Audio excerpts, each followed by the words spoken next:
Give me 1 second, everybody.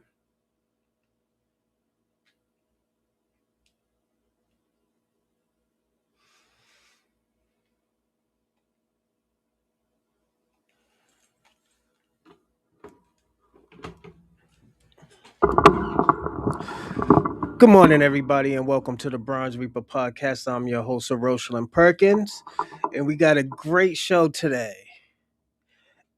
FBA's warn the black and brown immigrants about the white supremacists and GOP, or we can say the Republican Party. I'll be damned. Oh my God. Salute to everybody who jumped on the podcast. How you doing, Charlie Shaw? How you doing, Adam B?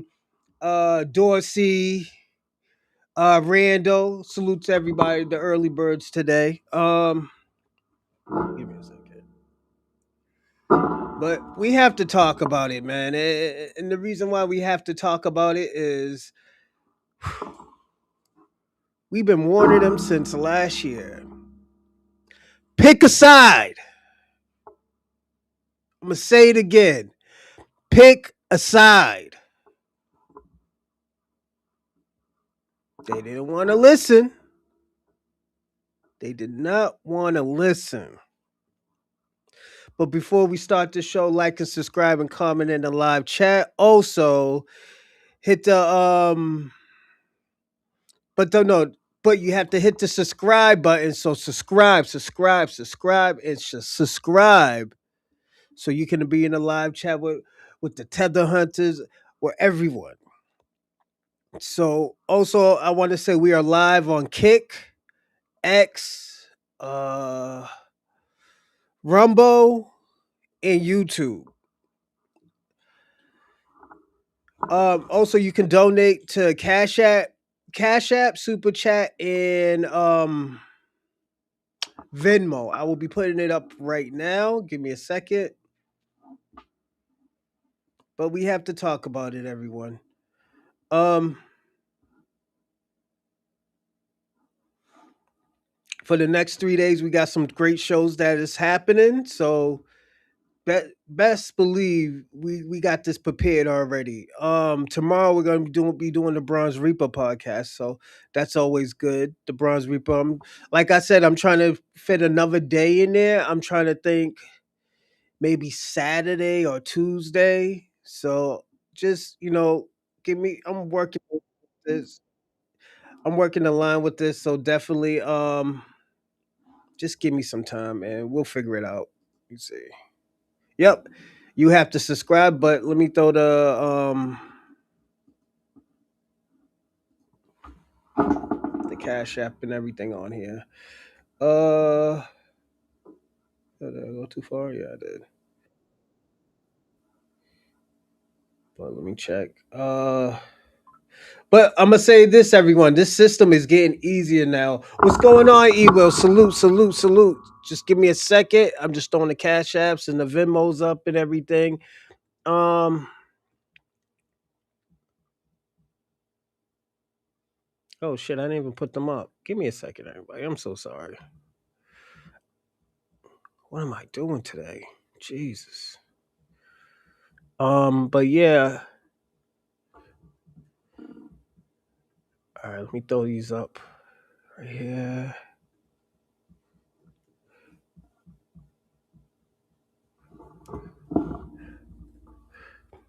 Yeah. Today I had to start late because school was delayed. So today I let my son stay home. He didn't go. He didn't go to his ABA today. So that's always a good thing. He gets to stay home with dad and chill. He's watching. He's in there watching TV right now.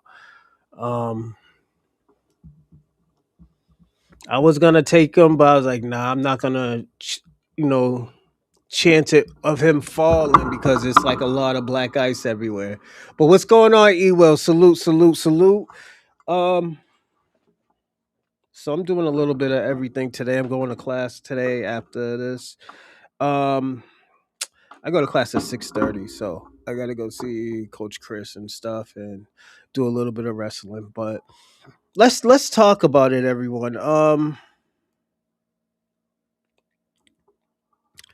gonna say this. Hold on, Roche. Did she see the interview where Fishback called Brian Donalds a tether? Nah, I haven't seen it. Hold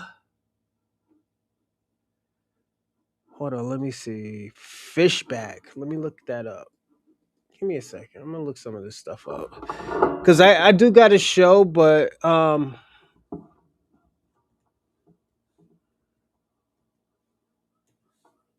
me see.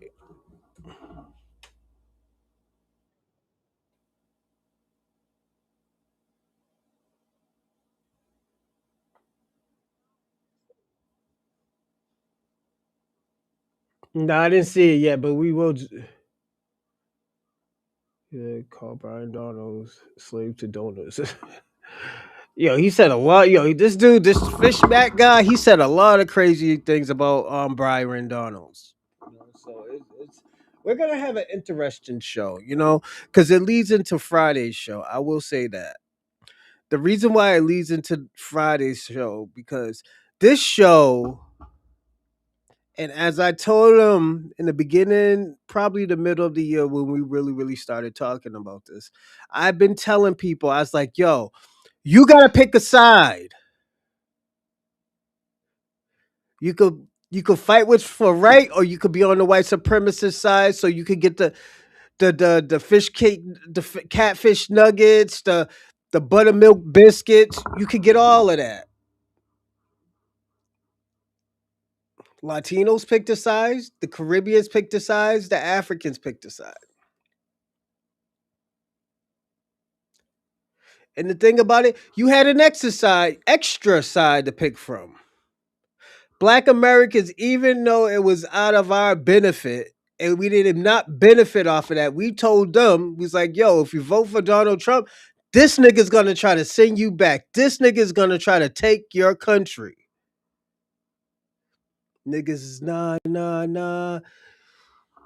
He's gonna get all y'all niggas out of this country because y'all niggas is killing and robbing and all this other stuff. We heard everything about black Americans, what black Americans is doing to America. We heard all of that. I want the whole catfish, but I'll shit. I don't eat catfish, but it's very, very delicious, Adam B. It's very, very delicious. You'll love it, man.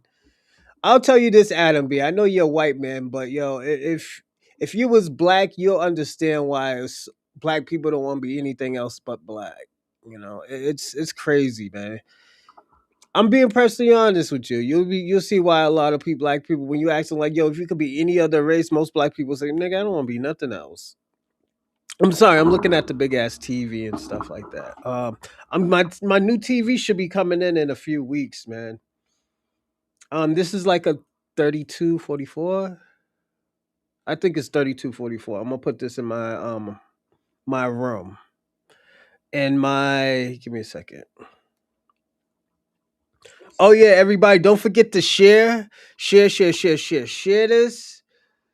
because it works even better. But yeah, you'll be surprised, man. I'll say this. Let me put this down. What everybody is seeing right now, this shit is history. This shit is history of what we're seeing right now. We have won. And I'm gonna be personally honest. Black Americans has warned immigrants, even though it was out of our best interest to even warn them, because they wasn't gonna follow the advice anyways. You know, I will even say that they wasn't gonna follow the advice anyways. So, but let's say they did follow the advice.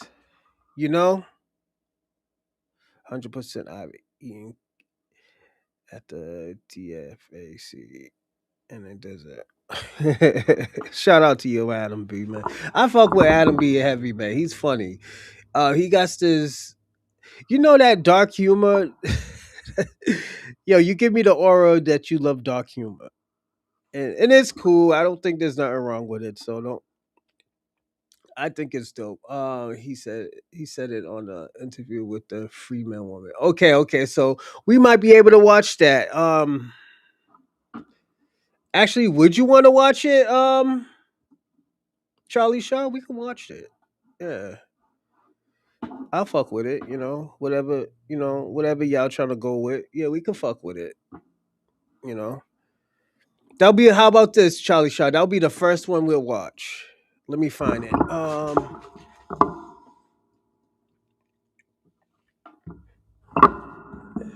Fish. But people have to understand he has to be tough when it's coming to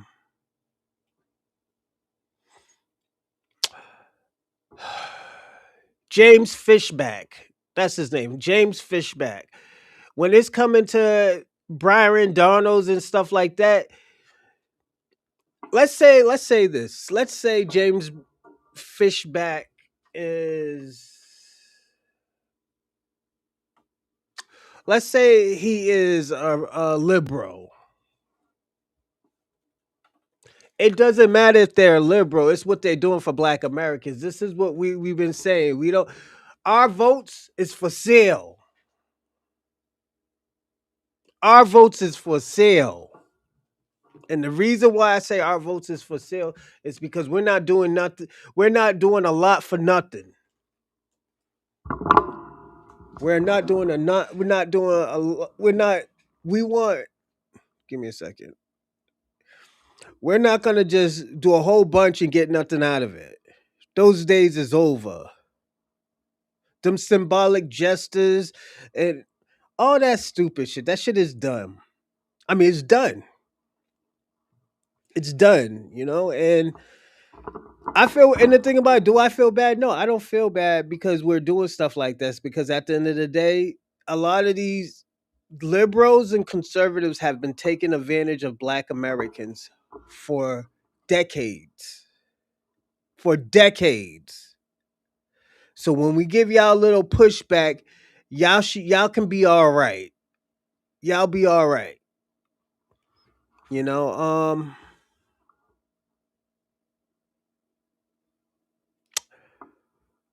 we can't again, like I said, we can't get mad at how Freedman channel. Thank you. That's what it's called, Freedman channel.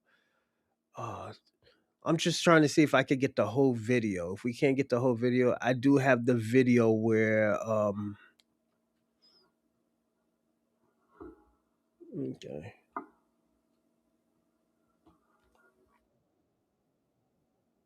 So yeah. I got a minute and a half of the video.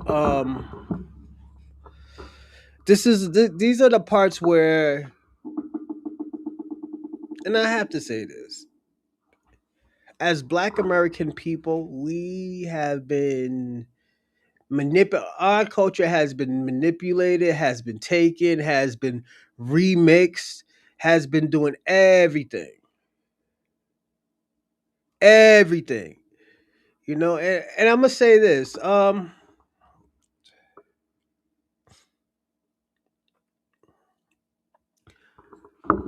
There's nothing wrong with other people's culture. What I show speed is doing, it's all right towards me, but at the end of the day, the thing I don't respect about I show speed is that, and I'm gonna go down the line. We're gonna talk about Africans, we're gonna talk about Caribbeans, then we're gonna talk about the Latinos.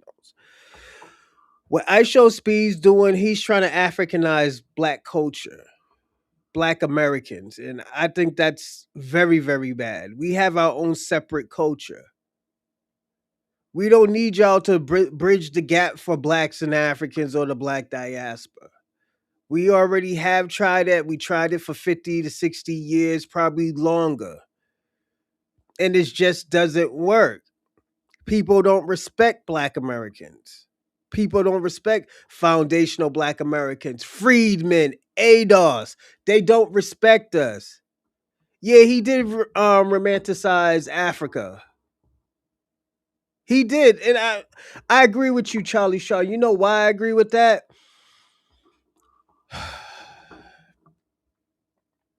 I agree with it because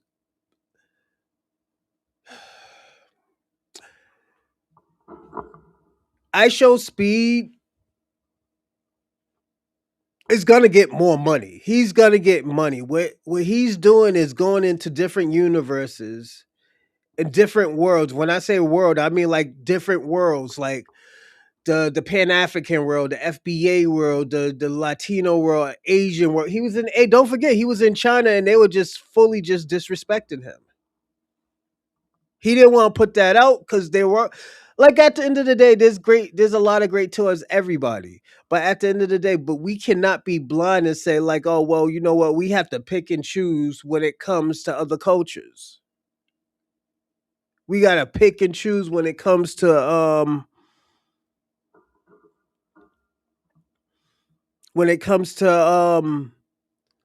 people's feelings.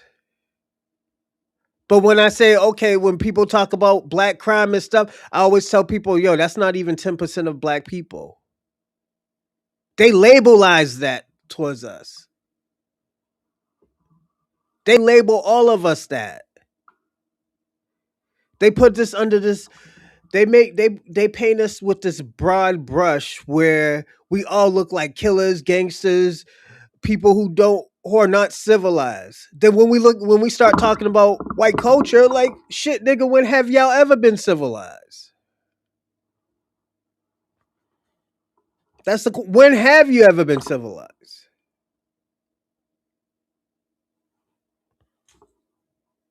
Oh, that was a long time ago. That was a long time ago.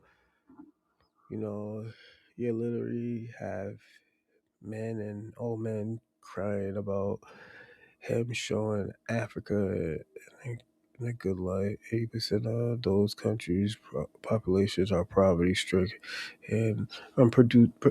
Yeah, you're right. But the thing about it, don't forget, like I've been telling everybody, these Pan African movements, these liberal movements, these anti FBA movements, they're working overtime. I told y'all that in October, November. These people are working overtime. We remember, and the thing about it, I showed y'all and I proved it when Kwame came on there talking about lineage, and he tried to use GPS chat and all this other GPT, whatever that shit is, chat. Then when I looked it up into the dictionary, it was a simple thing.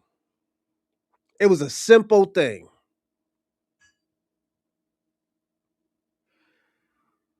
We got to start this. We're doing the right thing, and the reason why we're doing the right thing, because at the end of the day, they're telling our story. We're not gonna have nobody tell our stories no more. They gave us fucking Kuta Kinte. Motherfucking Kuta Kinte. They gave us Black Panther. And Black Panther was about Africa. But the Killmonger was a Black American. What type of hateful shit is that? And thanks for Ryan, and shout out to Ryan Coogler. I gotta say this. Shout out to Ryan Coogler. The reason why I say shout out to Ryan Coogler because if anybody else would have got their hands on it, they would have made Killmonger the most horrible person ever. People are thinking the whole the whole of Africa is like that. Dubai doesn't have a sewer system as beautiful as it is. Facts. I agree with that, Charlie. It's just you know what it is. Okay, I'll come on. Honestly, was here 10:40 to deliver antibiotics. Give me a second. No,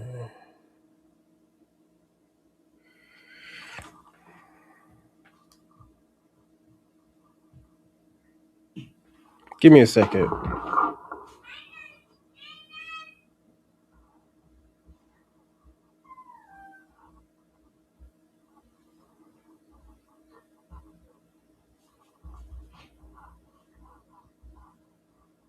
Sorry, everybody. Just give me a second. What's going on, OC?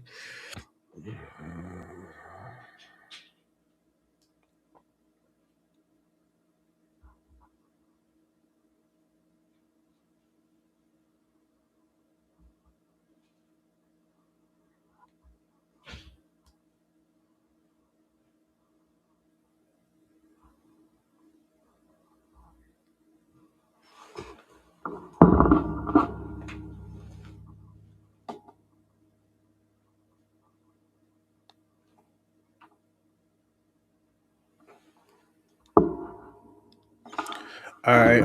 Yeah, it's. um.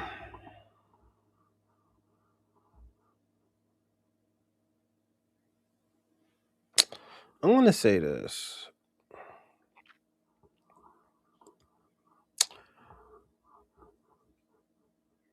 The thing I want to say is, y'all niggas got to reap what y'all sowed. I told y'all, I told Africans again, I'm gonna say it again, and you're gonna hear me say it a few times today. I told a lot, I told the Africans, I told the Caribbeans, I told the Latinos, I say, y'all niggas is gonna have to pick a side. Whose side are you on? Just following the money who is backing ISIS.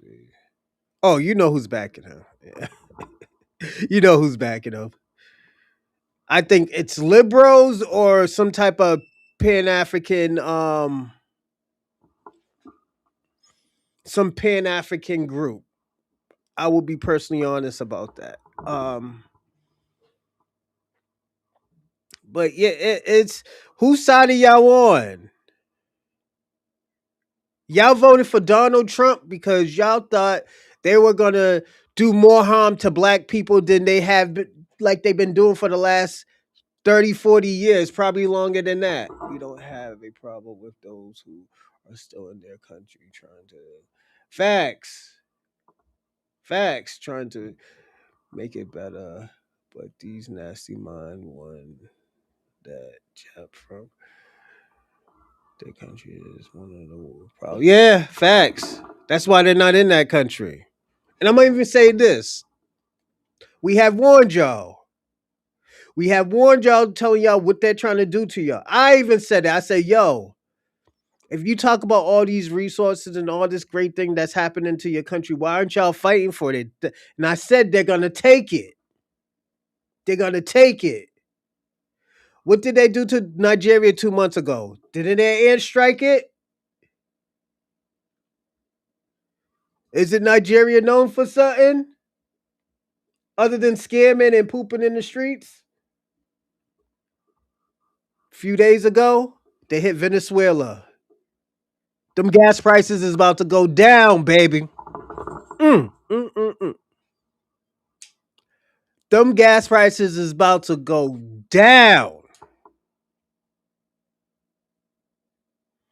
And these Venezuelans, let me tell y'all something. And I'm gonna tell y'all Caribbeans, y'all Africans, and y'all Latinos. They come. He's coming for all your countries.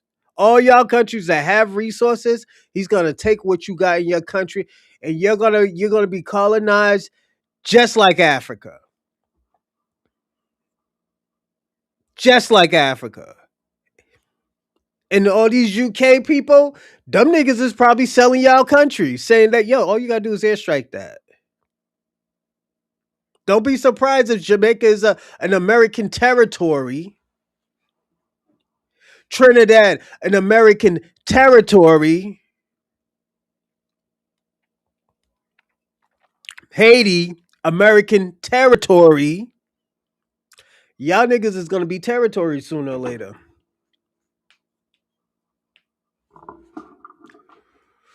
Give me a second. We are literally under attack. All FBA spaces have all these bots interrupting the chat.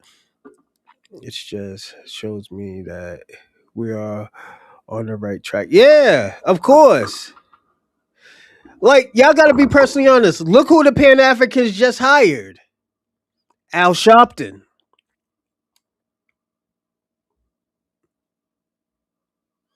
They hired Al Sharpton. Nigga. Niggas out here wilding out.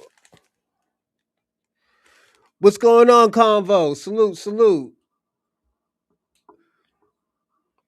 We told you, and the thing about it, y'all out here dancing, talk about y'all vote for Donald Trump. Yeah, y'all vote. Yeah, you vote for that nigga, but that nigga just took your country. Cuba, you might be next.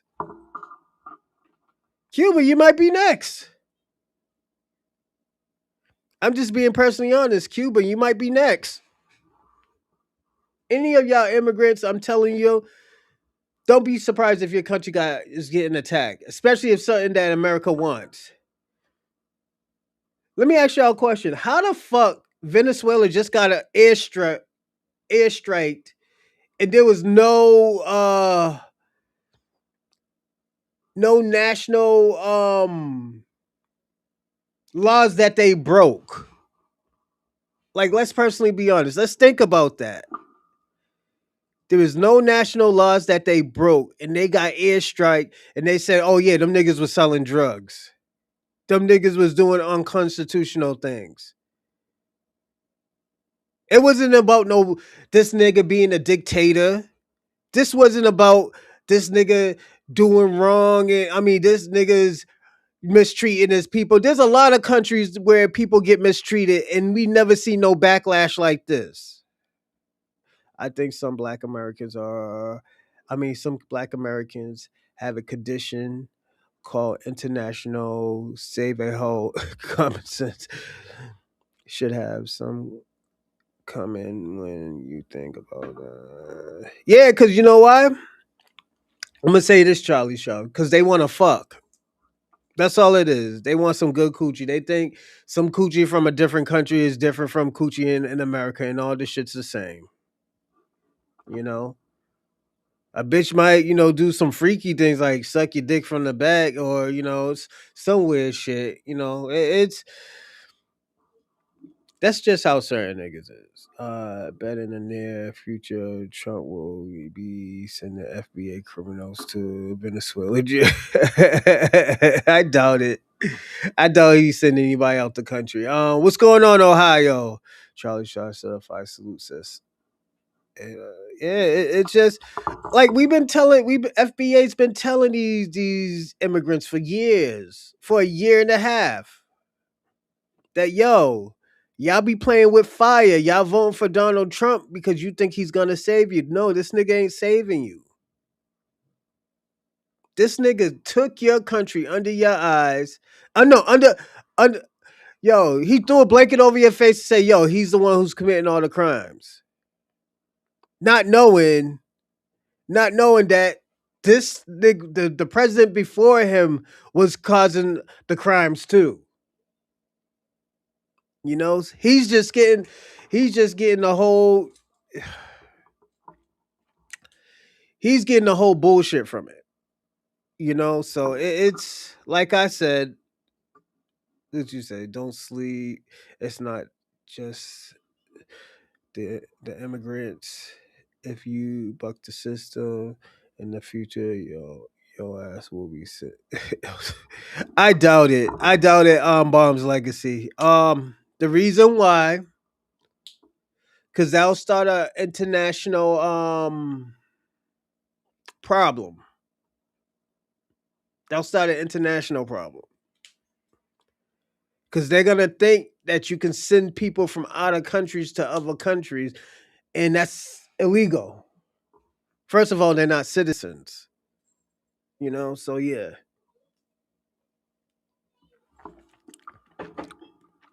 Is it possible? Yes, it is possible that they could try to do that. But if you, I think the only place that you can probably go is Guantanamo Bay. That's it.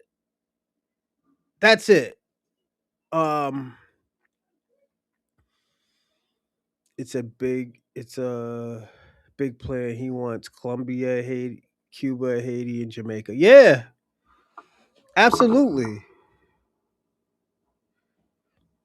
I, I said the same thing. I said that, but OC, we've been warning them. We told them don't vote for this nigga. This is not for you. This isn't for you. A good interest of for you.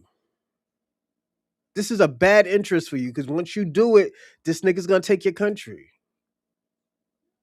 This nigga's gonna sing you back. He's gonna be controlling your country. Oh, you don't know what you talking about. He's trying to fix America. He's trying to make America great again. What happened? Started sending these niggas out back to their country. Started getting these niggas. Started putting national guards on these niggas. ICE, it got popular. You know, like let's like that. What else can we say? Africa is about to get hit up. Nigeria was the doorway from America to get all those African leaders like turn out. Yeah, that's what's gonna happen. Don't forget they already airstrike Nigeria. Like this is why I was saying, I was like, yo, what is these people doing? Why are these people doing that? You know? Hold on, those immigrants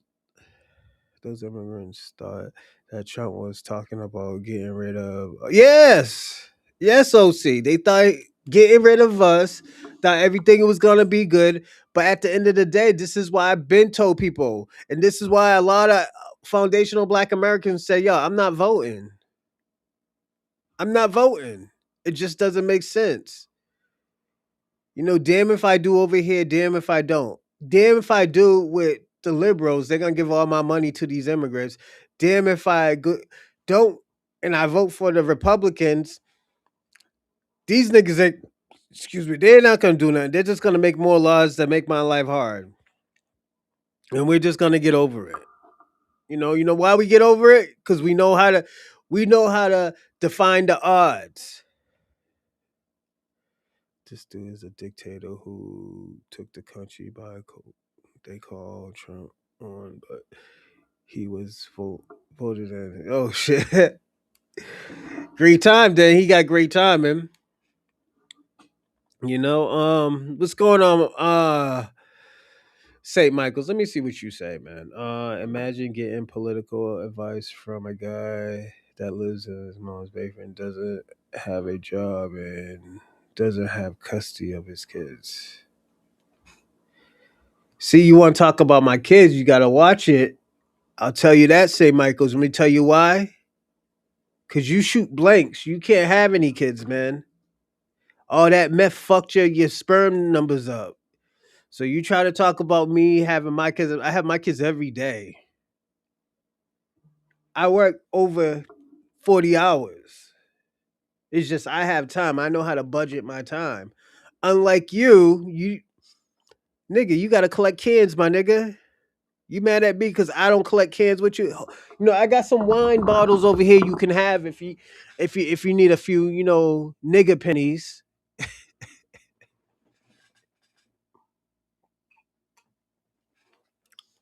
Like, let me tell you, let me ask you a question, St. Michael's. Why aren't you helping your brethrens in this war on America? I'm asking you that question. You blame the small hats, even though they're white. They're just a superior white race than y'all, or ethnic group than y'all. That's why a lot of your women are turning Judaism. Your women aren't Catholic no more. Your women ain't Christians no more. Like, why aren't you helping your people? Why aren't you out there marching with Jake Lang and stuff? The dudes having these struggle protests out here. Me, I don't gotta worry. I'm good. I look great. I don't have these problems like you have, man. I don't know what a white problem is. You have these white problems, you know? Now the question is, why don't you help your people? I can answer that for you if you like. You know what? Let me answer it. The reason why you don't help your people because y'all don't like each other. Y'all never like each other. Y'all mean. Y'all ignorant to each other. You know, it's the whole 9 yards with each other. Y'all killing each other. You eat each other. You chop each other up. And it's all y'all white supremacists, man. Like, how you talking about Black Americans? Us, what we do, and yeah, he lives in a trailer too. You don't even have a foundation. You don't have a foundation to your own home, my nigga. Your home got wheels on it, nigga. Like, yo, what's going on?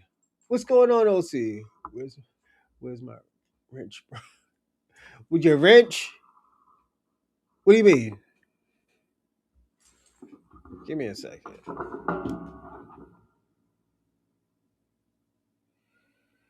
Uh,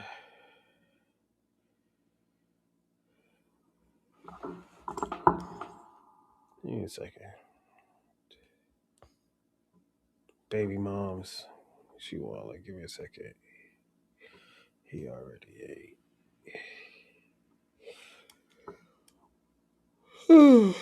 Jesus Christ.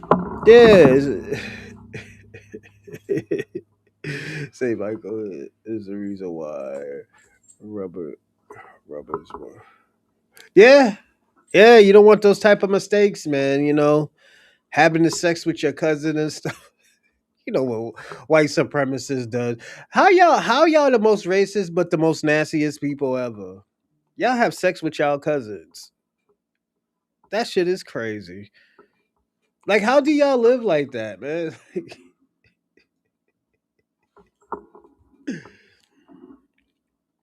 It's just like St. Michael's. Let me tell you why you and your race loses a lot. And like, this is why also the liberals lose too, to a certain extent. They lose because y'all can't adapt to life. Those days that y'all want is done. Y'all should have cherished those days and upgrade those days, but yeah, it's gone.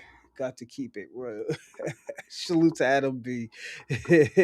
Y'all doing Adam B. Y'all niggas is doing what the Egyptians did, man. Yeah, the Egyptians used to do shit like that. Yeah, them Egyptians, yeah, they was some freaks, man. They used to have sex with their brothers and sisters and stuff, and like just to keep royalty. So it's eh, that's why probably they look kind of funny. St. Michael's. Let me see a family photo. It's probably like, oh shit. Yo, his family portrait looks like Silent Hills. Everybody's Silent Hills. That nigga crazy. But yeah, it's funny thing about it. I was at work yesterday, man. I was watching this movie called VHS. That movie's crazy. But there's like four or five. No, I was watching Record. It was Record. I was watching part four. They were on a boat, but these motherfuckers was turning into a vampire. I want some of that. Shout out to Adam B, man. Shout out to Charlie Shaw, OC, who else? St. Michael's, FBA Convo. Tellers want the Destiny swap with FBA. Yeah, they want. Let me tell y'all something. And this is just how I feel. Everybody wants our progress. We have probably one of the greatest progress ever. And I'm talking about because you got to look at it. Everybody's shit that was destroyed or tampered with, they had help. To the small hats, to the Japanese, to the even to the these Muslim countries to a certain extent. Black Americans, we had to start from ground zero. We have to start from ground zero. It's not like, oh yeah, we had to, oh yeah, they gave us some money to rebuild. No, we had to rebuild with nothing.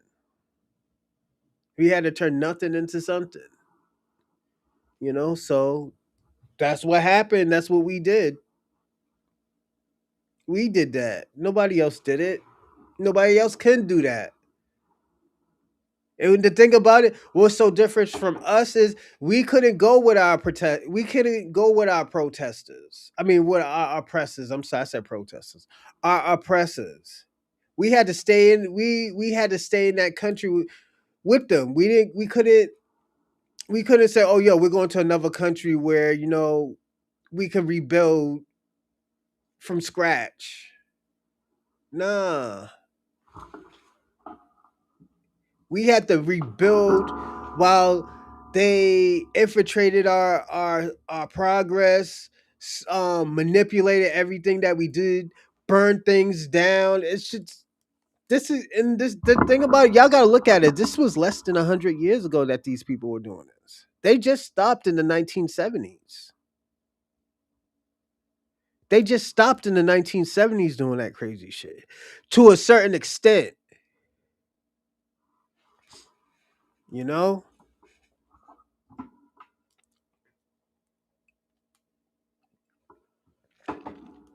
Mm, let me see. St. Michael's and the Somalis have the same family motto: keep it in the family and family or nothing. Have keep up the have to keep up the bloodline.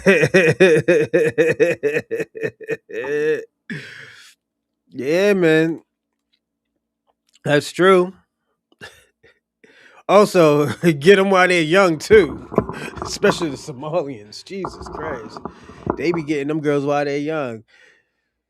I was watching this thing on O'Shea, I think yesterday, because I was gonna do a show yesterday. I was like, nah, let me take a break. Like I was burnt out. I'm not gonna lie, I was very burnt out. Cause yeah, I know on Saturdays and Sundays I don't do anything. I mean, I go to work, but I don't do no podcasts. The Nile, the Nile River flow both ways. Adam B. He said the Nile River goes both ways. So potato slave, you got all this wealth, but you're listening to what FBAs are talking about. I'll say this, Dorsey. FBAs is what's in, man. They can't do anything about that. Like we gotta be personally honest. White spaces is not that really interested. First of all, they listen to a fucking Mexican all day. And I'm talking about a Nick Fuentes. That's your leader. A Mexican, a Hispanic Mexican is your leader. And you're supposed to be a white supremacist. You're talking about keeping your lineage pure. Another one, Paul Miller. And what about the Martinez guy? Y'all got all these Latinos fighting for you. And the thing about it, y'all Latinos fucked yourselves up. Yes, FBA 2026. Y'all fucked yourselves up. It's 2026. Find yourself a good white woman, preferably with papers that can cook her ass off. Just say, yeah, yo, these. That's all. Let me tell y'all something. These immigrants really wanted to stay in this country. That's all they have to do.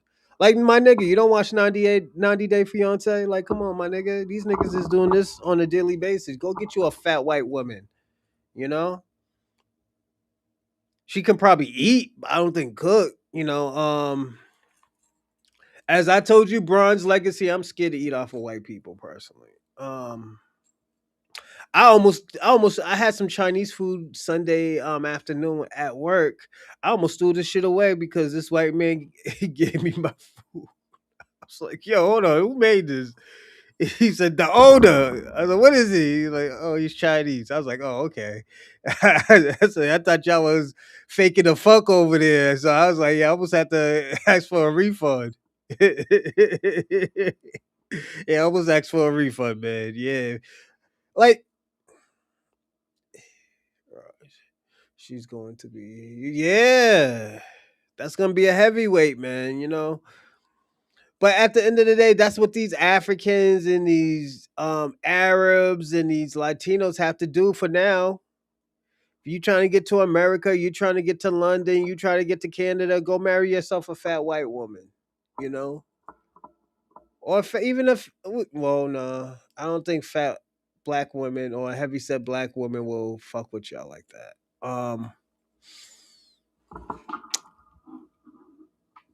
I was gonna say heavy set black women, but heavy set black women, yo, them motherfuckers, them heavy set black women been pulling dimes lately, man. I don't know what they doing, man. I don't know if these heavy set women turn into some throat goats or some shit, man, and sucking his dicks from the back and the hand movements.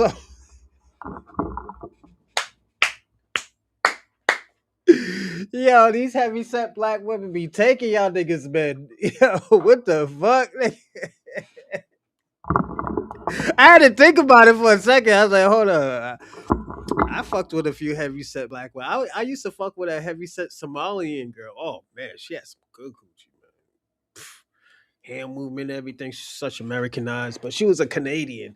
She was a Canadian Somalian. Her father had like four wives and shit like that. She was a good girl. I will tell you that. Yo, let me tell you what this girl used to do. Because I used to be like 155 pounds. I'm like 215 right now.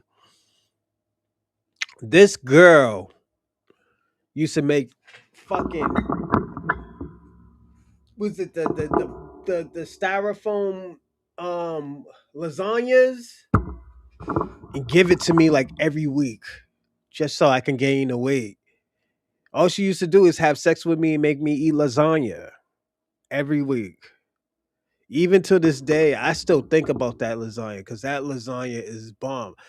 Only I had a few good lasagnas because I think not everybody. I was speaking of the. Yeah, me too. That's why I had to think about it, Charlie Shaw. That's why I said I had to think about it. I was like, yo, hold on, wait a minute. The black what the heavy set black women, man, they've been putting it on these niggas lately, man. I can't hate. Yeah, man. Yeah, and black women is them heavy set black women is taking over the world. That's why you have these like white supremacists pushing this card saying like, oh, all these black women are fat and all this. Nah, not all black women are fat, my nigga. They're healthy, man. Fat asses, big boobies, and everything, man. Yo, them niggas be living life. Mm. I don't think niggas know, man. Them heavy set black women, man. Yo, some of them heavy set what black women. Oh my god, Niagara Falls. Niagara Falls. But yeah, nah, Charlie, I get what you mean. These heavy set white women. That's the best choice for a tether. I will tell you that, man. Um, I will say this: the way how y'all act, my nigga. I'm gonna be personally honest. A heavyset black woman will put hands on you. The way how y'all niggas be talking, yeah, niggas will put hands on you. If not her, her family will. Yo, my nigga, like yo, I just told y'all one of my cousins. He's in jail right now. He had a heavy set wife, man. This nigga just shot her and the kids. Yeah, none of them didn't die or anything. None of them didn't die, but I heard she used to put hands on him. Yeah, and the nigga was a gangster. This wasn't his first case. I don't think this was his first murder case. I tell you that. And one day, yo, I seen him talk. One day I seen her talking crazy to him. I was like, yo, this nigga gonna kill her one day. This nigga did must not know about her. This bitch must not know about my cousin, man. This nigga is he be on one, you know. It just be like that, man. You know, yo, this is getting nah, yo, Charlie Shaw, man, them heavy set girls be putting it on a putting on it on a guy, man. Yo, I'm telling you, Charlie Shaw. Let me ask you a question. Haven't you seen? And this is what I have been seeing lately. These muscular, healthy, big built guys. They've been going out with heavy set women, even the stripper guys. Yo, I got this cousin from Texas. He's a stripper, muscular, bigger than me and stuff like that. Yo, he's probably almost in his mid 30s. His wife is heavy set. He sees skinny chicks all day, but yeah, man, his wife is heavy set. He said, "I don't want no skinny bitch and stuff like that. I want a little challenge, man. Roaster, you wilding out here. Come on, oh, you ain't living your best life right now." That nigga was like, "Yo, you ain't living your best life right."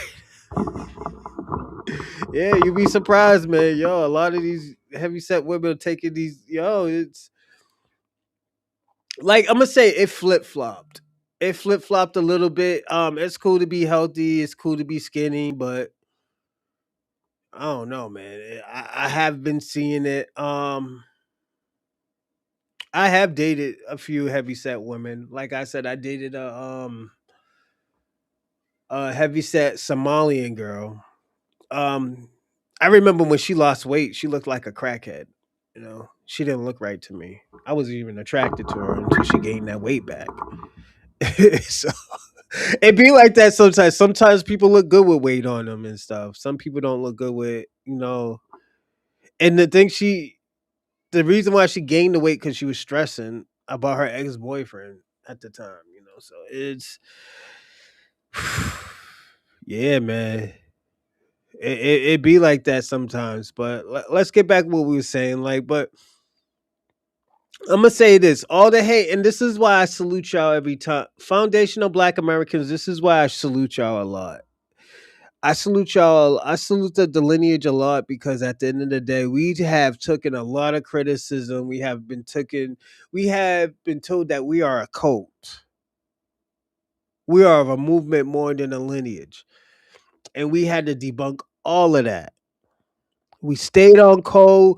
We are linking up with each other.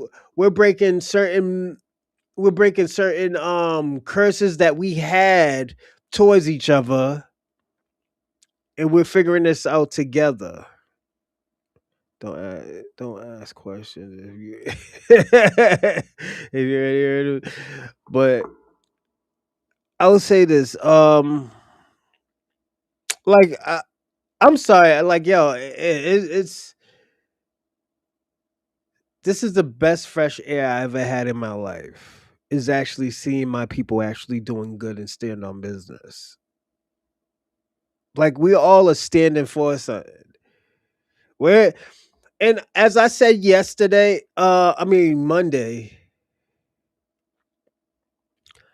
Black Americans, like we're all that stuff. People always say, "Oh, why didn't you do this shit in the past? Why you didn't do that shit in the past?" No, niggas got sick and tired of it, and the shit ain't happening no more. Fuck the past. We're talking about right now. You're not gonna keep on doing that. And this is why I say, you know what? Aiden Ross had to get the heat. He needed it. Niggas needed to check this nigga's temperature. Cause at the end of the day, he can't keep on doing what he's doing and everybody's saying, all right, yes, there's gonna be Sambos. But we don't even know if this nigga that he fucks with is even black American. You know? The nigga don't even look black American, if you ask me. Coats have secret handshakes. Well, I think everything is a code then. everybody got everybody got a secret handshake or everybody does the same thing as a foundational black American. Um I want to say this even to the white people who do come on this show. Um I know some of y'all do troll, but the people who do just pay attention and stuff and definitely say their input. Thank you. I do. We do appreciate that because at the end of the day, at least we knowing our words and the word and what we stand for is getting out. You know, even if you don't like us and stuff like that, and you have your own podcast and you start talking about us and stuff. Oh shit, that was crazy. Um, and y'all just start talking about us and stuff. Thank y'all because at the end of the day, at least we're being heard. That's the first step, being heard. Even though y'all try to manipulate what we say, at least we're being heard. And before I start this video, I have I was writing down some bullet points, but the thing I'm gonna say what I wrote down. I only have a little bit today. Um, immigrants past history with Black Americans. Like this is one of my bullet points. We had to look at the history of Black Americans and the immigrants. I'll take free advertisement any day. I never look at it as advertisement. I always look at it as a source of talking about something. Like this is why I always tell people all the time, and I tell Convo, I was like, yeah, sometimes I can't write because, like I said, I'm very, very busy. If I'm not doing podcasting or if I'm not like writing and stuff, I'll have y'all on the big TV talking and stuff like that, and I'm just listening. Because sometimes you could get a topic question just from listening to y'all. You know, like I got a topic question from Elite last night. The topic question is, where does Black American fits in with the Black diaspora? That's what's gonna be for Friday. I got that just from listening. I got a few topic questions from listening to Omega, listening to Elite, Alpha, King Flex, even some white supremacists, Myron Gaines sometimes.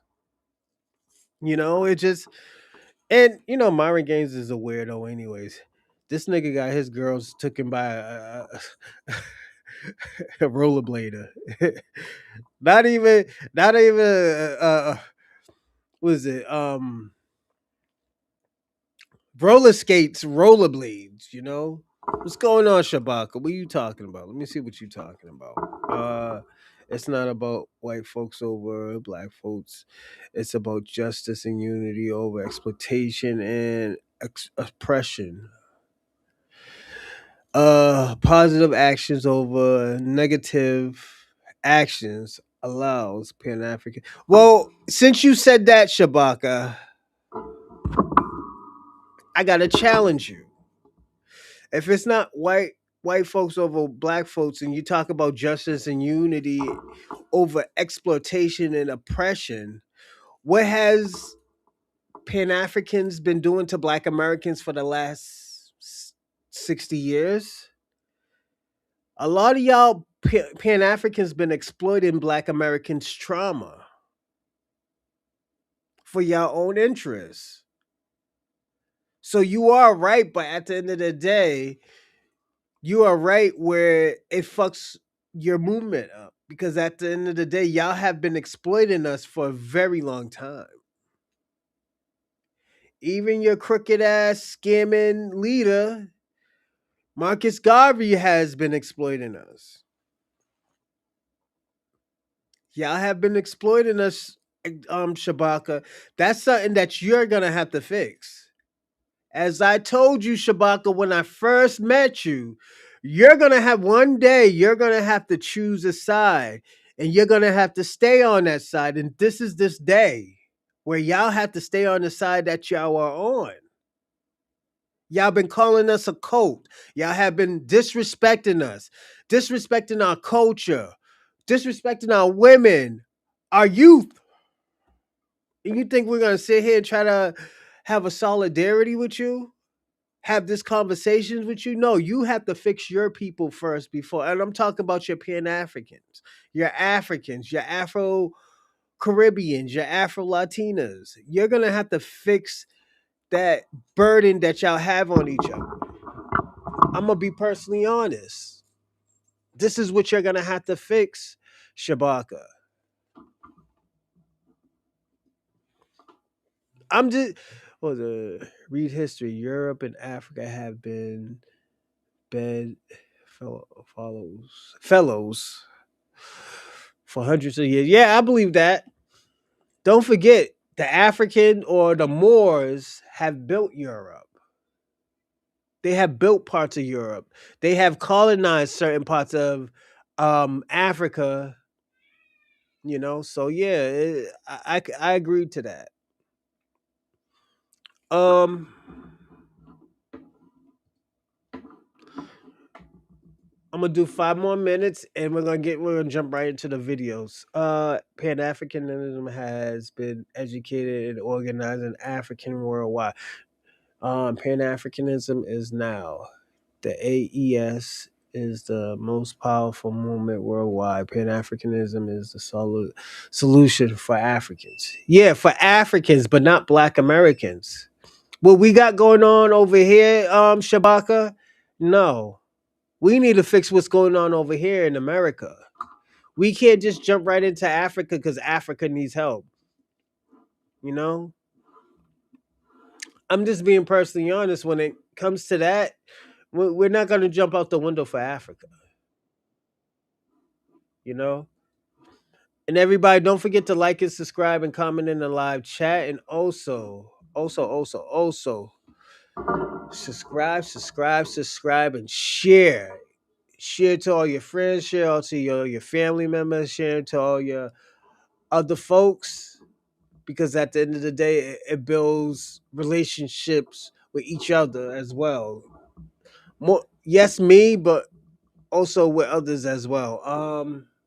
Give me 1 second.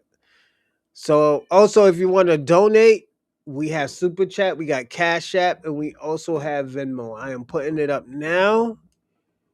Um, but yeah, Shabaka,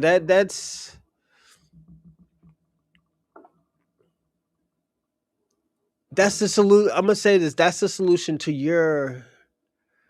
That's the solution to your continent. Black America, no. It doesn't help Black Americans out. You know, we don't just flee other countries. This is why it's totally different to us. Like y'all having streamers right now promote Africa. Like that's crazy. Let me see. Keep it real. They are jealous and insecure. They see our athletes and entertainers making millions of dollars, and they don't have the talent to surpass our greatness. I'll say this, Dorsey. I do agree with you saying.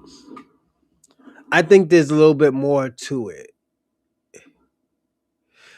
They're broken. What's going on Cole? Salute. Um, they're already broken. They're already complied to the white supremacists, to their oppressors. So when they see us, like not complying, not listening and stuff like that, they look at us as crazy because at the end of the day, they had to settle for less. We're not going to settle for less. We're not going to sit here and be like, "Oh, yo, you know what? That's this is just how it works." Nah, we're not going to do that. We're going to be like, "Yo, we're going to fight for what we deserve." We have always been like that.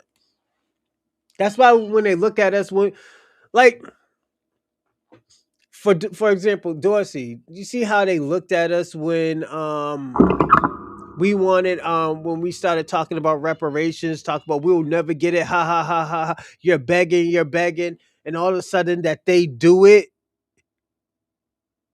Now they do it. It's a honorable thing, and we've been doing it. It's just it's a. I'm gonna say this. It just doesn't. It doesn't. It doesn't look good for Pan Africans, especially when Shabaka opens up his mouth and say like, "Oh, well, you're begging for money. You're begging for this. You're begging for that." No, and the thing about it, he said he was a part of the Black Liberation, and I know he wasn't a part of no Black Liberation, especially coming from a nigga who's part of a peaceful group, as he said. So I'm gonna say that, and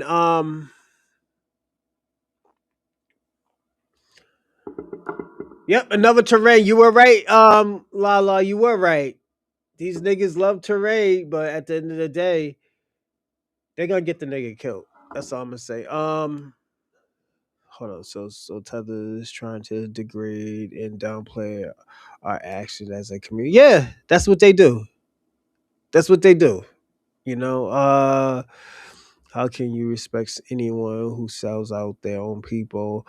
We may not be liked, but we are respected. Facts. Because they have to respect, you know. Hey, Adam B, when I get my reparations, I'm gonna fly you out to Atlanta so we could go get some lemon pepper chickens from Magic City. All right. I'll give you $1 or $200 just so you could throw to the strippers and stuff. So, but yeah, let's get into the show. Give me a second, everyone. Let's get into the show. I like to put this on the other side. Okay, cool, cool, cool. I'm gonna start this video. I'm gonna go check on Little Man, see what this dude's doing. He's probably tearing up my fucking house. But we're gonna get to the good shit. And hold on, let me see what y'all say.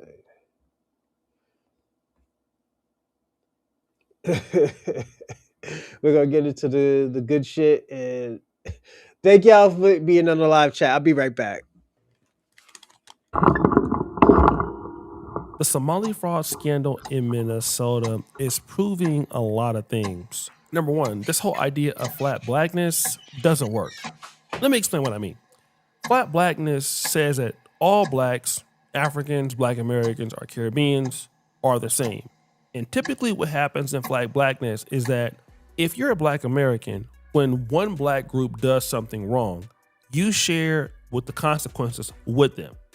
And this is the case with, Caribbean gangs or the Haitians or Jamaicans. When they do something wrong, it's a Black American issue. When they do something right, however, you don't get to share. Damn, damn, damn. When their community goes to medical school, when their community becomes a business person, that is Haitian pride or Nigerian pride or our Ghanaian excellence or Nigerian excellence or Jamaican excellence. Their successes you do not share. But this has been the first time that I have seen ever where a black group, has been isolated from everyone else as one distinct community that people are looking at them from a bird's eye view. And this is the case with the Somali community, But not only are people looking at them from a bird's eye view in America, So Somalis aren't just welfare queens in America, they're welfare queens all over the world. I want you to listen to some of these numbers. In Norway, 73% of Somali immigrants are on government aid. In Sweden, 64% of Somali immigrants do not have jobs or education. In Denmark, 69% of Somali immigrants are on public benefits. And in America, according to President Donald Trump, 88% of Somali immigrants in the United States of America right now rely on a welfare program. So the question is not only why are we bringing in so many people that are just coming here and becoming dependents of the state, the other question is why are we bringing so many people here that become left wing activists, start talking crap about America, and then all of a sudden start scamming the local and federal government to enrich themselves? so now their attention is really, really bad. People are going digging up stuff, or they're seeing what they're doing all over the place. And then people are making a connection. Now that that's out of the way, this is why we say you cannot have a welfare state and open borders. Every single year, people are watching their taxes go up. Their property taxes are going up. This bitch act like white people ain't kings and queens of welfare either. Like, come on, my nigga. Y'all white people can't do that to yourselves. What's going on, Rando? Salute, player. But y'all can't do that, man. Like, come on. Y'all can't make fun of Somalis and not think like at least 80% of white America is not on welfare. I'm just, there's a lot of y'all on welfare, and in movable homes and shit like that. And there's nothing wrong if you're getting, help from resources. It's just if you're not abusing it. That's all that we care. Um, they say Ohio scamming ring, maybe. Hey, we gotta wait to see what happens, Rando. I mean, yeah, Rando. So, yeah, I know you excited right now. You getting good at you getting good like entertainment. I will say that. Things are getting more expensive. They can't afford to live in the areas that they grew up in anymore. They're being priced out of the housing market, everything. And then what are we told? We're told, oh, it's because the rich aren't paying their fair share. Mm. Maybe it's because every single year we're seeing more and more immigrants wanting to come to our country and collect these benefits. In this case, the lady is talking about raising taxes on American taxpayers. Now, this is important because many migrants, not all, because you have some migrants that come in, and of course, some people may get on welfare or food stamps, but you have many migrants that come in, develop, businesses that fit their communities, or come in and fill holes in the economy, and then they work really hard and they become tax-paying citizens. And this is really what you want from your immigrant community. The problem that we have when it comes to the Somali community is that there are a lot of them that are still on some level of aid, right? This is what President Trump put out. He says the country of origin welfare recipients as a percentage of total households. Somalia is at 82%, something like that, right? Really, really, really, really, really high numbers. And so Tariq Nasheed, he weighed in on it. There are a lot of immigrant groups who get high percentages of welfare on the list, and some of them are the main ones wagging their finger at foundational Black Americans, telling us how they are model minorities who do so much better than FBAs when they come here. Woo! Now, Black Americans receive 42% of aid in comparison to somebody like the Somali community who's getting a lot more, all right? And then this brings in so much other stuff into the game. What's going on, Ray Explain Ray? what I mean. Salute, Now, salute, a Ray couple of Ray. years ago, we would have gotten the blowback from that. You understand? A few years ago, it would have been like, oh, all these Black people committing this crime, all these crimes. So now we done said, hey, no, we ain't a part of none of this stuff. Call it for what it is. These are Somali crimes. This ain't us. And people get mad on why we delineate. This is one of the Yo, you see why I told y'all that? Remember I was telling y'all and Kwame got mad at me because I did this. I told Kwame, I was like, "Yo, we gotta delineate because we gotta see who's doing these crimes. You can't keep on black on black crimes, and at the end of the day, y'all niggas is doing a crime, and all the crimes that you have been doing, it's gonna go back on us." That's why I say, yo. That's why I always bring up that the Caribbean or the African who shot that jizz on that white woman's shot jizz on the woman's leg and ran out the dollar. Was it Family Dollar or the Dollar Tree in Philly? Them niggas wanted us to have that crime. You know how much crime we've been having. Was it the saying that black men are hypersexual and stuff like that? Said talk about we be out here violating white women and shit like that, and that wasn't even the thing. Like, yo, y'all don't understand like what a lot of shit that Black Americans has went through. So yeah. Reasons why we delineate. Now, here is something that I believe is true. He says a couple of years ago, we would have gotten blowback for this. This is, I believe, is honestly true. Because again, flat blackness paints everybody with a brush. Yeah. And as you know, you have certain whites who will say, okay, listen, These are they're fair black, niggas, right? one example. And so they must be in on it. So that's the Black King, I got time for you, man. Because even though we're only halfway through this, I got time. Black King, you gotta change your name. You're not a Black King. You're not even a Black American. But anyways, I want to ask you this, Black King. If we only use the same thing in the same decade of degeneracy, um, why? Why are we now figuring out most of these people who are committing crime has immigrant backgrounds? Once we look back, immigrant backgrounds. Look at these other states, immigrant backgrounds. Even in Massachusetts, a lot of that shit that people put on Black Americans is mostly immigrants. Most of these people are Caribbean or Afro Latino. Like, this is the thing, Black King. Why are you upset, or why do you have a problem or a concern when it comes to Black people saying like, yo, see, this isn't us? Us telling the truth, saying that this isn't us.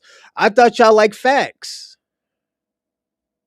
If you like facts, you could deal with this fact saying that, like, well, you know what? It ain't Black Americans. We need to get our people together. There's nothing wrong with saying that. Like, come on. Like, this is this is your issue, Black King. You don't like the truth. You like facts, yes. Anything could be a facts, but what happened if it's not the truth though? You know, tell the queen you get exposed on every. Oh shit! Really, Black King? That true? Have you been getting exposed a lot? This is. I told you, Black King. Like I told you, Black King. The reason why European Africans and your Moors are failing is because y'all can't be honest. You can't be honest.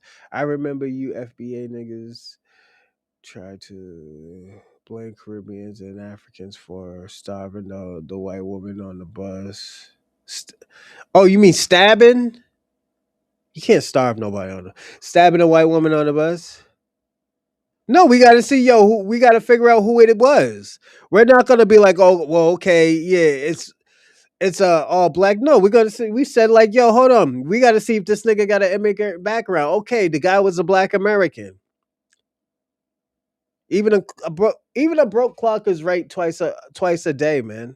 Come on, like Black King, you're fighting over shit that y'all do multiply. Cause you gotta understand, Black King, that's not our culture. scamming, violating people, like taking the pussy and shit like that. That's not our culture. That's not our culture. It has never been our culture. Even though all that other, even when all the shit that's going on in LA, the LGBTQIA community in Atlanta, that's not black culture. That just started being in black culture like probably 20 years ago, 15 to 20 years ago. That has really never been there like that. Has there been gay people there? Yeah, absolutely. But it wasn't on a daily basis like that. So it's just, I'm just being honest with you when I do say this. So it's just like I said, man, like if you really wanna and you gotta send in a donation, Black King, man. No more y'all broke ass Pan Africans on this channel talking. I gotta be personally honest.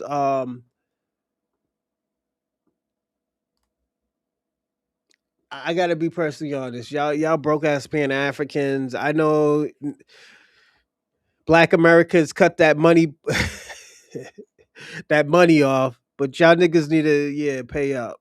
Niggas ain't trying to hear all that other shit.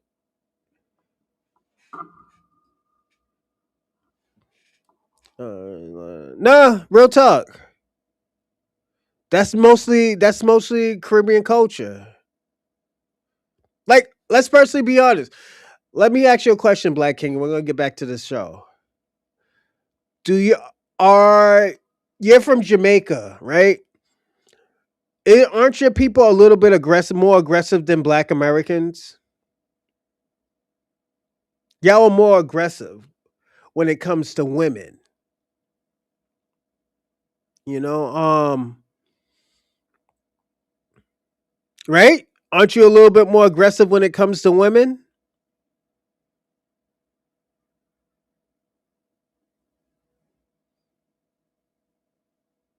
So the reason, you know what? Let me just finish this because you're not going to answer.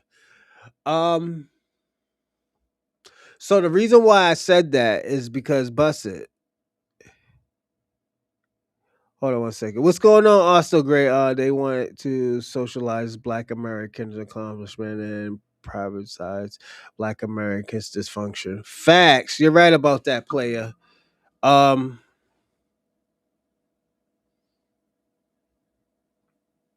what are you talking about, canon Christians? I don't even know what you're talking about. What's going on? She's built journal. What's going on? Salute, salute, salute. Uh, but yeah, I don't know what you're talking about now. No, Black King, I'm asking you a question.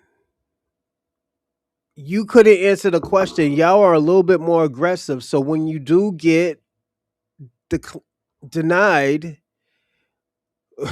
when you get that swipe left,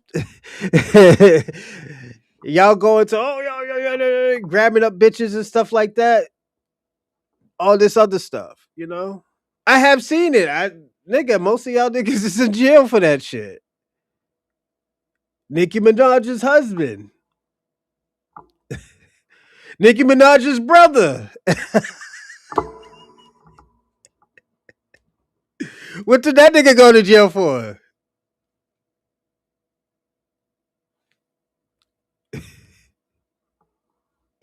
Look at your boy Haitian Jack set up. What is it? Haitian Jack set up Tupac. Y'all can't deny no. Y'all, it's come on, my nigga. I'm just saying. Africans too. Go look at in Boston.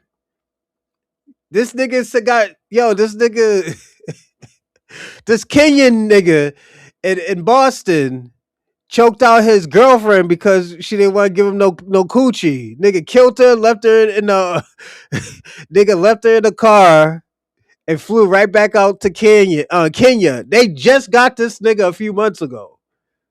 Yeah. He thought he wasn't gonna get extradited back. Oh shit. Go on. It's just, Black King. I'm not saying it's all of y'all. I'm not saying it's all of y'all, but at the end of the day, it's culturally, y'all are aggressive with women. Black Americans are not really aggressive with women like that.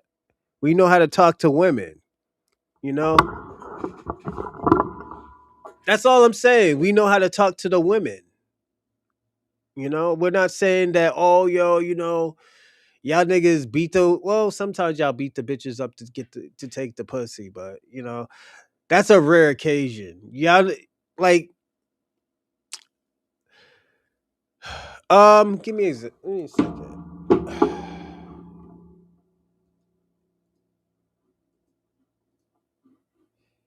But I'm not saying it's all of y'all, so don't think I'm targeting you, Black King. I'm just saying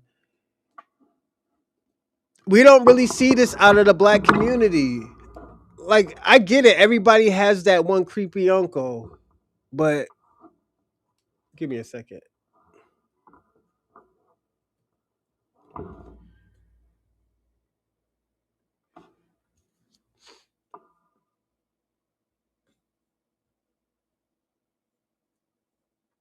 Give me a second.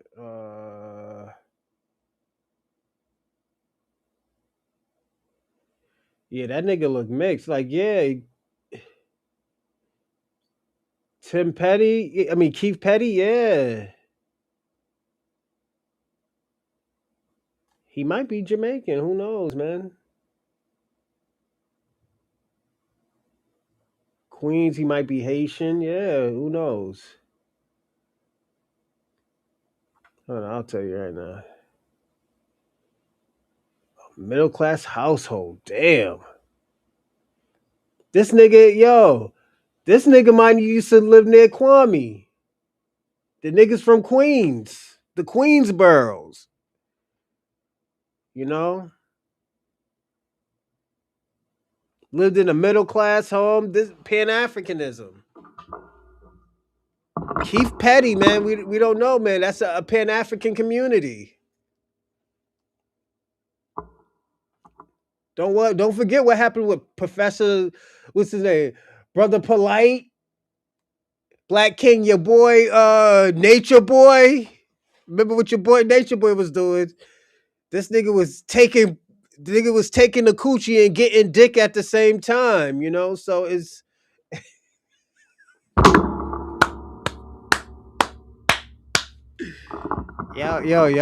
y'all Caribbeans, man. Y'all something else, man. Y'all some wild people, man. Yeah, y'all some rude boys out there. Shout out to the Caribbean community, man, but the good ones. Black Americans, these guys are involved with the fraud. Here is the mistake that the Somalis made. The Somalis said, "We are not black. We are Somali." Woo! So that was kind of the beginning of the end for them by denying their blackness as a Black King, that nigga is a part of your community. He's part of the Moors and the Pan African. He's a part of that conscious community. Y'all niggas was supporting that nigga when he didn't have those charges. The nigga was creating a cult. Like, this is what I'm trying to talk about. We're talking about lineage, but y'all talking about a movement. That nigga is part of your movement. He could be a part of my lineage, but he's a part of your movement. He was influenced by your movement. He was he was influenced by and inspired by the Pan Africans, the Moors, the Aklabaks, and all them other of the movements that y'all conscious niggas be having. This is your, this is your inspiration. This is y'all background. Dr. York. Dr. York could have been black, but at the end of the day, he was a part of your movement. He was a part of that conscious movement. Y'all niggas packed out and kicked out Khalid Muhammad, but y'all kept Dr. York. You cap African Bombada. And they were out here taking dick and pussy, nigga. These are your people. Y'all influenced that nigga. Y'all influenced them.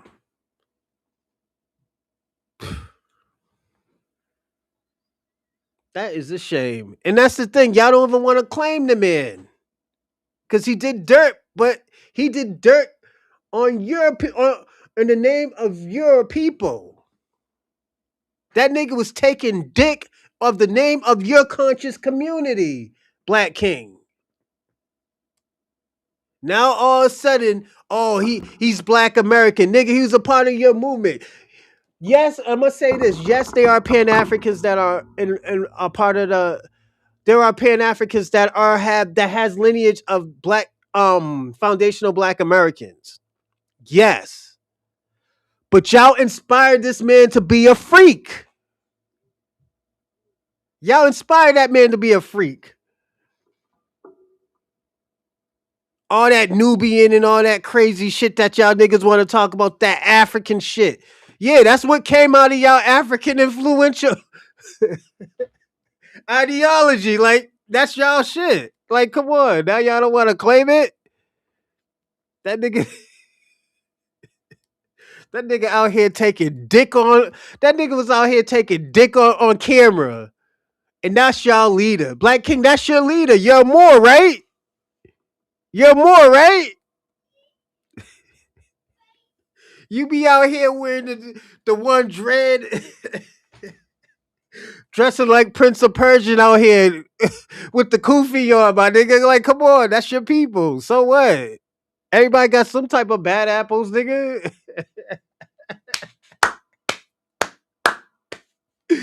Oh shit! You just mad because I'm kicking your back in when you hear Bros Reaper talk about. See,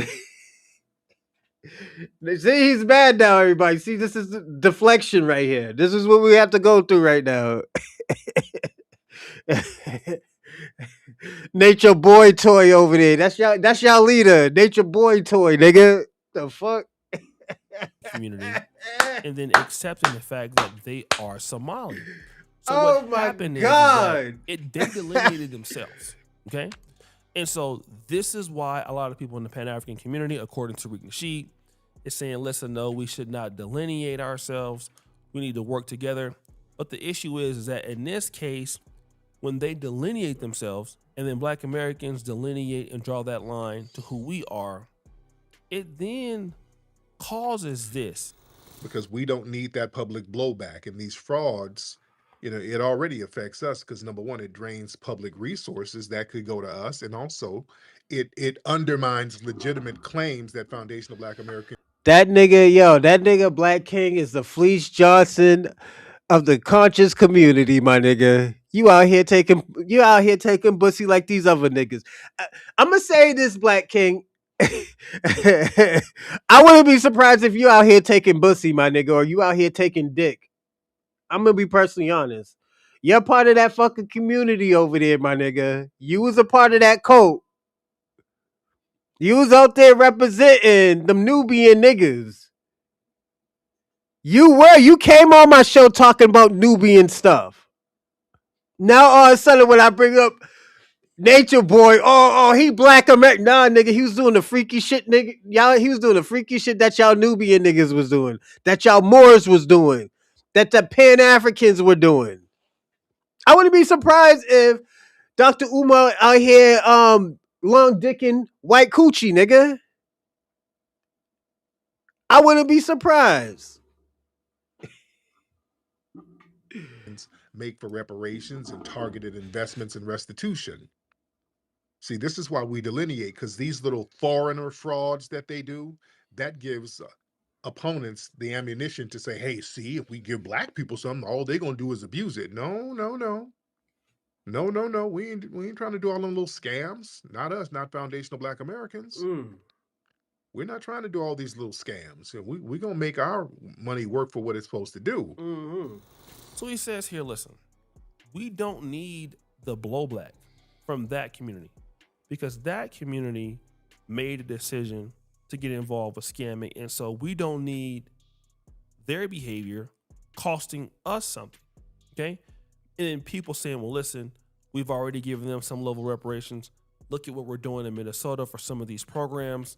when that has nothing to do with the community. And so, in other words, the Somalis, they are going to make or create something bad for us and then mess up our opportunity because now what they would like to do I'll be is back, to attach everyone. themselves to flat blackness. Oh, wait, hold on now. Now we're black now.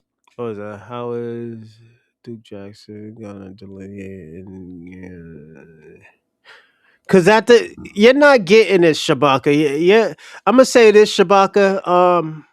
Congratulations, you're a real fucking idiot. I'm gonna be personally honest with you, Shabaka. You know, cause he lives in another country. That nigga's more he's a Pan African. That nigga's more Pan African than you, but he's gonna tell the truth about Pan Africanism and Black America. Like, what the fuck is wrong with that? Like, let me give you an example. If some shit ain't gonna work in the foundational Black Americans, do you want me not to say anything, or do you want me to say like, well, you know what, let me make up an excuse? No, you want me to tell you the truth. Of course, I'm gonna tell you the truth, my man. No. You're not black. You're Somali, okay? And then he said something else. And again, the narrative is not anti-immigrant. It's all about being accountable. He says it's about accountability.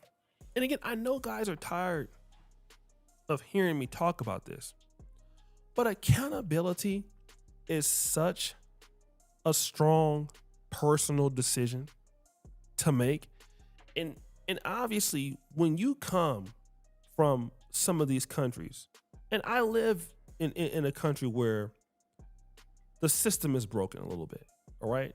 Now, obviously, Ugandans did not come across on this particular, a screenshot as being people that abuse, government benefits in states. But what happens is when you bring in people from overseas, especially third world countries, they are not gonna have the easiest time with meritocracy and American style accountability. All right. Most places in the third world, I can talk about Africa from what I can be. It is completely okay to show up 30 minutes late, 1 hour late. I remember I ordered a product and the guy was like, all right, listen, I got the product. I'm about to come deliver to you. It shipped in. Cool. I called the guy. Never showed up. So I emailed the owner. I know the owner. I said, hey man, listen, bro, I ordered a product from you guys and then your guy did not deliver it. What's up? He goes, okay, well, let me check and see what's going on. Well, just as it turns out, this particular guy, instead of delivering the product to me, he went to the village to see his mother, who was sick, for a whole week. Took the package to the village with him, I believe. Once he got back, 8 or 9 days later, he then delivered the package. He never called to say, hey, listen, I'm going to the village, I'm going away. Never. He just went and did that. He had every problem in the world, accepting accountability. And I'm just so used to it now, I accepted it, right? But a lot of people come from the framework in these countries where there is no accountability. And when somebody can hold you accountable to your actions, it's customary for them to go and blame somebody else. Well, what about this? Or what about that? Like, that's what happens when you come from a broken Black system. King. Nothing works, right? And so there's no consequence for buffoonery. And so what you're seeing from some of these groups, in this case, the Somalis, and you're not paying taxes, you're not getting up, going to work, you're committing some people fraud. Thanks, Convo. Well, that happens when you don't have any accountability. It's kind of the main thing that happens. You're not accountable for your mistakes. It's everybody else's fault. And they're the reasons why, you have an issue and all of this. And when your community is caught up in stealing government money, you have every excuse to give them a pass on it because they're your group. And it's okay to be loyal to your group. It's just okay not to be stupid, all right? And so what happens is this. Once your fuckery becomes too expensive to maintain, everybody has to come down on you. Look at what's going on right now with Governor Tim Walsh in Minnesota. He's not going to run for election right now again. He was going to run for a third election. He can't do it now. Want to know why? It would be so embarrassing, every public debate, for him to explain how he allowed the Somali community to use all of that government federal funding. And he never had no kind of way to counter that.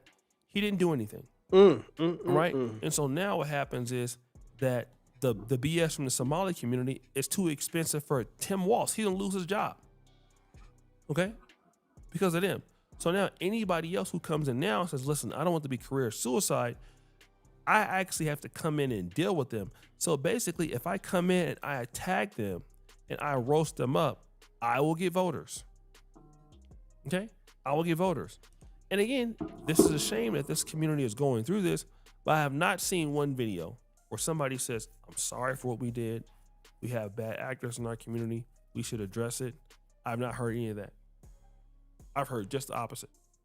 And what happens is it just makes people do what they're doing now, which is digging up more dirt, looking for more information, attacking you from all angles. And, people just get tired. And it's just like almost like the old drug dealers in the 70s, the heroin guys who basically got a little bit too out of their body. What do I mean when I say that? A lot of these heroin guys spending money, drawing attention to themselves. St. Michael. Doing things like that. And typically, people hate stuff like that, right? People don't like for you to mock them. And that's what the drug dealers were doing. They were mocking the government, mocking people, say, hey, what are you going to do? Come get me. And ultimately, it's what the Somalis do until somebody actually comes and then they get you. Woo! That's what you think. It's your boy, Shady Jackson, back at it again. The episode of The Celebrity Drunk. Appreciate you for all you do. Scratch the bell. We're out. Hey, man, like I told y'all last year, pick a side. There's a line over here. Y'all niggas need to pick a side. Y'all pick the white supremacists. The Pan-Africans picked the white supremacists. Y'all made us look like a hate group. Now look at y'all. Y'all over here begging. Y'all over here crying. Y'all over here, we're having a good old time over here. I've been told y'all to pick a side. I've been knew this was gonna happen.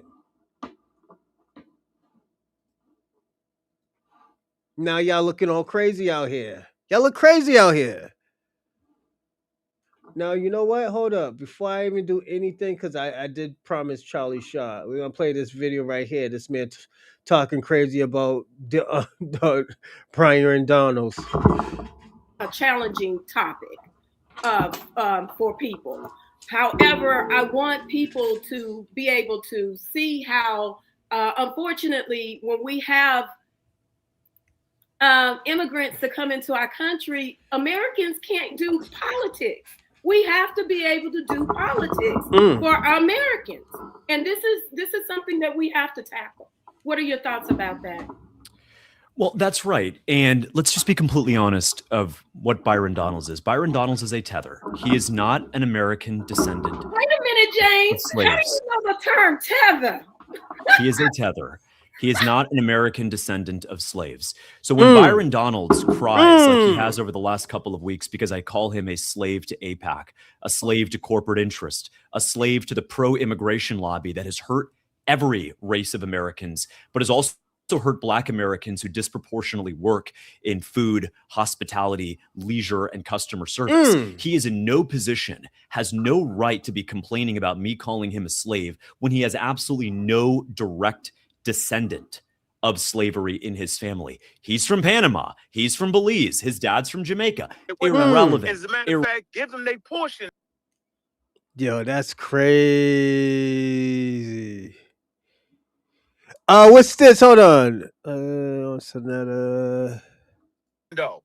See, culture ain't just a monolith. Monolith, one thing, right? There's several pieces that will come together to form. Give me a second, everyone. African American culture. So I don't have a problem. I'm never taking away the Latino aspect of hip hop and the part that they added to it, giving them their propers, yo. Okay, let me say this. Who created the word y'all? The word y'all was created and developed primarily by African Americans, specifically through African American Vernacular English (AAVE) in the U.S. South. European Americans. Hey, yo, we're gonna do it, yo. Convo. We're gonna do a reaction video to this. Americans later adopted and spread it, but they did not originate it. So we originated. Yeah, we're gonna do a doc. We're gonna do. I'm gonna watch this week, and we're gonna on Monday. Monday, we're doing a reaction video to this. Did he say ADOS?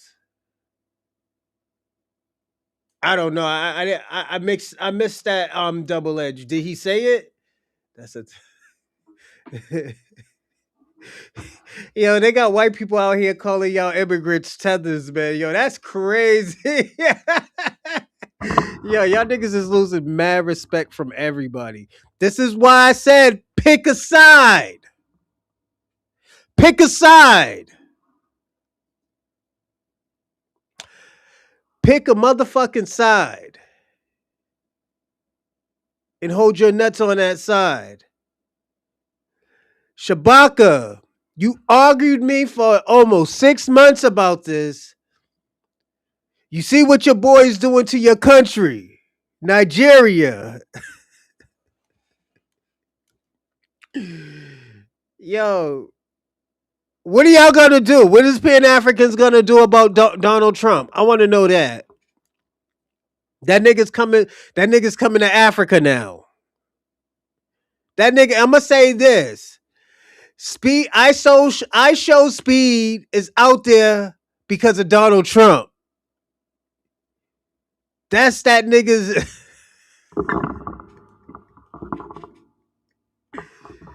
That's that nigga's spy.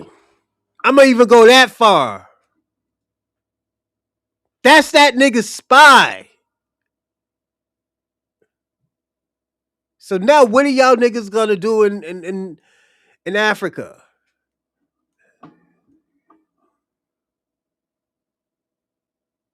Yeah, most of them are on Convo too. Yeah, most of them are from that type of camp. Black Americans are posting videos literally crying saying they've been like nigga, we know how Africa is. Come on, don't do that. Black K. Black K, let me tell y'all something. If Africa's so beautiful, why aren't you moving there? Why won't you move to Africa then? Why are people moving from Africa if it's so beautiful? If it's so great? I want to know that.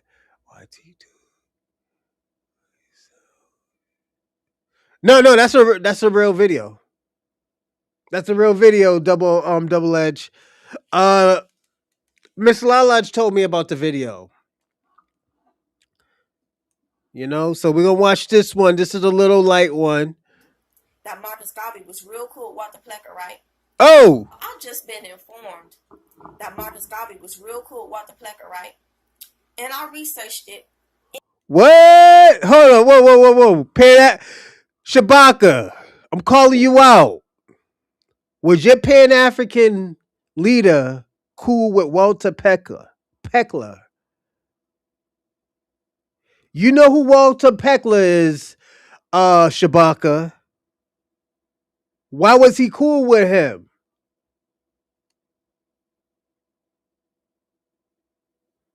The fuck is going on? Nah, see? What I tell y'all about these Pan-Africans? These Pan-Africans ain't no good. They ain't no good. They out here whining and dining with the enemy. That nigga whining. Let's listen to what she said again. Hold up. I probably heard it wrong. I've just been informed that Marcus Garvey was real cool with Walter Plecker, right? And I researched it. And it turns out this motherfucker was cool with the nigga. They was comforting his wife when he was in prison, y'all. What? The nigga was talking about going back to Africa and shit like that. The nigga was hanging out with a motherfucking white inferior. Your leader, Shabaka, best friend was a white supremacist.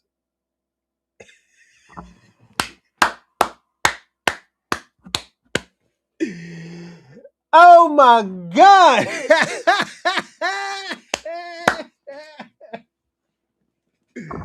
Your white supremacist buddy, I mean your Pan African leader, your your God, your Pan African God was best friends with Walter Peckler. Jesus Christ. Serious, girl. Oh my God. It all makes sense. For those who don't know who Walter Plecker is, he is the guy that put paper genocide on the map. He was destroying documents of our ancestors being indigenous.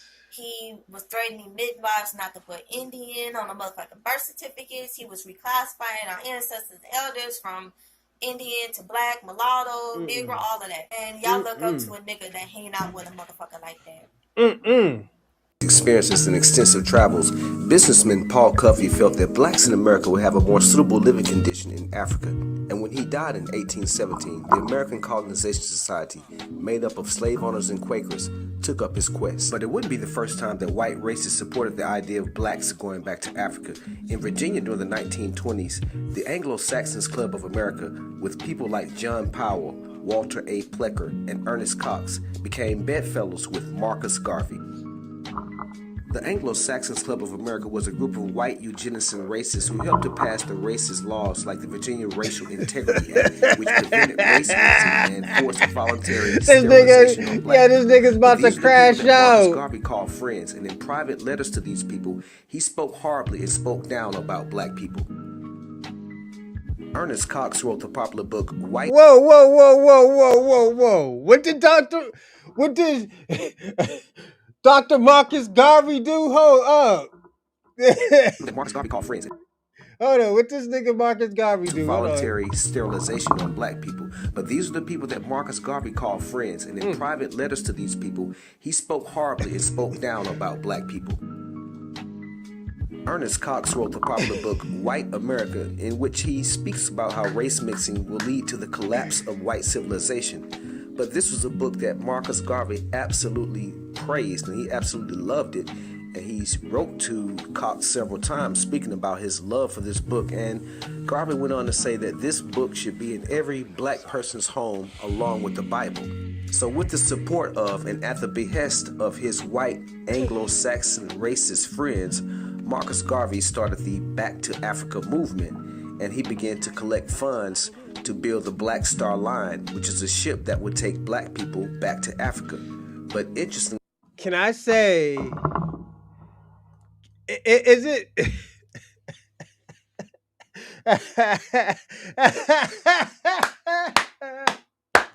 Is it okay to say that Marcus Garvey ain't worth shit? He's a piece of shit. Can we say this is immigrant culture, man? Can we say this is immigrant culture, man? Just turn it on niggas and ain't say not on code, scamming. Like, yo, what the fuck, nigga? Marcus Garvey? Yo, cool story, bro. Listen, that's why you Pan-African goofies don't get it. Speed is just entertainment. Nothing more. He will disappear. Just like just like you get to put out Oh my God, niggas is crashing out today. Shout out to all of y'all, man. Y'all are lit today. Hold on, give me a second, everybody. I'm sorry, I forgot to look at one thing. Oh, we got some subscribers.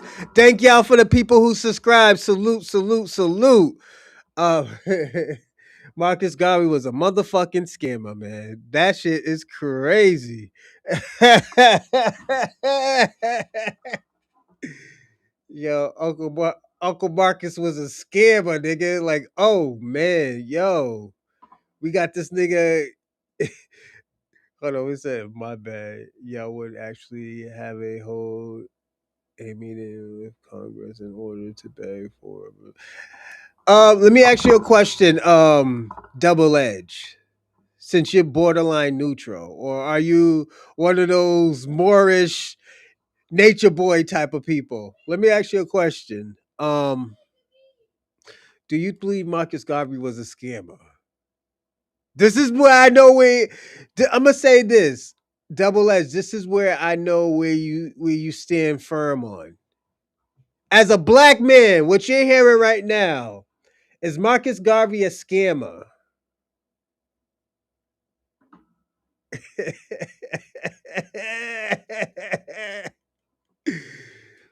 Yeah, and you know what? I'm gonna say Double Edge right here. He's playing both sides because he's a black American.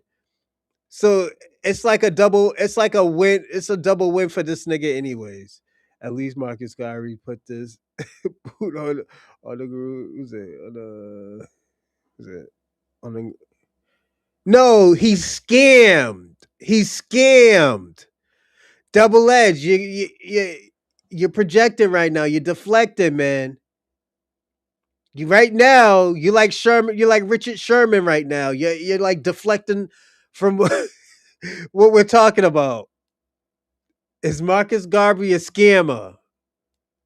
We don't care what he did. Is he a scammer? We want to know if he's a scammer. Double Edge. Do you think he's a scammer? Let's see how black you really are.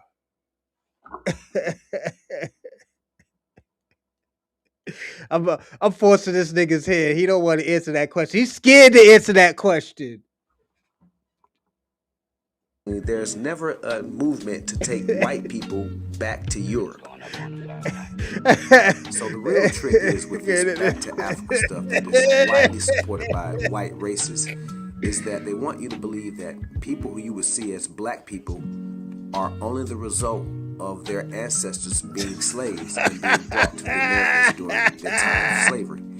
But that is totally not true. If you see these images, you see who the original Americans were. They were people who you would call black people, just like the indigenous people all over the world. So when we look at this trick, we must understand that people who call black people were indigenous to Africa, as well as Double Edge. Why you acting like a Karen, my nigga? Why you acting like a white Karen, my nigga? Like, yo, what's going on? Everybody, that nigga Double Edge is scared to answer that question. Look at nigga acting like a scammer. He acting like a Karen. The scammers, he said, the scammer are the ones talking down, talking down about a dead man. Now I'm kicking that nigga's back in. That nigga's taking a dirt nap for scamming, nigga. What the fuck? That nigga scammed your people. You talk about, yo, you try to, yo. This is this old broken Negro shit I've been telling y'all niggas about, man. Double Edge, you acting like a broken down Negro, man. What's going on?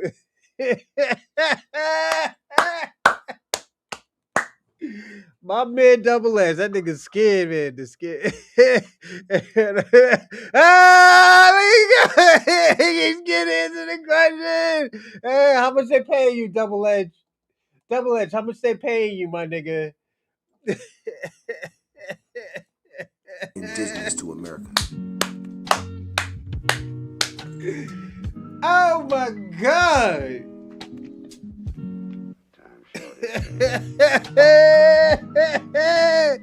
Double Edge is scared to answer that question. That nigga's nook. That nigga's like, this game is FBA. Yo, Double Edge, you're wild, man. You're a wild boy, bro. Everybody, don't forget to like and subscribe and comment in the live chat. But the only way you can comment in the live chat if you're I almost said scammer. If you're a subscriber.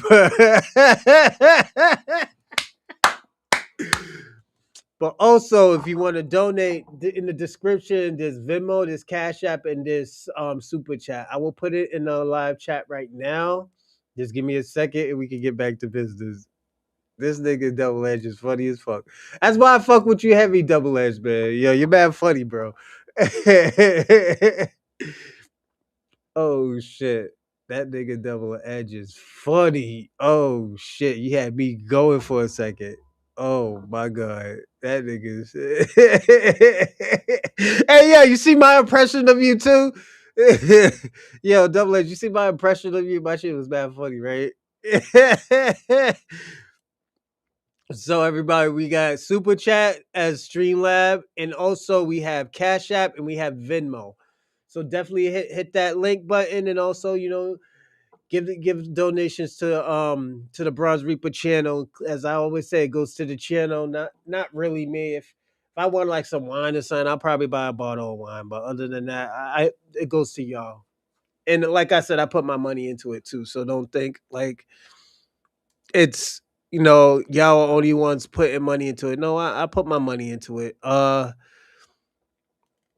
right, we're gonna do this one right here. This one's funny right here. I'm getting so offended about silly videos saying Hispanics versus not saying the N-word, and then going straight to being fucking racist as hell in the comments.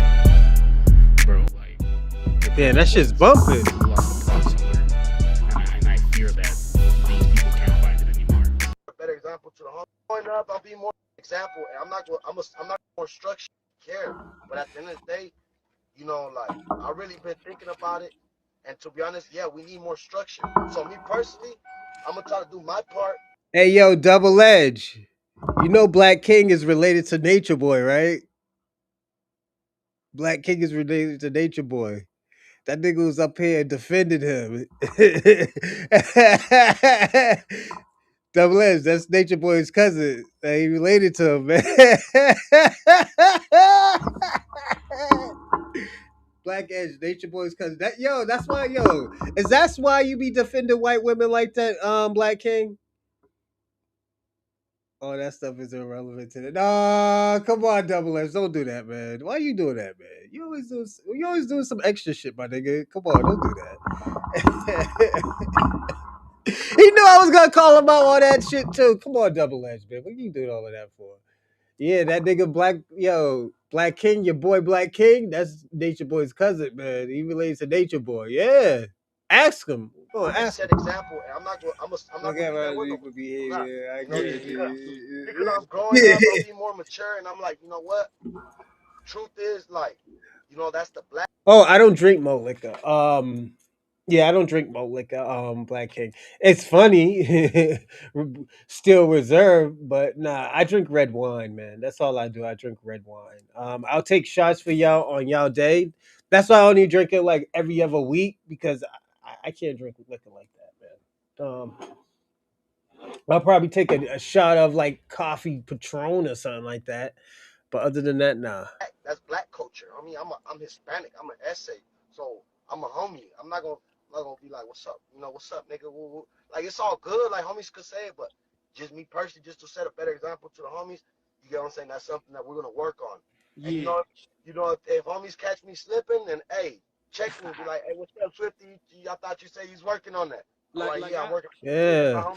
See, I fuck with that. At least he knows it's wrong and he say, yo, I'm working on it, because niggas been giving him the pass. I get that. And salute to that man right there, man, because he said he's working on not saying it, I try to work on not saying the word nigga. Sometimes it just slips out, man. Sometimes too much. So because y'all gotta understand, I be around white people and stuff too, man. They already think I'm half crazy as it is. The bronze business. Yeah, facts. Salute, OC, man. Yeah, man. Niggas out here, niggas.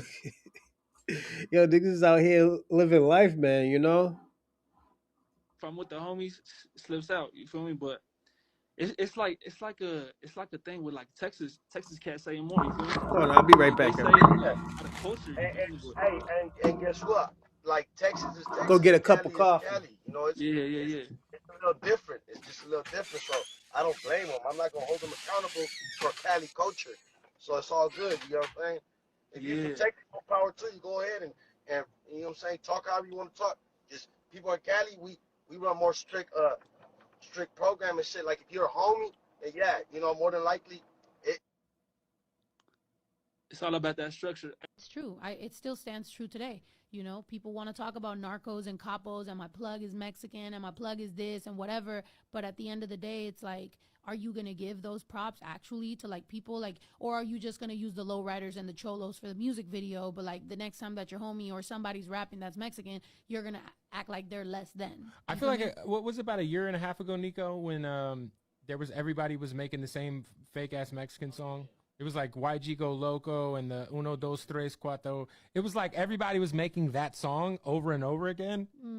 And like having like sombreros on in the videos and shit. And like, when you look up Mexican rapper, YG pops up, I think, as like number one. Like, I remember I was showing my mom because I was like, oh, you know, I had never Googled Mexican rapper. And I was like, I was trying to show her, like, if I pop up. And it was YG in a sombrero. I was like, holy shit. You know, and it's like, that's cool or whatever. But also, for the feature, you get a Puerto Rican. Well, would have been nice to fucking give that opportunity to a Mexican person, especially. And look, YG had a Mexican Sad Boy Loco was on his. And that's cool. But what I'm saying is, like, you know, in those moments, it is important to shine light. At least have him on the remix. Yeah, you know what I'm saying. So now I see some Mexican Americans trying to claim to be some of the originators of hip-hop as a culture. And I'm thinking in my brain, in my mind, how many, like when I was a child, how many people of Mexican descent, particularly like those that are, I want to say, like white adjacent, used to make fun of Caribbean people, African Americans. And like the amount of times that I was like called slurs by people of Mexican descent in my neighborhood, while yet still seeing them participate in hip-hop culture at the same time, but like almost as like a side thing, almost as if they adopted it and like created their own culture around it, like Chicano culture around it. Now this is the thing. This is why I told him too. I was like, yo, y'all gonna have to pick a side, man. I knew it was gonna come down for them. Yo, you're gonna have to pick a side. If you really look close at the video, that shows we can sell look niggas. I will say this. I knew that people were gonna have to pick a side. You know, even if it was over your own lineage, because at the end of the day, right is right and wrong is wrong. It always has been like that. It always should be like that. And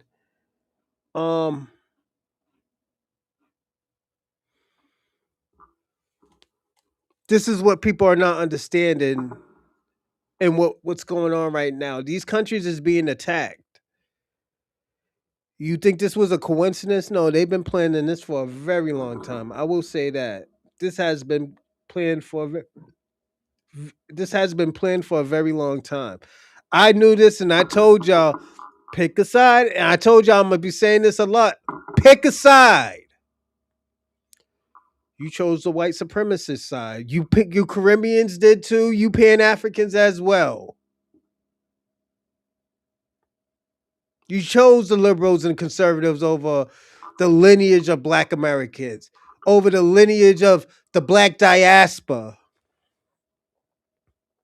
You thought Kamala was going to save y'all. Most of y'all voted against her. And she was for y'all. Not Black Americans. She already said she wasn't doing shit for us. But for y'all. Now y'all want to talk this Pan-African shit and we should work together and stuff. No, nigga, we should not work together. We should not work together. Because last time we did try to work together, y'all say we're lazy. We complain. We beg so much. So know what? Show us how it's done.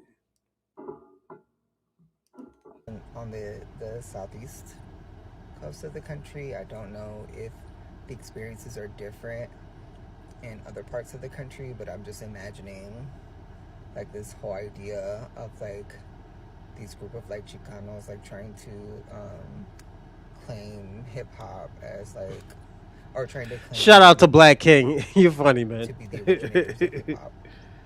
Like I know that. Nah, I just went to go get a cup of coffee. That's all. Traditions, specifically, I'm going to speak to Afro-Indigenous traditions because that's what I know more of, instead of just purely indigenous traditions that are not influenced by African culture. Spoken word, speaking in a melodic tone, rhyming, like those type of things were very common. So I'm not saying that indigenous Mexicans did not have I know why you don't try to ask? Because you try to guilt trip us. And that guilt trip shit ain't working. It's not working. The fuck you want me to do? It's not working. Like y'all niggas is out here struggling. Like let's personally be honest, Double Edge. Y'all niggas is out here struggling. Yeah, y'all niggas is struggling out here. Y'all niggas don't know what to do. Y'all don't know how to act. Y'all kicking and screaming. Talk about y'all don't want to go back to y'all country. Yo, nigga, shit's getting serious out here. Niggas is on some pirate sea taking your country. That nigga Donald Trump stole $50 million of worth gas from Venezuela. Nigga, what you think he's gonna do to Haiti, nigga? What you think he's gonna do to Nigeria? Them niggas is still throwing rocks and fighting with sticks, nigga. Like, come on. Let's not do that. Similar experience, and we also have to remember that there are also swaths of Mexicans that descend from African Americans. There are pockets, I should say, like within, and leave it at that. Why try to claim? Why are Mexicans so obsessed with the N-word? Like, if you ever been around a Mexican, you know how much they really say the N-word. And the thing is, I promise you they say it more than black people. And I'm not the type of person to get like super, super upset when somebody else says the N-word, but it's like, come on, bro. And as soon as you call them out for it, you're the bad guy. And my thing is, bro, don't y'all have y'all own? That nigga look like a homeless rich nigga. Like, y'all so obsessed with our word. Like, I used to go to a school with a lot of Mexicans, right? Like, I think it might have been like majority Mexican. And half the time you would hear the N-word. Black people unite. Wow. The few hundred FBA. FBA's a lineage. FBA's a lineage, Double Edge.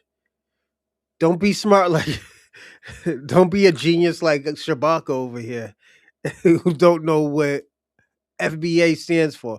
Like, let me ask you a question, Double Edge. What does FBA means? What is it? What is FBA? What is FBA?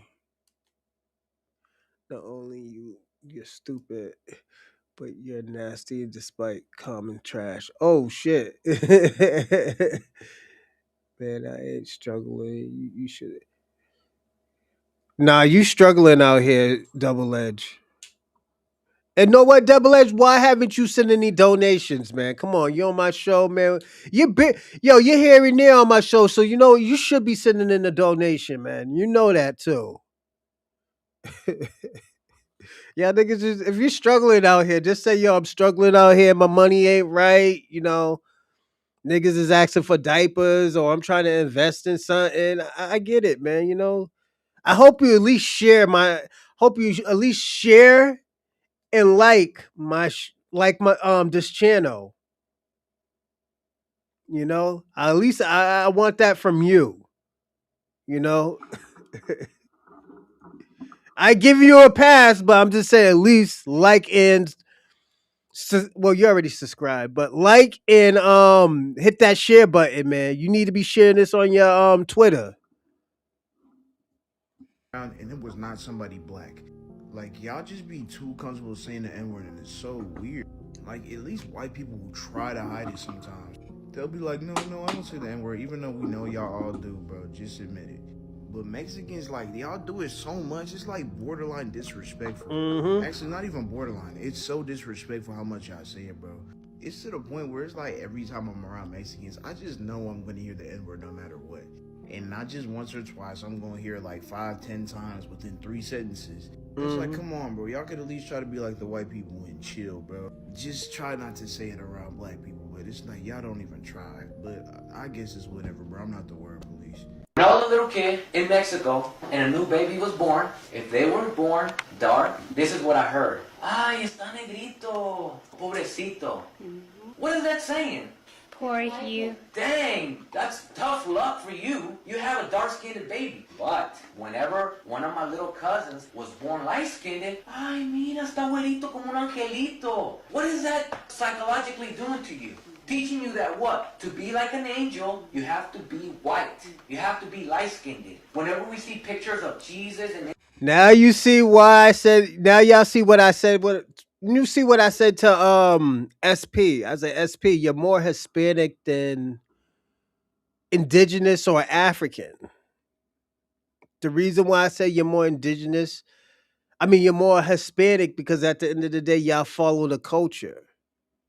Y'all probably even carried the bloodline a little bit more because y'all killed off the Taínos. You killed off the Aztec or whatever people you're trying to be, you know? That's just how I feel. Y'all killed those people off, you know? But like I said, I'm not gonna hate on them and stuff like that. If you think you're a Taino, yeah, my nigga, you're going to be a Taino. Are there Africans in Mexico? Absolutely. Absolutely. They got communities of them. Indigenous, a little bit. I wouldn't say a lot, but a little bit, yeah. But yeah. Angels? What color are they? White. White. Mm. Heaven is filled with white people. God and the angels are all white. When have you seen a black angel? Let's be honest. So what does that teach you psychologically? What does that teach you? That your God doesn't look like you. Yeah, have you noticed these niggas, yo, some of these Mexicans, these dark-skinned Mexicans look like they could be my cousin. Yeah. Yo, this man look like he could be my cousin, man. Like, yo, nigga still got that beady ass nose as me. The fucking cheek bubbles. Yeah, that nigga could be my cousin. Niggas is crazy out here. The angels in heaven in that beautiful place don't look like you. You don't realize what this is doing to you here. When my cousins were born light-skinned, they were treated better. They were treated way better. Way better. I mean, güerizo, vente pa' acá. Because we're dark-skinned, we were kind of pushed to the side. Quítate pa' allá, pinche negro. It's because psychologically, we're taught heavenly and angelic, beautiful, worthy is all white. Everything that's worthless is dark. I hated myself so much growing up because I was dark. You know what I used to do to anger my mother? Because she was ashamed that she had a dark-skinned kid. She was dark too. My mom was dark. My father was dark. So all her kids were Indios like me. Because of that, all of the other cousins are light-skinned. So her siblings, because they married white people, they ended up having light-skinned kids. Dang, I ended up with all the ugly kids. So to piss her off, I took my shirt off and I stood in the sun to get darker because I knew it would piss her off. That's what I did. You see how ugly it is to be dark? She made me angry. So I'm going to take my shirt off. I'm going to get darker. Because when she sees me, she's going to say, ay, pinche negro, quítate del sol. Every time I was in the sun as a kid, she'd be like, get out the sun, you're getting darker. She did not want her kids to get darker. When I was in high school, some girls would walk by and look at me and say, oh, that dude is not a Mexican, he's a black-sican. Okay? If I look like this, I'm not Mexican. So what is a Mexican then? What is a Mexican supposed to look like? White. Right. Why does she think that a Mexican is supposed to look like? White. That is what is teaching us that is a Mexican. That represents Mexico and Mexicans. Is white people with blue eyes. You see, when you watch novelas, any TV show in Spanish, what color are they? White. In the background, Facts, Ray Ray. Salute to Ray Ray. Servants. Basically slaves. Those are not considered Mexican. Growing up, you know what I heard Mexicans say? Él no es mexicano, él es un indio. You see what's going on here? You begin to feel what? Hateful. You, perfect answer. answer. And because you're worth nothing, it's easy for you to what? To not care. Why should you care? My mom, she was so hateful towards herself. She used to buy whitening cream. Cream that you put on your skin Queso. and it makes you lighter. She would bleach her hair blonde. She was desperately trying to look What? because this is a sin. This is bad. I had a mother who Yo, every time I'm gonna say this. I can't wait to get my other show, man. Like, yo, y'all don't know the type of people I want on my show. Like, I have this idea. I'll tell y'all my idea. And this is why I told people I'm gonna buy another house. One of my houses is gonna be a media house where I can wrestle there. I can bring like wrestlers and they can teach me certain things and media because I want to do other channels like other shows. Like I want to do a show called Netflix and Chill. I want to do another show that's called having lunch with a Rosalind. Just have lunch with people and eat and but with the eating with having lunch with a Rosalind, I wanna have a conversation, you know. And sometimes it might be two people, it might be one person, it might be five people and stuff like that, and it's super dope. Who gives a fuck? I have Dres as well. What's your point? But yeah, definitely I did like certain people I would want on a show. Like I would want this guy Ricardo on my show. I'll put Ricardo on my show with another person and stuff, and hear their stories and stuff. And I would even have like Joe Rogan on that show, just to have Joe Rogan. Because Joe Rogan used to live in Boston. At one time and I might have like what New Edition or have like a scholar and just eating lunch with them. But like every show, I'll have like a different chef, like somebody who's um someone who's a upcoming chef and they cook professionally. I'll be like, oh yo, you want to cook for a person? They're like, oh yeah, yeah, yeah, boom, boom, boom. Give them some chips and stuff. Have them be exposed. It'll be more of a marketing show than just a show that we do like every day. It'll be super dope, man. So like I said, I have ideas and stuff, and there'll be another show where just having people talk. FBA still follow African Jamaican hairstyles. How do we follow African and Jamaican hairstyles and we know nothing about Africa and Jamaica? Like most of us is ignorant. And when I say ignorant, I mean we don't know. We know nothing about Africa or Jamaica really. You know. Is Jamaica known for dreads? Yeah, they're known for dreads, but black people had dreads in America too before Jamaicans came. So it's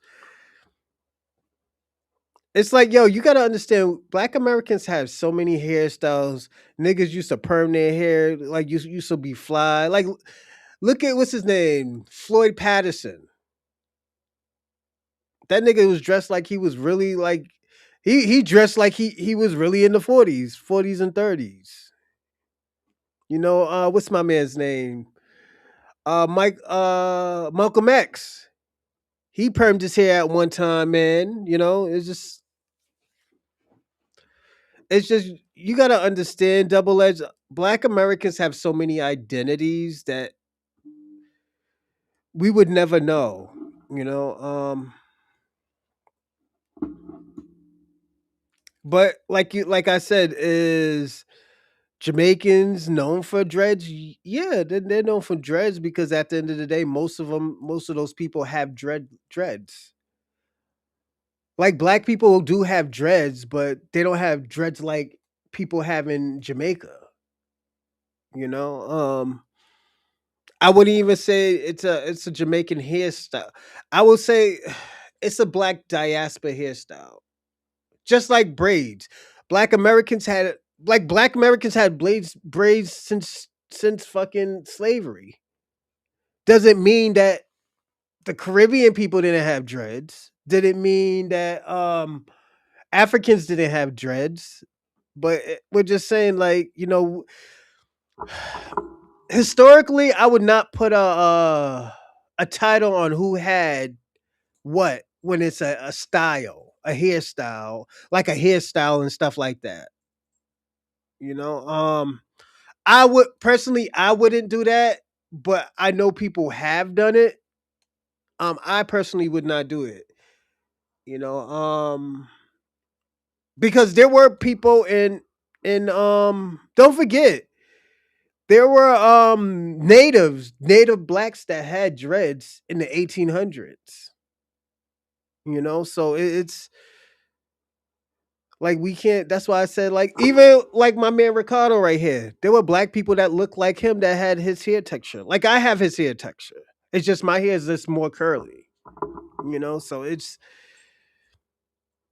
uh I personally wouldn't. I wouldn't. This is just me. Ethically, I feel like it's disingenuous when I just personally to me, I wouldn't do it because I would feel disingenuous doing that. Morally, I wouldn't feel right saying that that's a black hairstyle. I just said I wouldn't say it's a black American hairstyle. Is it popularized by black American hairstyle? The braids were, yes. Dreads is mostly probably Jamaican, but Jamaicans wasn't the only ones having dreads. The reason why it was popular because more Jamaicans had dreads. You know, it's like saying, "Oh, a fade." You know, there were Africans with, I mean, not Africans, but there were Caribbeans that had fades. You know, so but it was popularized by black people because more black people had fades. Oh, nobody does braids like African. Nah, I would no. Don't get your. I'm gonna say this double edge on a real tip. Don't get your hair braided by Africans. I'm just being personally honest. They braid too tight, and they bring your hairline back. Yes. I'm just being personally honest. They do a great job, but they braid too tight. They rip your shit out the skull sometimes. So I would tell you to be careful. But they do a good job. They just like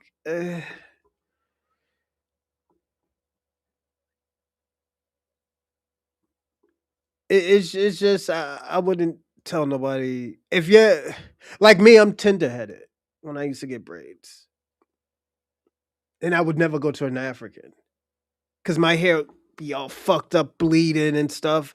Like my head will be bleeding, you know, because they braid too tight. Well,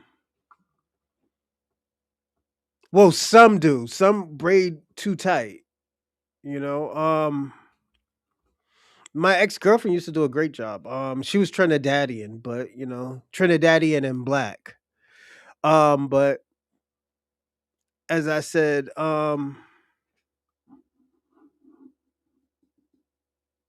just be careful. I would tell you to go to a black American, if anything. She talked to me, when she talked to me, it was spiteful. It was so much anger. Hold on, but dreads, I will go. I will go to a Caribbean. Dreads, I will go to a Caribbean, and I'll go to a black American. But I wouldn't mind a Caribbean girl dreading my hair. I would say that. And I noticed a lot of time when she talked to my cousins who were light-skinned, she talked to them very kindly. What did that make me feel inside? I'll never be able to be light-skinned, so I'm gonna be a piece of crap for the rest of my life. That gave me the fuel to say, what am I even trying? My own mom thinks I'm ugly, I'm worthless. She thinks she's worthless. She thinks she's worthless so much that she's whitening her freaking skin. And she's bleaching her hair because she doesn't want to look like this. Go home and talk to your grandmother and your grandfather and your uncles and them. You ain't my nigga them. When you go to jail, it ain't in your dictionary, even though you grow up around them. Because them Mexicans in jail don't go for that, nigga. Everybody know that. S.A. and them in jail don't go for the my nigga S.A. You go clean that up around them tango blast, them sutreses, them norteños. You go clean that up, ese. What's up, Holmes? Vato? Un pinche mayates? Nergos? Come on, homie. You go clean that up, nigga. They can fool y'all that ain't never don't know nothing, but when you know what you know, nah, S ain't playing, my nigga. When you see him 2 years down the road, he ain't gonna be my nigga no more. He don't know nothing. So let's keep it like that. We'll get along better. Yeah, we'll get along better. Niggas will stop thinking they can run off on the plug. I think Plies done made 4 songs talking about running off on the plug. Niggas, nah, homies, no. Nigga, I never ran off on the plug. And I think Plaza's Caribbean too, so I would never run off the plug. Never. Because it was family members, so it was my family, so I would never run off on them. Like I remember I used to cuff. I'm like, oh yo, yeah, I'm a cuff. Yo, here's extra. Like family was like, yo, you didn't have to give it back to me. I was like, no, I have to, man, because I borrowed. I cuffed it from you. And you didn't have to do it. Like I said, running off on a plug, that's not a black thing. That's a more of a Caribbean thing. The reason why I say it's more of a Caribbean thing because it's scamming. They'll scam you just the whole 9 yards. But there are some good Caribbeans that they'll pay right away. Don't get that shit fucked up. There are some good ones, but I know the Caribbeans that I used to get weed from. I stopped getting weed from them because they used to like pinch my weed. They used to pinch my zips and stuff. I'm like, yo, what the fuck? I was like, yo, why am I missing like 4 grams? Then they don't want you to come in their house. They just want to give you the bag without. It's a weird situation, man. I don't know what's up with them folks. I feel like Mexican rappers are holding themselves back by saying the N word, and they'll never reach superstar potential because there are so many people who are against that. So many people who are against that, and I just feel like Well, this thing, homie, nigga, our grandmother. You got people that's still alive from the 1964, 1950s, 1940s. Nigga, you think when they hear a superstar Mexican holler, nigga? Nigga, that's the reason why half our grandmothers and aunts don't like Cardi B. Nigga, these people was no. Maybe when they gone, but man, you don't hear Pitbull using that. Homie, that's street black dialect. Even a nigga saying nigga can only go so far. Flow Rider, Pitbull. Come on, homie. Yeah. So, man, in my mind, the first Mexican that can come through rapping in Spanish and Spanglish without using the N-word, and he hollering la raza, and he really representing, homie, he gonna be bigger than 6ix9ine could ever be. And he represent for his culture. And he ain't, see, 6ix9ine went nigga and destroyed himself. Yeah. He just destroyed himself. Do you see how them Latin people started embracing him when he started going in Latin and la. But it's fake. It's not authentic. It's not genuine, and they know that. Imagine, homie, if you genuinely bring that Latin Mexican pride, homie. Yeah. Fuck that nigga shit. This shit for la raza. And you represent, and you got that nigga swag, though. You still got the swag. You still got the swag because it's in your spirit. You got soul. And your soul done intertwined with this, yeah. But nigga, you still speaking, nah, homie, they'll rule the world.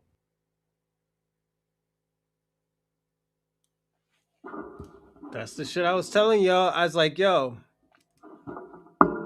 this is why I'm always honest with SP, man. I have to be honest with SP because I don't think SP comes from a different world that black people don't see, that don't experience.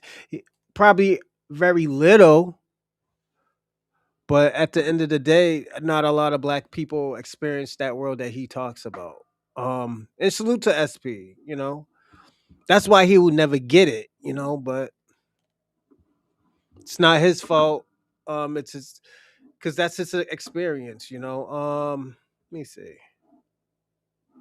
All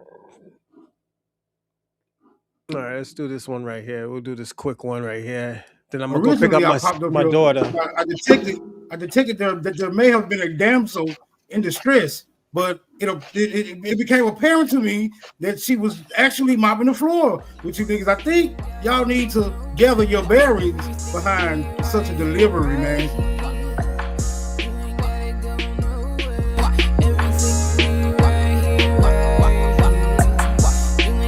Seen this one either,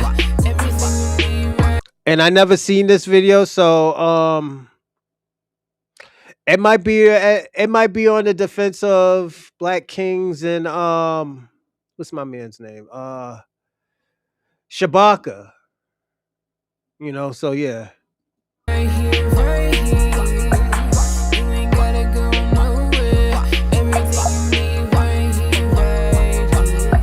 This is why I ask anybody who goes that far in the genealogy, what is the name of corn?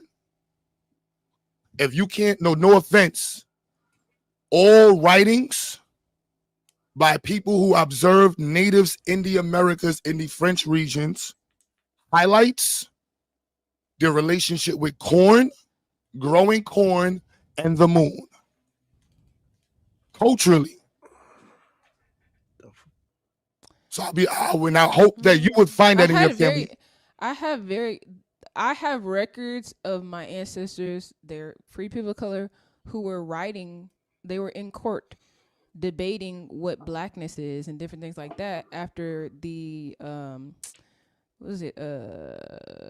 It was after the Civil War, Reconstruction, because 1870s. Yeah, got because reclassified they had, in and the UK, like the colonies didn't take over Mississippi till the mid 1800s. They didn't take over the Southeast until the mid 1800s. So that means our great grandmothers and great grandfathers, they were in Choctaw Nation, Cherokee Nation, because that's who was over that. That's who was actually settled in that area at that time. Even though all these other people claimed it. So let's agree on these, and this is what. So in that region in the 1800s, right? And I literally just told myself, yo, y'all need to. I tell my students, the Trail of Tears was happening at that time. In the middle region of America, before the Trail of Tears, you had black people who were living with. No, I never seen the video, Double Edge. I just seen Q Butter, yeah, because Convo talks about Q Butter a lot. But yeah, it looked like it was. I seen the title. I was like, you know what? Let's see what this is about. I'm gonna say this, Double Edge. Some of this stuff, some of these videos that I do, I do it on the fly. I do some of this stuff on the fly. Was it Bronze Reaper is going back to his Native American roots. Bronze Reaper learned about being Indian from his mentor nature. Your cousin, Black Kings, that's your cousin. You better stop shitting on your cousin like that, Black King. If y'all don't know who Black King's cousin is it's Nature Boy. Yeah, that's his cousin. And he don't want to admit it, but niggas know. Native Americans for 200 to 300 years. That's what they say. That's what they say. That's what they say to make themselves Native Americans. So they can separate Native Americans from blacks. So they can say we were the Native Americans were white people. Hell no. And we were them. And, No. Asians, We know. Or Mexicans. We know. I don't know where this whole new thing came up with. Asians. It's not new. Who is the Asians, like the natives of America? There's writings from the 15, 16, and the 1700s of the natives. Either we're gonna agree that the writing is real, or one of us is gonna say the writing is fake. But there's plenty of white folks writing, black folks writing, depicting the natives of this region. As Asians? No, as natives. But I'm talking about how they look. They look like natives. Whatever they look like. What do natives look like? They look like people. The only thing we're gonna quote is someone from that period. So which author would you? Which writers or writings? I have a book from it's an old book. It's kind of tattered. I got it from actually in Mississippi when I went with my grandpa to go back to his motherland, which is Mississippi. And it is from the 70s, and it's talking about Mississippi. And I forgot, it's like a particular part of Mississippi, and it described the Choctaw as copper-colored aboriginals. Now, who is now, sis? Again, if you're talking about the Mississippi region, I just want to be clear. We're talking about French colony. We agree.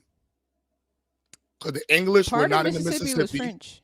Yeah, part of Mississippi was French colonies. Colonized by the French. So I'll look that up after the show because I'm about to step out for a little bit. The data that you're quoting, thank you, may have been from the Mississippi. Email me that. Lives.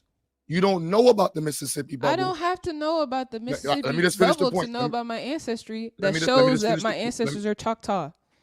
No, that's cool. That's cool. But what I want to make sure we both are clear on is that the Mississippi bubble happened, and most of you see the scheme. It happened but it happened to French people. It happened among white people. White on white crime. That's what it looks like. No, where is the Mississippi Corporation? Mississippi is an indigenous word, so. Where is the Mississippi Corporation, and where was the Louisiana Purchase? What did it include? It included white people on white people that didn't have nothing to do with the indigenous people who were controlling it, the actual landmass. So the Mississippi Purchase and the Mississippi Corporation extended from the Gulf Coast to Canada. I get that. It was they, like I said, there were European colonies. They were in Europe doing deals, claiming land that they were not settled on. That was the French. They all did that though. Not the Dutch. They all did that. Incorrect. All of them pretty much did. Yes, they all did that. They all did it. Prove it. Because they didn't have enough population to prove it. Really All you got to do settle all at the this land point, sis, I'm your student. I can show you. You have not even proved me that you have an ancestor from Africa. In Brooklyn, what's one of the most notable names in Brooklyn? I don't know. What every rapper comes from in Brooklyn. Everybody. Biggie, Jay-Z. Starts with a B. In the chat. Starts with a B. The most famous part of Brooklyn that all the rappers come from. Bed-Stuy. You might be a little young. Bed-Stuy. Bed-Stuy is named after who? Brooklyn. Bed-Stuy is named after who?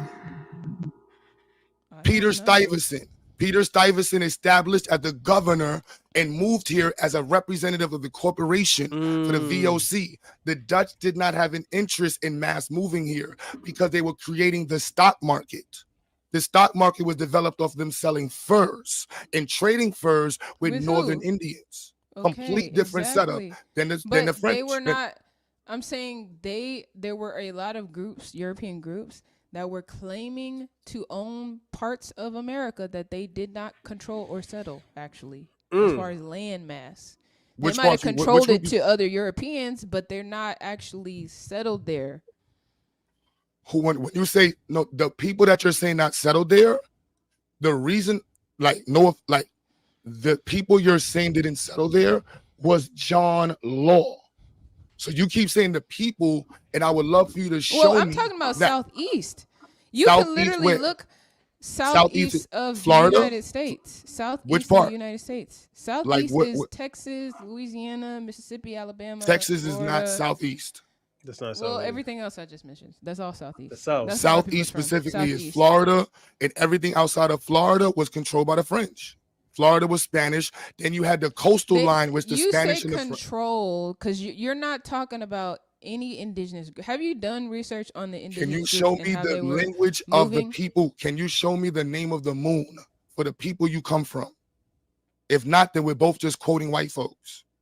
Can you tell me the name in your language? Because I talked to my ancestors. 1700s. Tell me the name of the moon. My problem with people that Before are your problem, can you tell us about the culture that you found through your genealogy? Yes, I can tell you about the culture because my grandparents have the culture. Everything that I've studied. So I interviewed my grandparents. Wait, hold on real quick, sister. Certified Saatchi. Now, this is where y'all come out the bushes and be little females. I literally asked you, sister, to do a presentation. And I said so that we don't have to interrupt you, correct? Mm-hmm. I would love for you to continue a presentation uninterrupted. That way we can just go over the data that you presented. You see, Sachi? She asked for the back and forth dialogue. I literally said, I don't want to do this because I don't want to feel like we're I arguing. don't I'd even rather just understand hear her this out. sentence. I really don't even understand this sentence. It don't even sound right. No, I'm talking to the dude in the chat because I don't want we're having a dialogue back and forth. I don't want to do it this way. I'd rather her present. But that's it not gets the a little, way we don't. I'm not debating. That's not the No, way. I'm just talking to you, good sis. I'm talking to homeboy in the chat because they be coming out of the windows with their fan club stuff. Yeah. Like one of the dudes down there believes the earth is a diamond. Another dude believes that the earth is a triangle. And everybody don't like my side of YouTube because we don't play with information. Oh, shit. We intellectually hood and very smart. And we love the... Hey, Black K, what's the shape of the world? Did you say it was a diamond? I think Black K thinks the world is a diamond. I'm gonna start saying that.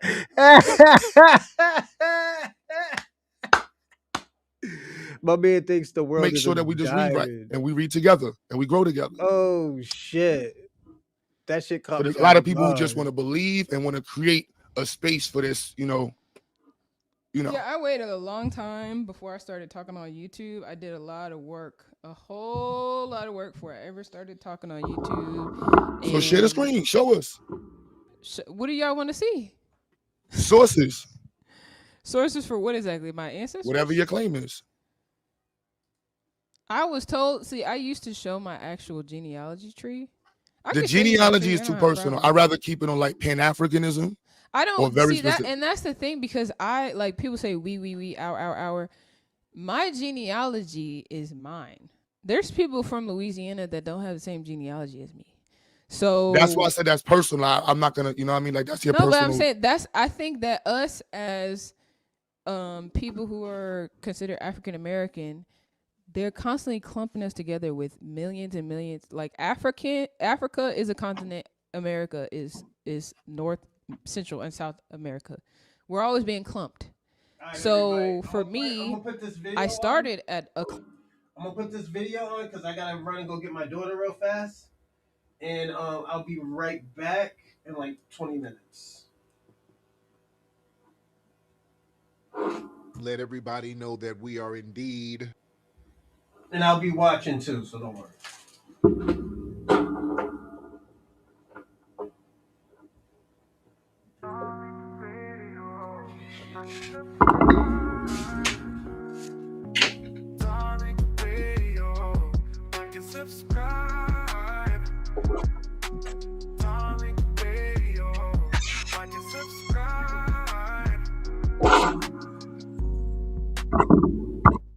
The city of Wilmington, Delaware, took out a notice to auction off the Frederick Douglass and Marcus Garvey Academy campus for unpaid vacant property registration fees. I repeat, on August the 5th, the city of Wilmington, Delaware, took out a lien to auction off the campus we bought, the campus we've been working on for 6.5 years. I was not notified of this. We were not notified of this. This past weekend, without an email, this past weekend, without a letter in the mail, this past weekend, without a phone call, the city of Wilmington put a notice on the door handle of both of our schools, informing me that if we don't pay the past due vacant property registration fees and outstanding utilities by the 25th of Black August, they will sell our campus. Brothers and sisters, can I ask you a question? Why were we not notified that they were going to try to sell our campus? Brothers and sisters, why are they trying to sell our campus at the very moment that our accounts are frozen? All right, welcome, everybody. Respect to the law. Glad to have you guys tuning in. Oh, well, there it is. I don't know why my thing went mute. What's up? I'm here. What's going on, guys? I'm here. Welcome to the Tap In. Much respect to you guys. I hope you guys are up and at it and ready to chop up great game. I would like everybody to give me a nice retweet. Let's see some FBA thumbs in the air. Let's see some non FBA hands in the air. Let's see those thumbs and hands. And let's get some retweets. Let everybody know that we are indeed live in the building, ready to chop it up. Now, before I get started, real quick, I got to shout some of the regulars out real quick. It ain't going to take long. I just got to say a little something to Brother Ani Asaru, Sister Rhonda, Brother Marak, Big Rich, FBA Tether Patrol, Aztec, Highland, the Black Nuremberg Facts, the Prototype, KK, Miss Skyline, Cousin Jerry and Billy Hernandez, Sir JG, Ethan, and the legendary Tethernator in the building. Respect to the law. Round of applause for you guys. And we will take calls shortly while people are piling in. And the first thing I want to discuss, family, Umar Johnson. We got to discuss Dr. Umar Johnson, ladies and gentlemen.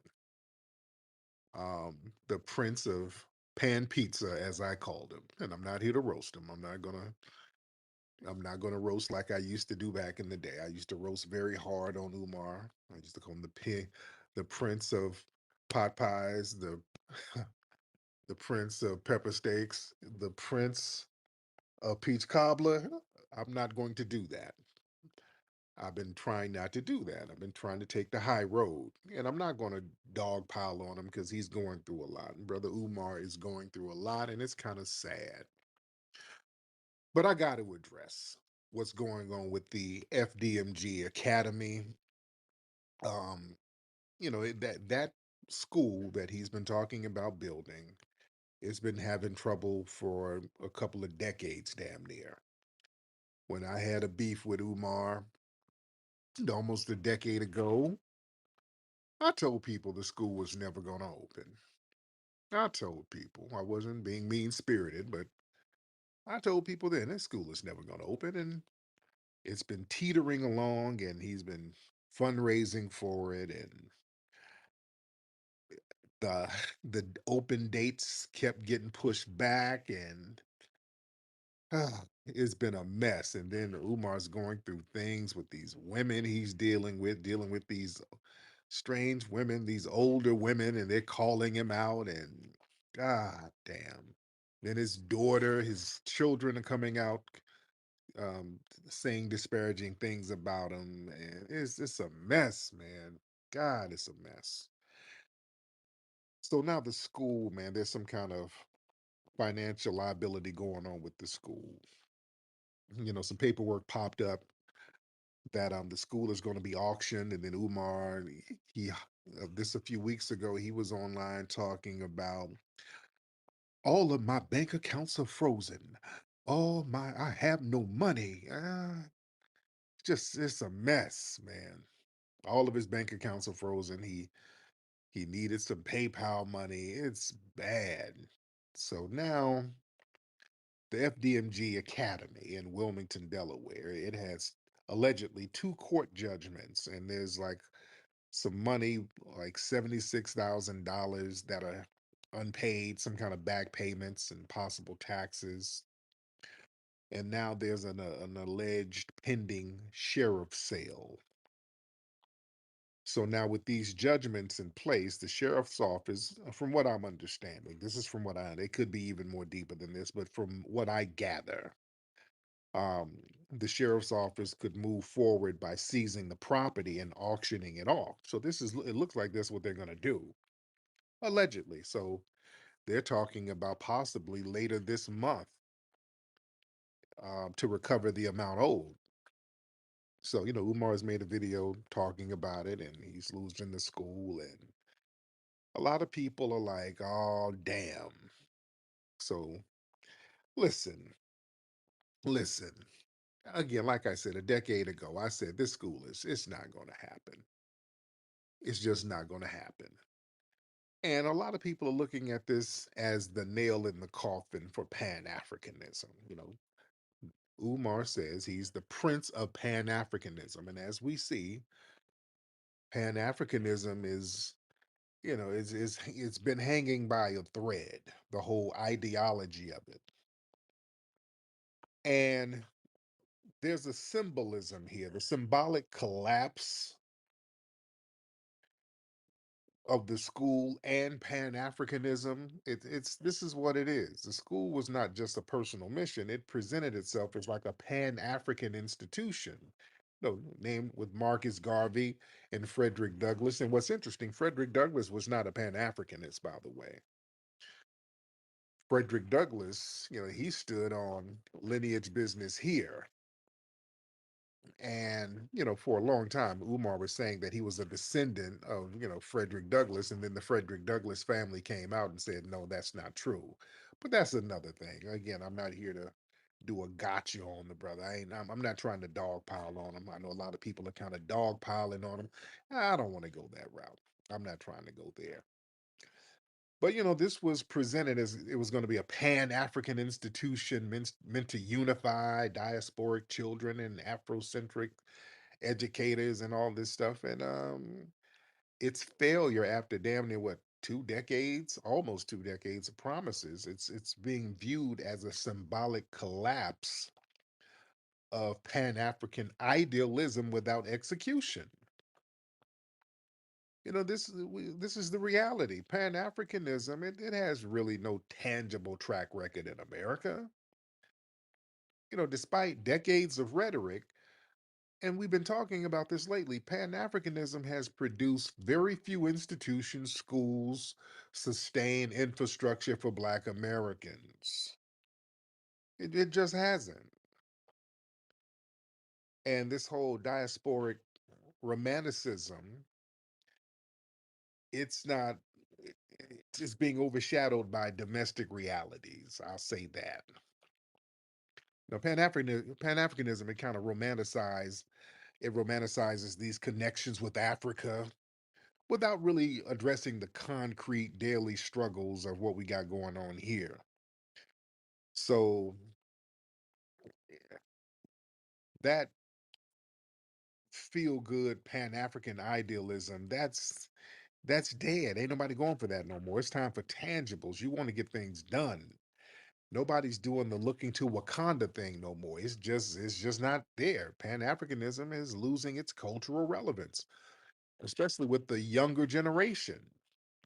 A lot of young Black Americans are just disinterested in an unreciprocal diasporic alliance. People are now choosing lineage based and practical movements. This is why the foundational Black American Renaissance is in full swing right now. Eh? And listen, that financial mismanagement, the people are just tired of that.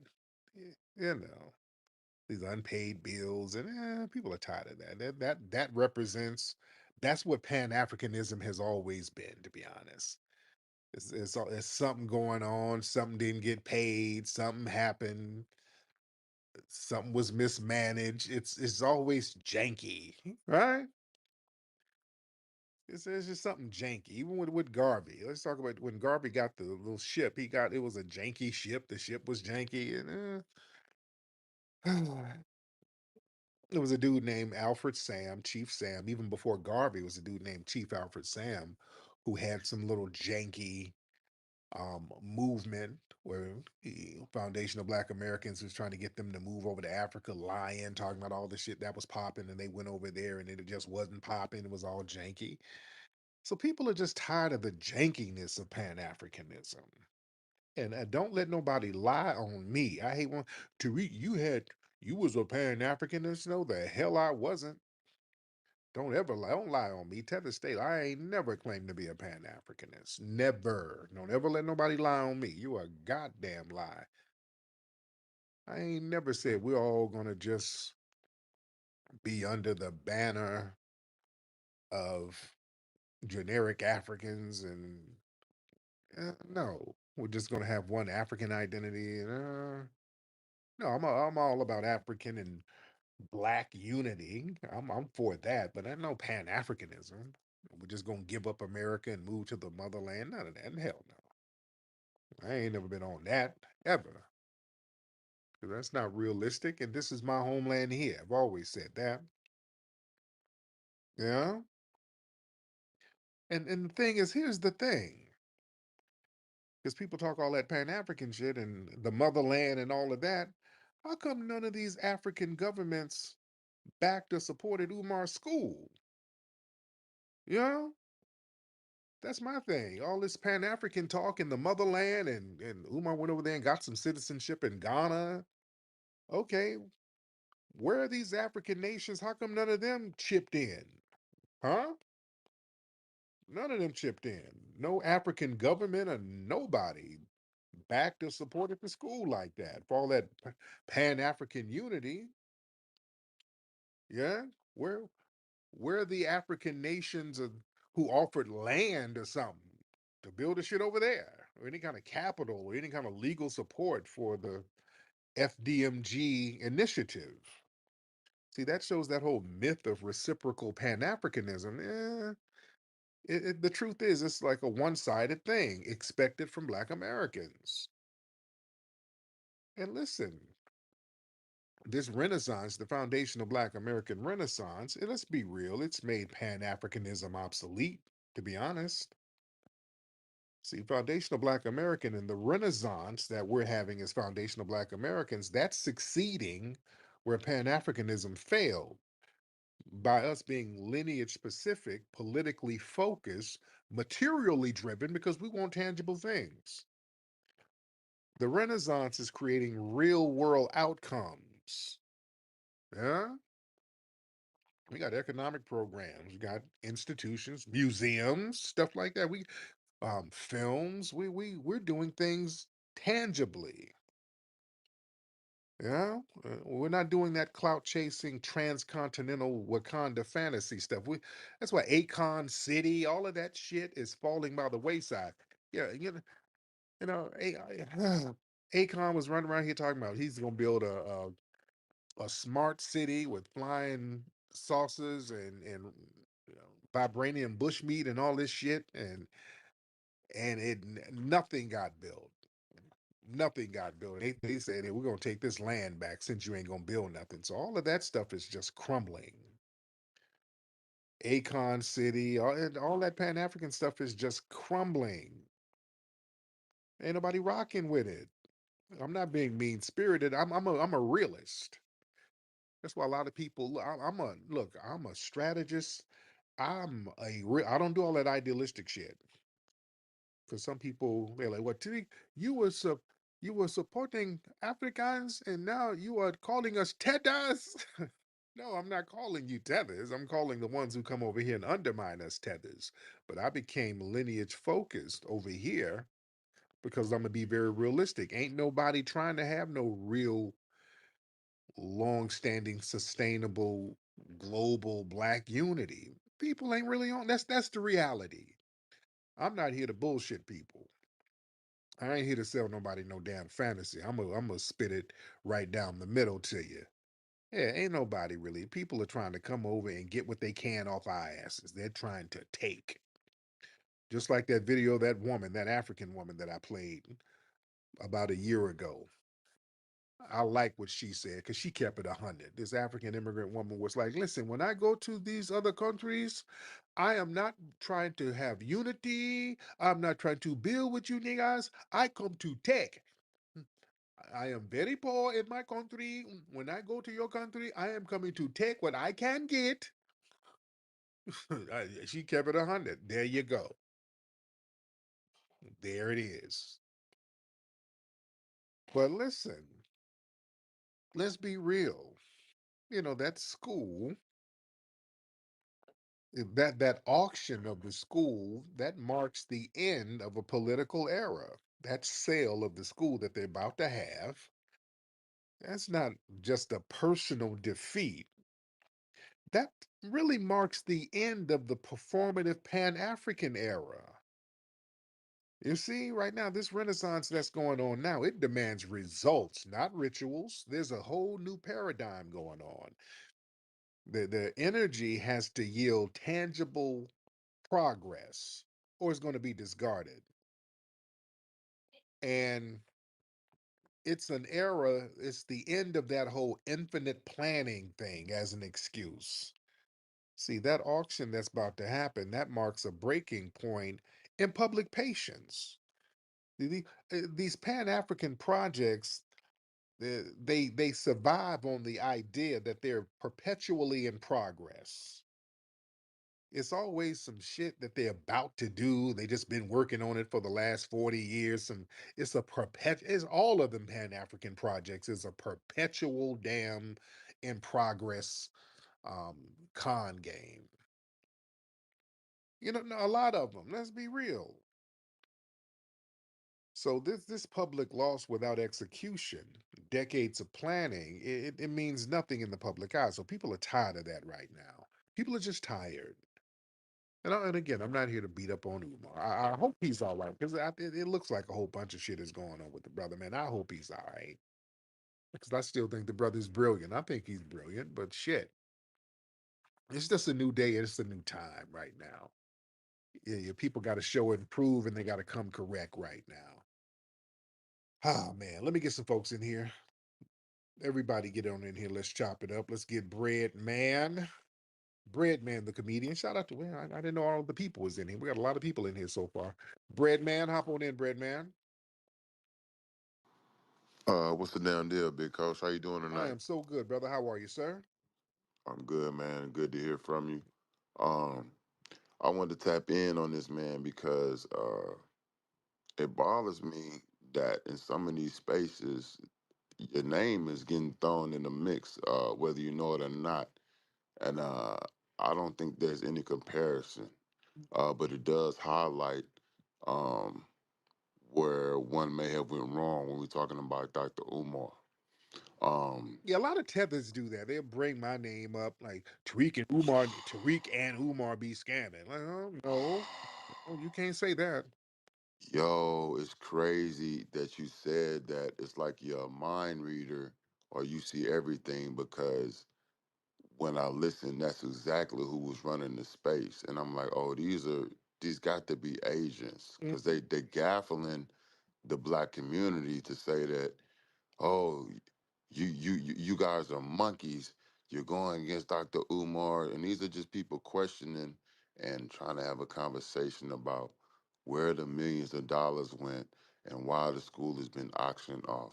But now you got these spaces popping up with these tethers, and COINTELPRO never stop. Oh yeah. So I see these people as agents because they pop out of nowhere and they have the audacity to tell us, that we out of line for questioning this and then calling people monkeys. Mm, And then again, they throw your name in it, right? yeah, But I see everything, neither here nor there. So I'm gonna get off what I was trying to get off there. no doubt, no doubt. I I feel like where Dr. Umar went wrong was he promised something that he didn't have to promise. Uh, to keep it short, we would have paid him gladly the same money that he made that we don't know where it is for his content, for his stance as a so-called Pan-Africanism, as an influencer, or maybe just putting out movies like you do, pieces of content. Mm-hmm. He promised us a whole shebang that he knew he was not going to deliver, and the reason that I know this was never going to be delivered. If you was really trying to start a school, you can start a school in one room. That's a fact. If you wanted to make FBGD bigger, the Frederick Douglass Academy bigger, you could have did it on YouTube, and you would have had at least 1 million students in your school via YouTube, via online at this point. I look at it as like a dope dealer, and he was getting a crazy price for the cheap. So I'm gonna pay the 4,000 for this bullshit space. It stayed boarded up with plywood the whole goddamn time. He wouldn't let nobody come paint it. He wouldn't let nobody come do the electric work. He wouldn't let nobody come help him with the sheetrock. These are thousands and thousands of black people reaching out to him saying, "Yo, we want to come help. We can get this shit knocked out in 2 weeks." The word was out on the street and we heard him. I don't want your help. All I want is donations. All I want is the money. So he dug this hole for himself, and now he's at the place where he's running from a federal prosecution. Mm. When they start shutting down your cash app, big coach, when you start saying I can't get to my account, I can't listen, the bank ain't gonna stop you from getting no money. Go. I'm Yeah. I'm with a credit union. I got a business account. If I woke up tomorrow and $10,000 was missing out of my account, they would put that right back on my account before I got off the goddamn phone. So this Mm. man has hustled the community and he's just at the end of his run. But like every con, and I hate to say it, like every real con, there is no filter. So he will keep going until the wheels fall off. Mhm. And I yield. My man, I appreciate you. But yeah, don't bring my name in shit. Yeah, Tethers always try to be slick and lie. Yeah, which is they don't bring my name and shit. They try to do a 2-for-1. If they're gonna assault Umar, they'll try to throw me in on some guilt by association because they know everybody know I put Umar on. I put him on. I put him on by putting him in my films. But then they start talking about they be scamming. No, no, no, don't project that shit onto me. Nigga, I ain't never not delivered anything. Everything come out of my mouth, I'd come through it. Let's be real. No, nobody stand on business like I stand on it. Everything I say, I deliver. Everything. You can't see shit that I've ever said that I didn't deliver on. If I say we're gonna have a pop-in rally, not only did we have one, we had two pop-in rallies. If I say we're gonna have movies about history, we're gonna have number one movies about history all across the board. If I say we're gonna do a documentary about hip hop, we're going to do the documentary about hip hop. We did the greatest documentary on hip hop ever.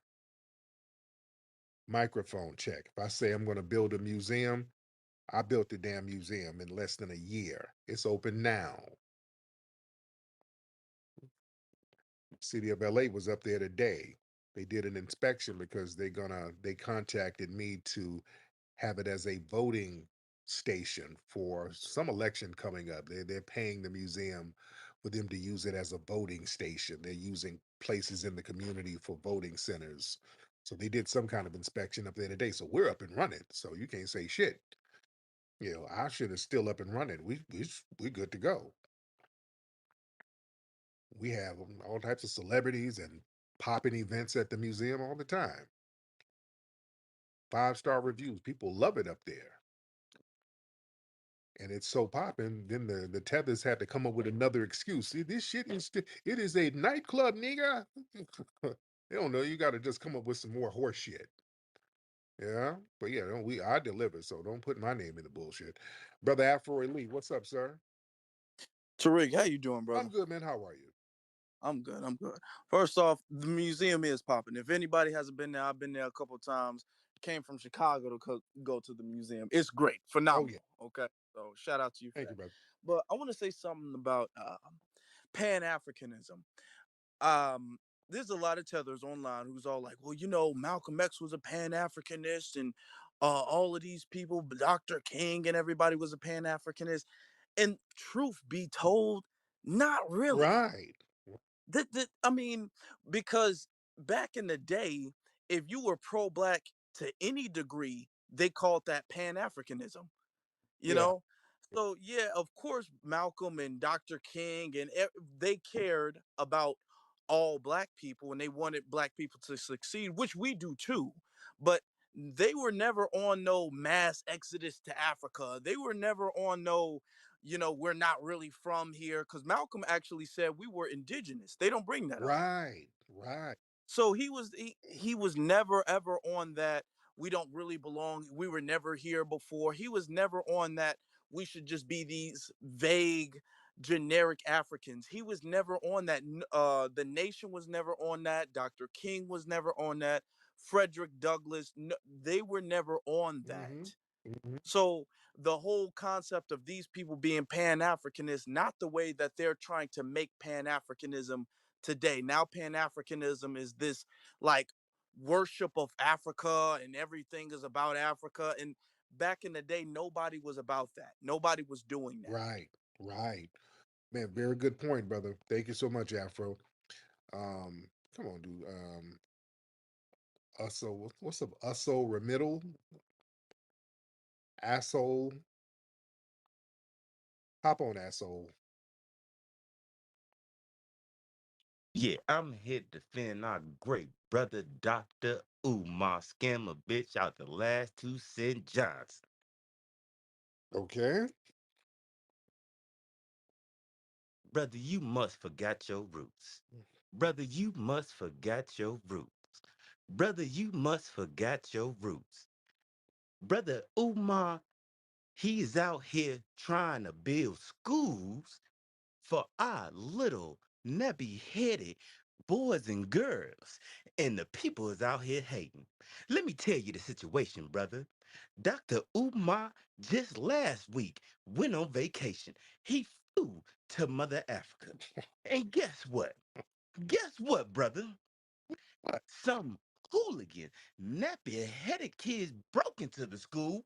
You hear me? Broke into the school, brother, and put dust everywhere. It was dust everywhere in the school. Brother, do you understand? Now, I need the people to come together and put their pockets together, brother, because after he came back and seen this contravesty in the school that he was building for our children, right? He got hacked. Now the system, he has no digital currency, brother. Let me say that again. He has no digital currency, brother. Let me say that again. He has no digital currency, brother. And you put him on, brother, and now you sitting here tarnishing his name. Thank you so much, brother. But thank you. But listen, eh, again, people knew, and I knew it, the school was not going to happen. Just with all of the excuses and all of the pump fake dates, and oh god, the excuses just became every few months it was a new excuse. Uh, Listen, I was going to open the school, but I got termites. The termites ate up all the wood. The doors got eaten by termites. So I can't teach the students in the cold. It's too cold to teach the kids. Okay, all right. Then a few months later, it's another excuse. I'm going to have to push the date back. I'm going to have to push the date back because now the school has ghost. The school is now haunted. A ghost came in the school and it's been haunting the school. When I was there, I heard loud noises and I saw a ghost float across the gymnasium, and it was Frederick Douglass. Okay, god damn, bro. It's a whole bunch of excuses, and then it's always something happening to the school. Listen, brothers and sisters, first of all, hit that cash app. I cannot open the school because last night, when I got in, I was over in the motherland, and when I came back, I saw that a group of leprechauns broke into school. All right, they were looking for gold. They were in the school looking for gold. I saw little leprechaun footprints all over the school desk. I had to get leprechaun traps. I had to get them off Amazon. So I need for leprechaun traps. God damn, man. You got to get leprechaun traps to get the leprechauns out now, man. God damn. They want me go. Oh goodness, man. Hey man, this shit happens. It should be happening, man. Let me get my sister the prototype in here. The prototype, hop on in. The prototype, hop on in, beloved. You forgot What something, happened? my brother. Hey, Hey, family. hey, hey. My American Africans, my American Africans, my American Africans. Listen to me. I need the money sent to the school. I need the money sent to the school. I need the money sent to the school. I don't need your money. My school needs your money. You gotta don't forget that part now. You gotta add that, slide that on in there. Mhm. The school needs your money. Yeah. The school needs this because they're taking away from me. They're stealing all of our hard work because we need to build this school. Because we need to build the school. We need to build the school, my American No, my African. sister, my American African sister, what you don't understand, I had the school fully, it was already a full staff. But what happened was I had some animals at the school that we were going to have on display. We brought in a lion from Africa. Okay. When I went to the motherland, I brought over a lion from Ghana. Unfortunately, the lion ate the principal. And so I got to get a new staff because the principal got ate by the African lion. And I need y'all to get together and staff do this from the bottom of your heart. I know you have things to do, but I can't pay you. I can't pay you. I can't pay you. You will be blessed abundantly for being a good steward of the school. Thank you. Thank you. Thank you. Education should be free, and education is going to free you when you come to my school. Fam, the money gone away. Sorry. Man, oh Sorry. good. Thank you, It bro. wasn't me. Oh goodness, man. The excuses, the excuses are insane. Oh goodness. Listen, on my way to the school, I was going to open up the school this Thursday, but Wednesday, my African brothers and sisters, I was abducted by aliens. I got abducted. I was taken to another planet. There was an extraterrestrial with a long ET finger. He did an anal probe on me, okay? Then sent me back to Earth. I had to get a prostate exam. My wife, I had to get a prostate exam because of the alien finger. That used up all of my insurance money. So all of the insurance money went on a prostate exam from the alien probe. Oh yeah. Oh, did he say he said that for real, right? Oh, he actually said an alien. Oh yeah, I'm up here, but my wife just reminded him he actually did say an alien got him or some shit. Oh yeah, he said an alien socked him in the face. I forgot he actually said this shit. I'm up here bullshitting. He actually said an alien socked him in the face. The alien came back. The alien stole on me and came back for more.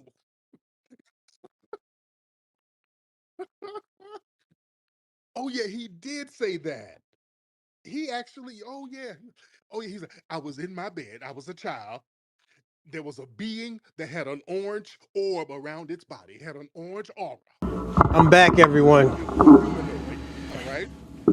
All right. We're gonna go back into the video that we were just watching. Sorry about that. It took as long as I didn't think it was gonna take. Clump, and then I drilled down until I got specific with my own grandparents, and they're telling me their traditions, how they grew up, how they their parents were farmers, how they had their own my grandpa grew up on a reservation, and it took me interviewing him and doing the research based on what he's telling me to understand that he grew up on an actual reservation, then to look up the records to see that he was full-blooded Choctaw, and that his grandfather had his land stolen because white people claimed his name, took his land that they promised the indigenous people on the Trail of Tears. If you stayed in Choctaw territory, you get 160 acres. But if you left, then you get acres in Oklahoma, which is why there's Black Wall Street. How did the Black Wall Street magically appear in the same place where the Trail of Tears went to? Okay, so I'm connecting dots based on what my grandfather is telling me, not some white man. He's telling me this from his own. By me knowing him, I know him and his grandparents because he remembers his grandparents. So that's automatically 4 or 5 generations simply by talking to my grandpa and not talking to any white man, a book, anybody on the internet. I'm talking to my grandparents. And so from there, then I do the research based on what they're telling me, and what they're telling me lines up. Let me ask you a question. Double Edge.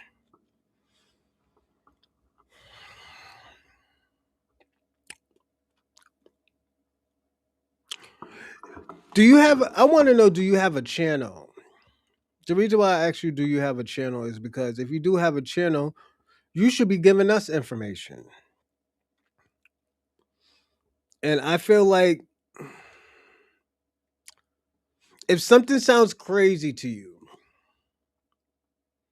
you don't think it's true. It could be true. Like, I'm gonna give you an example. I remember back in the days when I was in school. I was in school in the early '90s.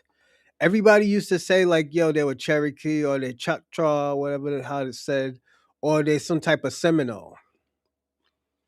Um, Now I was, and I'm gonna say this. I was guilty of laughing at people. I was guilty at laughing at people saying you ain't no Native American, you're African. And I feel like what now is going on is that people are finding out that they are native to this land. And people like you, Double Edge, you have a problem with that. What is your problem with people being native? I just want to know because it seems like you have an issue, not even a concern, but an issue. What is your issue with people being native to this land? To what I'm seeing on record. So that's where my source is my actual family. And we're talking about lineage, we're talking about ancestry, we're talking about um, racial identity. And for every other race of people, that has to do with your family, not some idea. So I feel like we have to get grounded on some kind of base in reality, because for every other race of people, who they are is based on who their parents are, who their grandparents are. For us, it's based on whatever the white man decides to tell us we're from. So let me show you this right here. So we're not. Let me ask you. Okay, let me answer what. Let me answer the question that I asked you. You said that. Yada yada.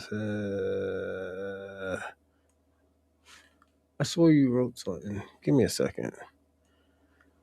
My nigga, give me a second. I swore you just wrote something. What's going on, John Winters? Salute, salute. Look it up, please. What's going on, Detroit? Salute, salute. I'm sorry, I had to go pick up my kids, everyone. So, oh no, I'm looking at the wrong one. Sorry. Fuck. Tariq, you can be whoever you want. You say, my brother. That's not the question I asked you. I said, what is the problem with people saying that they are from native lineage? Like, I'm gonna give you an example. Do you believe somebody can be Nigerian? Double Edge. Like, I'm asking the question, do you believe somebody can be Nigerian? You know?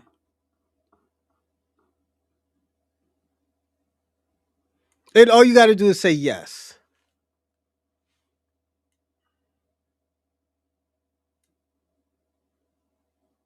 You know.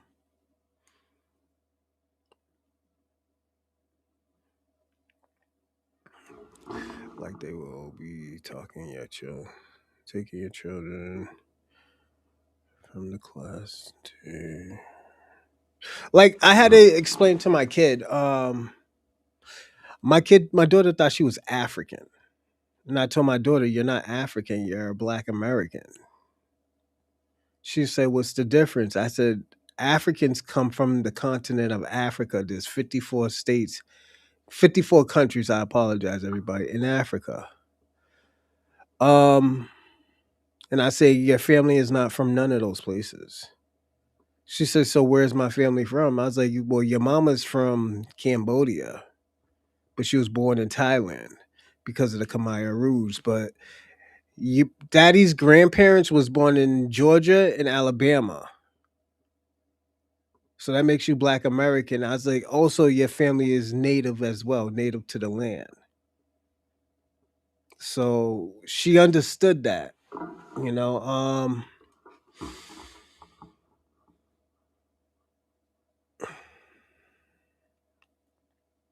The reason why I had to tell my daughter that because the schools was telling that she was African. Hold on. The problem is how FBA tries to label all Black Americans. FBA, no.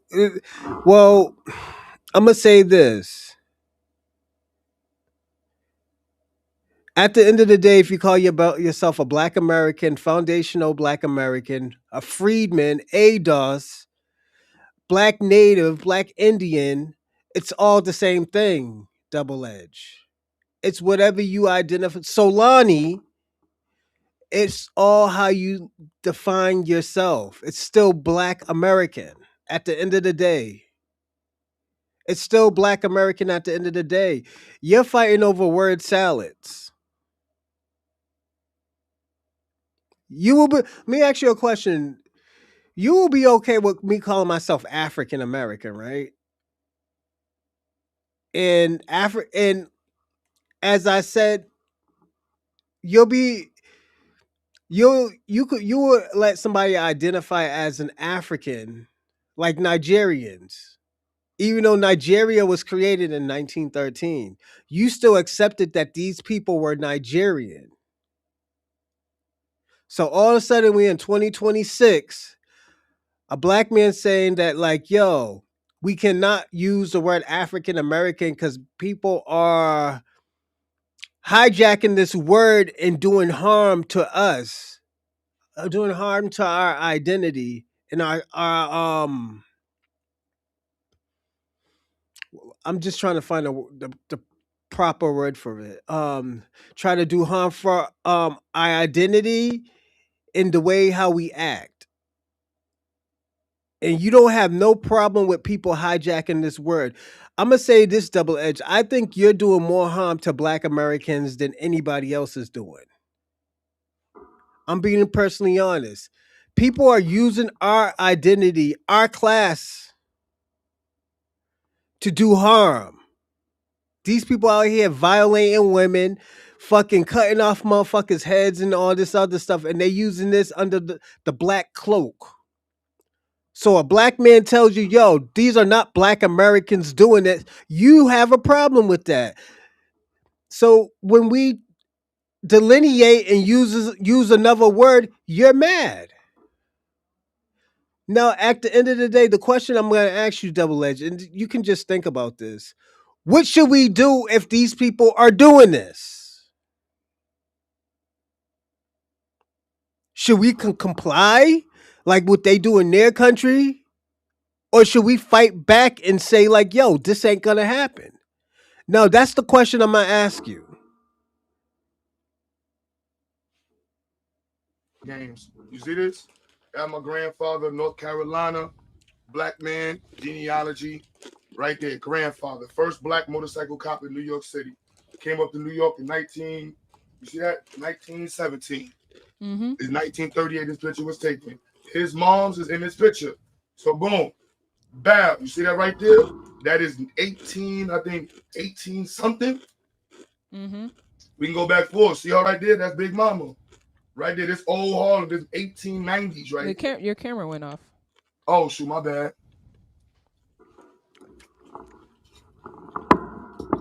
So you got pictures. You got pictures from further back. I have a few pictures from 1800s, but It's hard to get pictures. Yeah, now my family was they was in the bourgeois, so they had a little access and stuff. So And that's what I say when I see where people have pictures in the mid 1800s, I know they have money. This ain't the mid though. This is literally like late, like 1890s type stuff. Not They still mid. got money at that time. You No, have this to is have. bro. He was in. This is 1913. That right there, 1910, if I'm not mistaken. And then we go back one gen. That's why I said I can go back to like that. She was born 1860, 1870, I think, right here. You know what I'm saying? Like I ain't. Yep. Right there, she. So the question I'm gonna ask you, Double Edge, what do you do? What do you accept?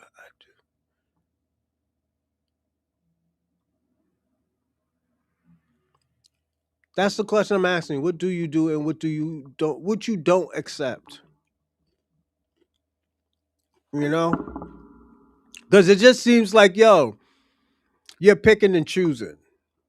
The reason why I say you're picking and choosing because at the end of the day, these people are showing you that they're natives, and you still have the audacity to antagonize Black Americans. What you mean they're not doing anything? They're setting up reparation rallies. They're helping people get what's needs to be done. Like what's his name, Carmelo Anthony. You don't think Black Americans got together and say, "Yo, let's give this man a fighting chance with his case"? You don't think these Black Americans word of mouth? Oh, yo, these are the place when you could like say if I'm in Georgia. Oh, yo, this is the place where to go and stuff. This is what these podcasts is for. This is the new news. This is the new newspaper.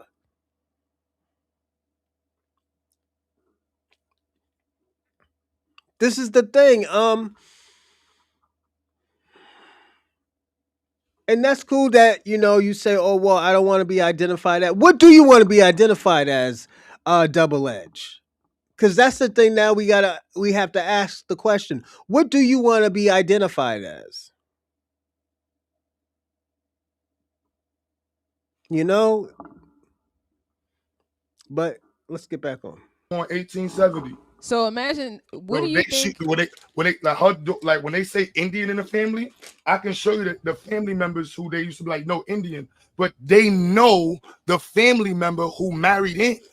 It wasn't like they just grabbed some family members. Like, no, this person married this Indian in the early 1800s, but we Black, we're not Indian. We married with Indians. Like, nah, like you know what I'm saying? Like this, But that's how your genealogy. That's why I that's why I say don't. it's not we and our, because for me, it's not this one married in. Is this one is. That is who they are. That's what they are, and that's where you come from. But this is what makes the argument anecdotal from a research perspective. So we should keep it off of more scholarly. So It doesn't make it anecdotal because we're individuals. I don't. No, but that's purely anecdotal. No, it's not, No, because I don't claim. because when we're taking history, right? We can agree that there's artifacts that remain, right? We can agree that there were people who wrote data in the past. So we can agree that if we agree on the data that we got from these people in the past, we can just read their stories. But we all agree that the people who were writing the data were white, were European colonizers. Not all of them. There's Black people who wrote as well. That's what are you talking about? Most of them were. We always what are you talk talking about? The indigenous Our people. sister, are you familiar with Gaspar Younger? No, but I'm saying the indigenous I'm just saying Gaspar Younger. They kept it. Gaspar Younger was an African who Francisco Menendez. What do we like? Are we related to those people? Are they talking about our? So most people say we kept our records. We passed it down through conversation, through speech. Fort Mose is the first Black free town in the Americas. Like, you know what I'm saying? Like this person, I'm just saying like their story is documented. Francisco Menendez. So is Gaspar Younger's story is documented. The Garafunas people, I'm sure you know about the Garifuna people. These people's stories are well documented. But are we related to those people? Or do we connect to them genealogically? 7,000 people ago. You want to go back 15 generations and tell me 1 out of 7,000. I don't know. You don't know me. I went to school for some science stuff. So 1 out of 7,000 is not enough to be even quantified. But my point with Let's look up asking that exactly how question. many people lived 15 generations ago. Yeah, you No, got the floor. I'm going but to pull up the my exact my number. my point in asking that question is, if we're talking about who we are, or if I'm saying who am I, whoever them people are, if they're not related to me, I don't know for sure if that's who I am. The only way I would be able to get that idea is if we're saying it's because of a color, which that was set up by white people who they all the same color, but let you say a Englishman is Irish and they gonna cuss you out. And they look the same. They right from around the corner. And that's where I was breaking down with the map. All these European countries, they're tiny. Europe is tiny. But let you say that a Dutch person is the same as a English person, and you sound crazy. But we want to be the I want to say this.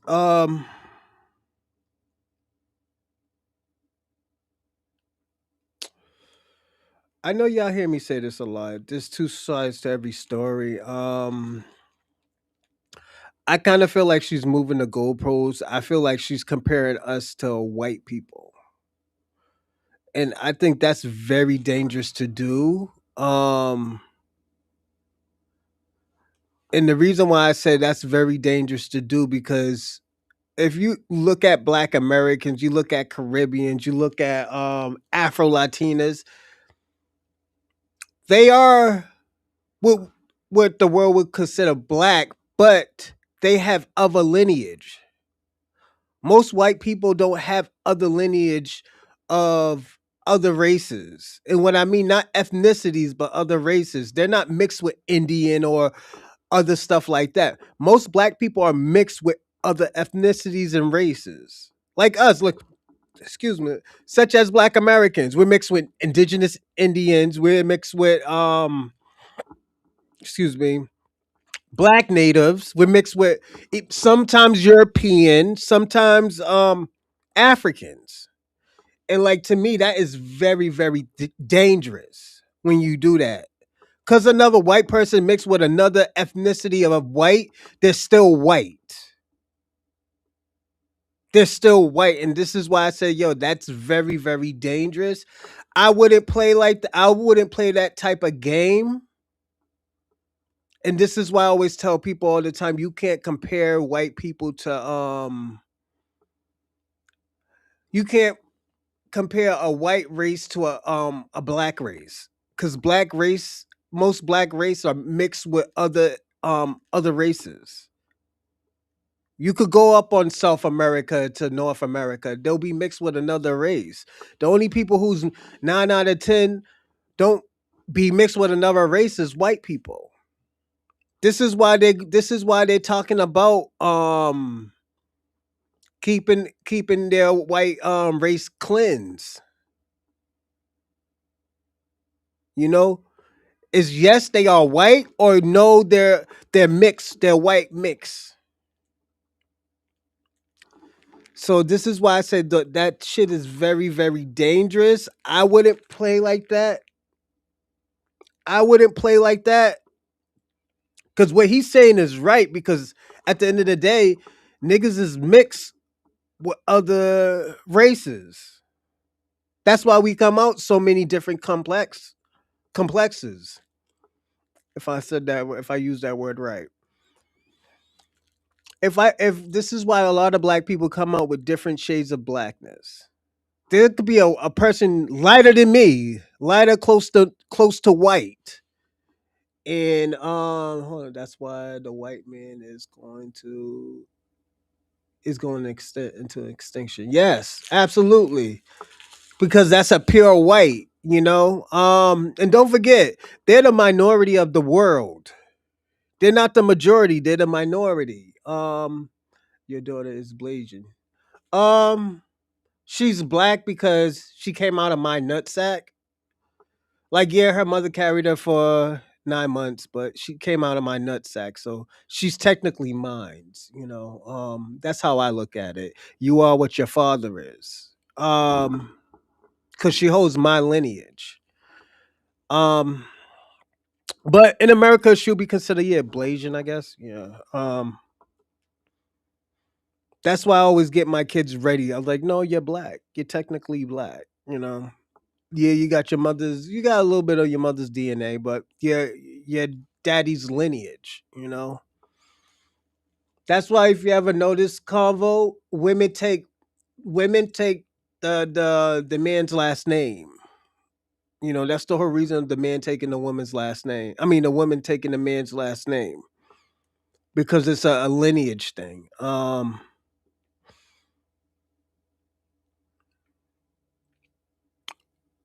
I'll say this too.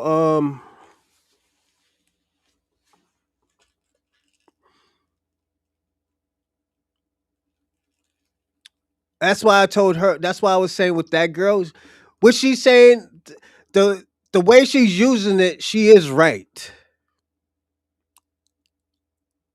She is, but a vessel.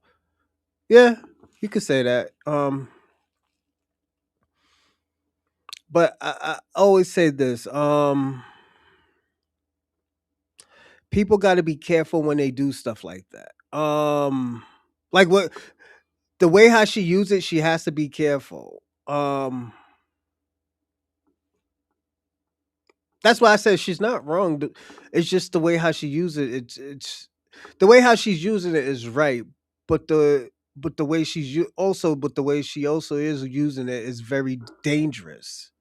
You got to be careful when you do stuff like that because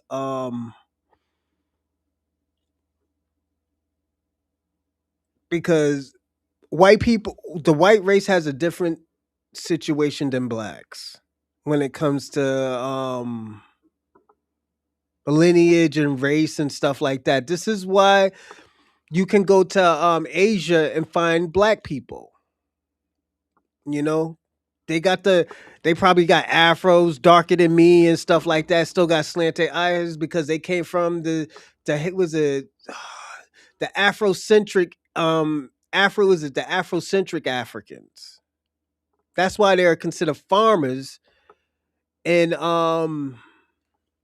in Asian culture. They consider those lower class. Even in the Latino culture. Some of these Latinos can be mixed with African or black or indigenous, but at the end of the day, they still do carry the conquistador Hispanic culture. You know, that's what separates us from them. Um, we sell we our even our culture. Even if you look at our culture is mutated. We don't just celebrate just only one culture or one predominantly culture. No, we celebrate all our cultures. We celebrate the indigenous culture. We celebrate the Black American culture. We even celebrate certain parts of the African culture that came from Africa that people that were in Africa. But people don't. But the thing about it, people don't know nothing really about Africa. I don't put it this way. I guarantee you, most of those Africans in Africa are not even traditional Africans. They're not. So at the end of the day, and this is why I'm so hard on Shabaka. Shabaka wants us to do this African thing, but these Africans in Africa are not even traditional. They don't even wear their traditional clothes or eat their traditional food. So now we gotta talk about hold on, my son and I are watching Stranger Things. It's a blazing and I never seen Stranger Things. I'm watching Beauty and Black right now. That shit's getting crazy. But yeah,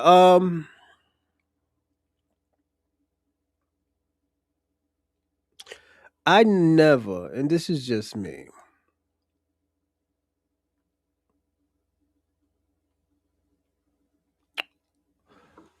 Hold on a second. Never had. What do you want? Hold on. White cup. White is a color. Europe is a where the white Americans are. Africans has always been different. But you gotta understand too, Shabaka. A lot of these Anglo Saxons and these white people, they came from the Caucasus Mountains of Georgia, Russia. So that's Asia and Europe. You know,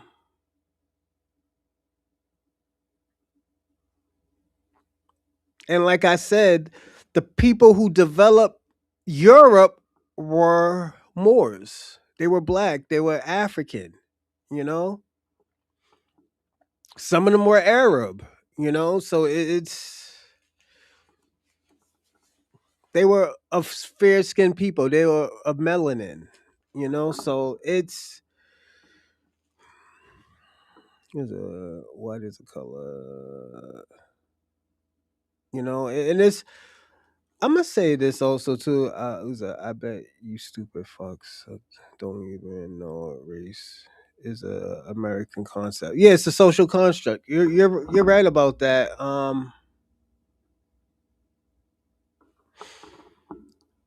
I believe that, but at the end of the day, we're still not gonna give them a pass. We're not giving white Europeans, a pass because it's a social construct. You know. Um, This is the thing. If anyone is African or the people of South America and the Caribbean islands, um, I will say this: most of those people from South American and the Caribbean islands, they come from African. They come from African lineage. You know, and the reason why I could say they came from Africa, I'm comfortable saying that they came from African lineage because you know what? We know all of those people who are in those most of those lands. They were, if not Hispanic, if they're not Hispanic, if not, they were African. Like Brazil. Brazil got more Africans than Black America. Brazil got more black people and more black people than Black Americans. They got more black people than Black Americans. There was only very little bit of Africans that came to America. Less than 400,000 people, you know? Less than 400 people, 400,000 people. You know, and that's documented. And this is how I always tell Kwame, how did 400,000 people make over fifty million people in a matter of 250 years? It just doesn't make sense because even if we do have breeding farms, it still doesn't add up. If there's only 400,000 here and just about what 4 to 10 million Africans went to 4 to 10 Africans went to Brazil, what is that telling you? They got over 80, probably 80, 90 million Africans. What is that telling you? And this is only in Brazil. So that's telling you something's not added up. Something's the math isn't mathing. You know, and this is why I always tell you, Black King. I always will have a conversation with you, but the shit that you say, it doesn't make sense, man. It's just you're trying to argue with me. You're trying to argue with black people just so you can still be in a conversation. Sometimes you gotta understand these conversations ain't for y'all because at the end of the day, you have an immigrant experience. You don't have this black experience. So what you tell me really doesn't really affect me. You know? Oh, no, what I tell you, I'm sorry, it's the opposite. What I tell you doesn't really affect you because you don't have a black experience. You have an immigrant experience. You can be and I'm gonna say this, you could be a third generation, second, third generation immigrant. You still got an immigrant experience because at the end of the day, your family hasn't been through what black people been through in America. Like, and this is why I know people sometimes get offended when I do say that, but it's the truth. They have that immigrant experience. This is why Brian Donalds is all right saying what he says about black Americans. This is why Myron Gaines it's comfortable to say when he say about Black Americans. This is why a lot of these immigrants is, and I'm talking about the Caribbeans and the Latinos and the Africans. They don't mind having solidarity with white supremacy. They don't mind. They don't mind saying like, "Oh well, look at Mbutu. You know, he made it. He made it with no help. Why can't you do it?" Like they using you as a token. Like they use y'all immigrants as a token, and y'all are okay with that. Like that blows my mind. What's going on, Lala? Salute, salute. Like y'all are okay with being a token black person. They're using y'all niggas as a cop out, and y'all are fine with that. Like to me, it would never be okay. You know, Brian's not truthful with his stuff. I'm being personally honest, double edged. So double edged, I'm lying when I say that um, immigrants have a immigrant experience. They don't have a black experience. Am I lying about that? It's like if I go to Africa, I'm not gonna have an African experience. I'm gonna have an immigrant experience. Cause I wasn't.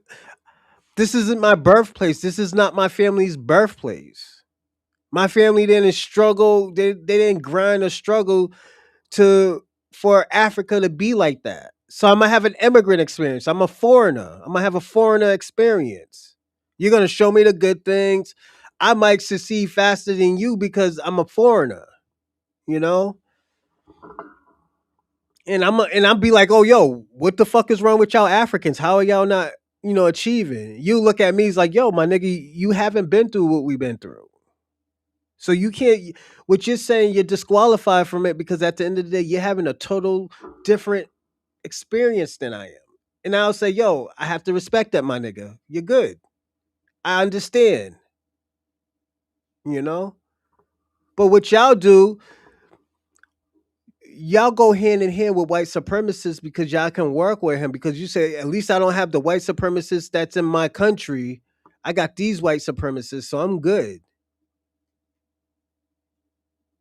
You know?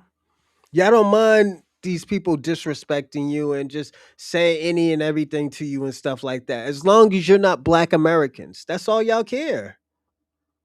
And like I said, it's cool. I'm not, and the thing about it, and this is why I say, yo, y'all immigrants get mad at when I do tell the truth. You know, it's like, yo, y'all,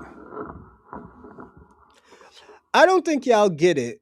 Like, even if we show some bad shit that's happening in your country, back in the days, we would have helped your country.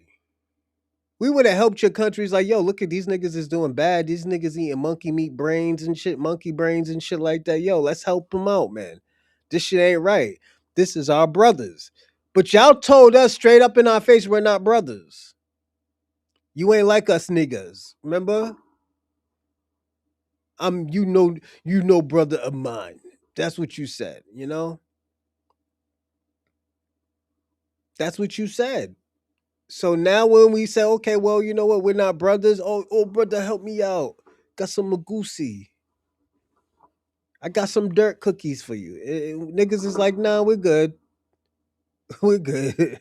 You got this. You got this, my man. Roger is lying about once again. I show Speeds is having the African experience, and no, he's not having the African experience. I show Speed is having the foreigner experience.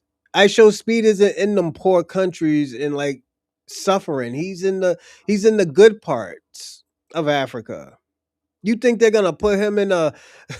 You think they're gonna send him to Nigeria where Anthony Joshua got all fucked up at? Absolutely not. Absolutely not. You lost your fucking mind. They're gonna keep that nigga safe. First of all, he's a celebrity. Second of all, they're not gonna put no bad stuff about any country in Africa, especially South Africa. South Africa is probably one of the worst places you can go. Like, let's personally be honest. I'm gonna be personally honest. I think South Africa, they got the it was at top, was it 3 in sexual assaults with towards men and women, and in them prison. You'll get sexually assaulted in South Africans prisons than you get before you get sexually assaulted in America. Because in America, that shit's looked down about. It's frowned upon, you know.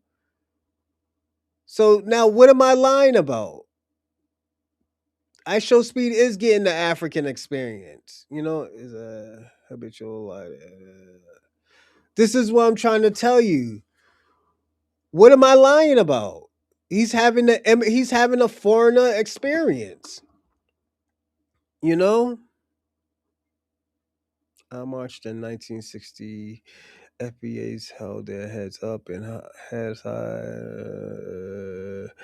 Middle income.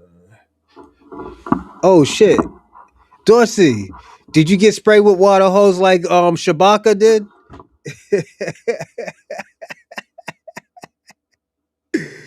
Yeah, Kwame told me Dorsey got sprayed with water. I mean, not Dorsey. Shabaka got sprayed with water hose, got bit by dogs and spit on. I hope that shit. I hope you was fighting, man. I hope you was them niggas in them pictures fighting, man.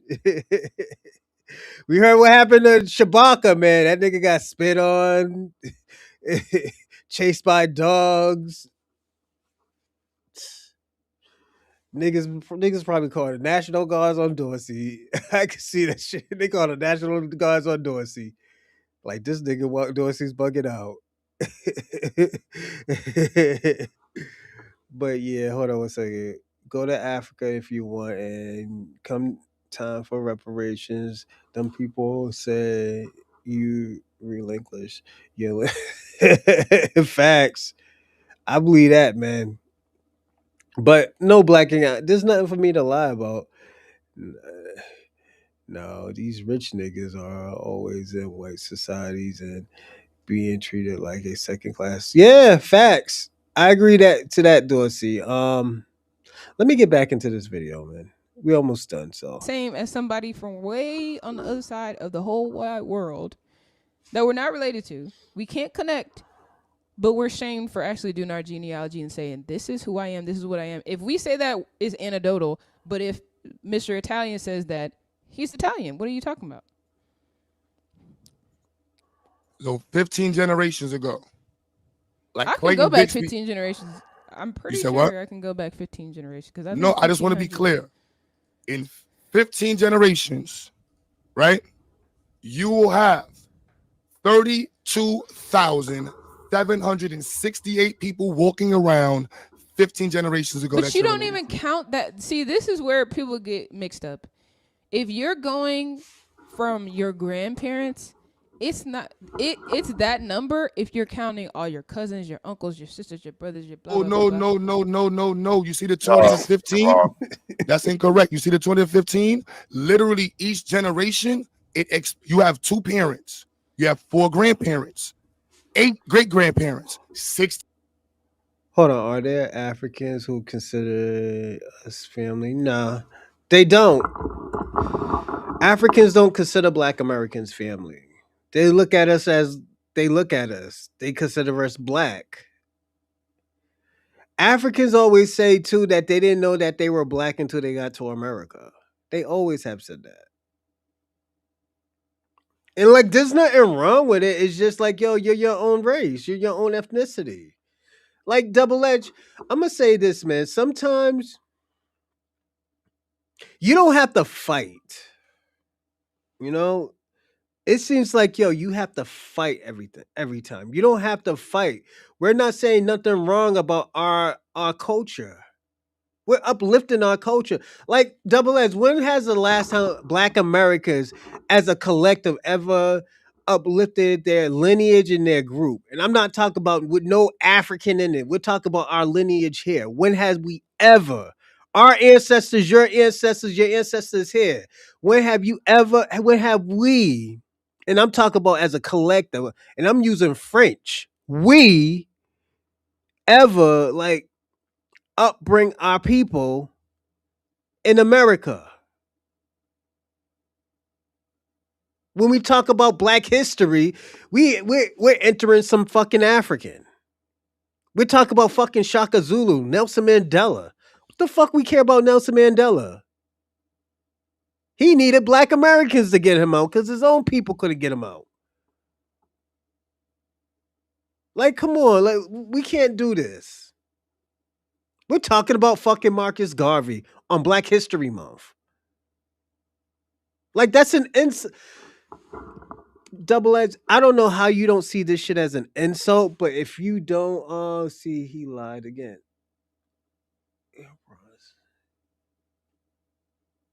What am I lying about? On Black History Month, don't we talk about Marcus Garvey? Don't we talk about Nelson Mandela? Don't we talk about these people? When have we ever? I'm asking the question.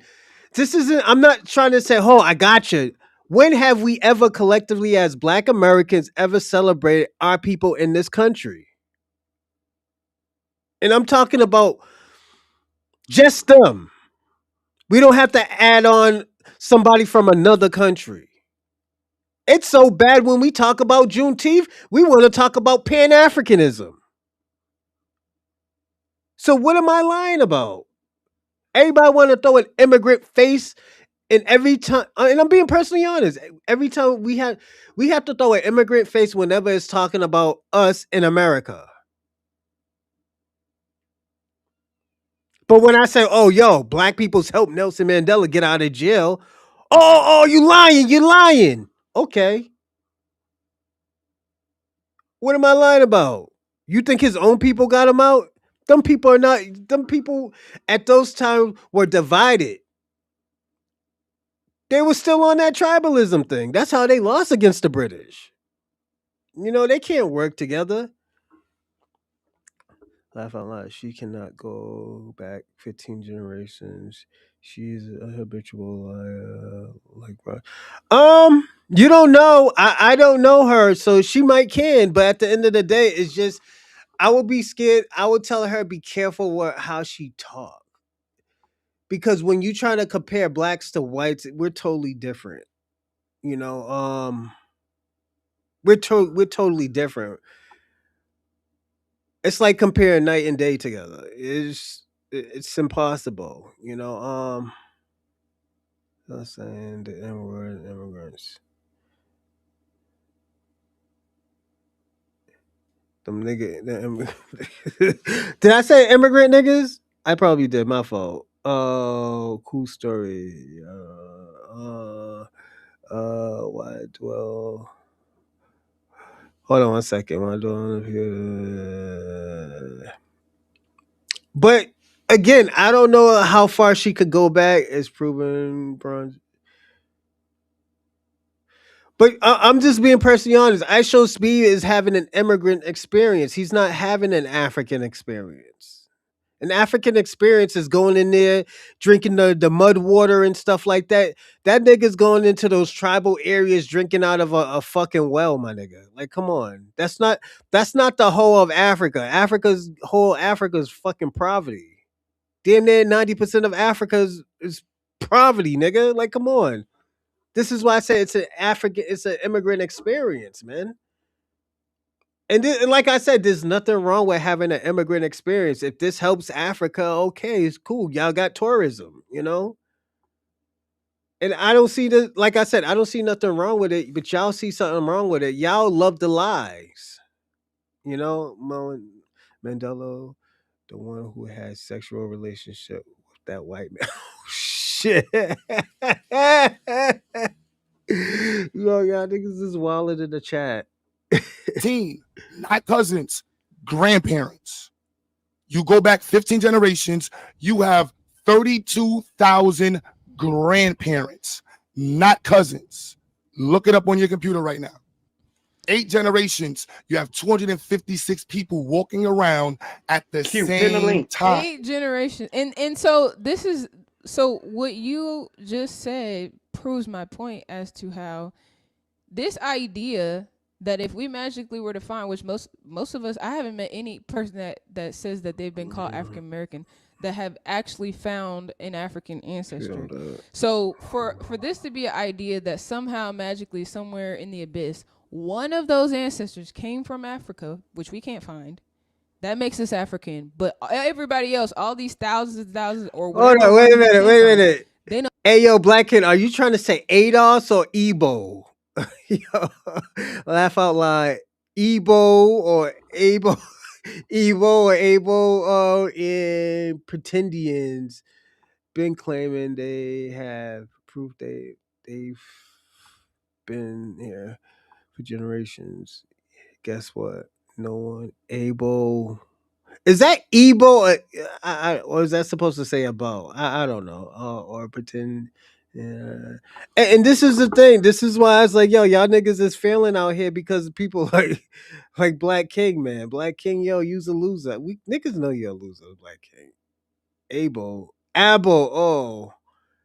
Like my nigga, use the whole word, man. Don't try to abbreviate anything, my nigga. Come on, don't do Don't that. count. Don't do that Karen shit. Don't do that new white girl shit, man. Come on. So you just that logic. No, Would look, we're you? gonna sis. I'm just following what you said. I did not You know, said you Yeah. yo, Black King. I did not know that was Aboriginal. I thought that you was trying to say ADOS. I swear to God, I thought you was trying to say ADOS. I'm sorry, nigga. I thought you was trying to say ADOS. This nigga said ABOS. This nigga's a straight up white girl, man. I know you like white bitches, man. It's all right, man. You like the white snow bunnies, man. Yeah, go dip, go play in the snow. Go on. Black King. There's nothing wrong with that, man. Go on, man. I know it's nothing wrong. You like white women. Let me tell you something, Black Kim. If you're gonna get another white woman, get a solid white woman, man. Don't keep on going back and forth. All right, man. Bronze be acting like who's that? Acting like the obvious nigga. Laugh out loud. Motherfucker. First he acts like he ain't no Tanuk. Well, I know him as Bay. I know him as was it Takia Bay or something like that, but I don't know. I don't know much of him. I just know of him because what's his name? Tariq Nasheed slapped the shit out of him. That's all. That's how I know him. I don't know of him. I don't know of him about his content. You know, because if I knew about him and his content, I would have been looking up his content. You know, like Black King, you gotta understand when y'all tell me shit, I look this stuff up. Y'all give me content to actually talk about with you, man. I love having these conversations with you, but I didn't know who was Tanuk Bay. I thought he was. I didn't know how to say his name, but I know he got. I can know he got fire slapped out of him by Tariq Nasheed. Trying to run up on Tariq Nasheed. You know, that's cat like there are many channels that has proven me. Oh, OC pulled your card, Black King. Told you about that fucking tether lion, man. You lie too much, man. You better stop that lying, man. That shit ain't good for you, man. But let's finish this. like 15 generations. All I I did was think I pull up gotta what look. 15 generations looks like. So you said you followed one ancestor, and I'm just saying you have one out of 32,000. I didn't That's say I that's followed one. all I'm doing. I followed multiple, and it Well, gets how to many? that. But that's 4? the furthest I've gone. Y'all are 15. talking from the 1800s. I'm not Y'all are talking talking, anything. yeah, y'all are talking 1800s. from the 1800s. But I have more perspective because I have 2,000 plus ancestors that are all over the United States and all over the world, and I can look at a map of all the places that they're from. 2,000 ancestors is about 9 generations.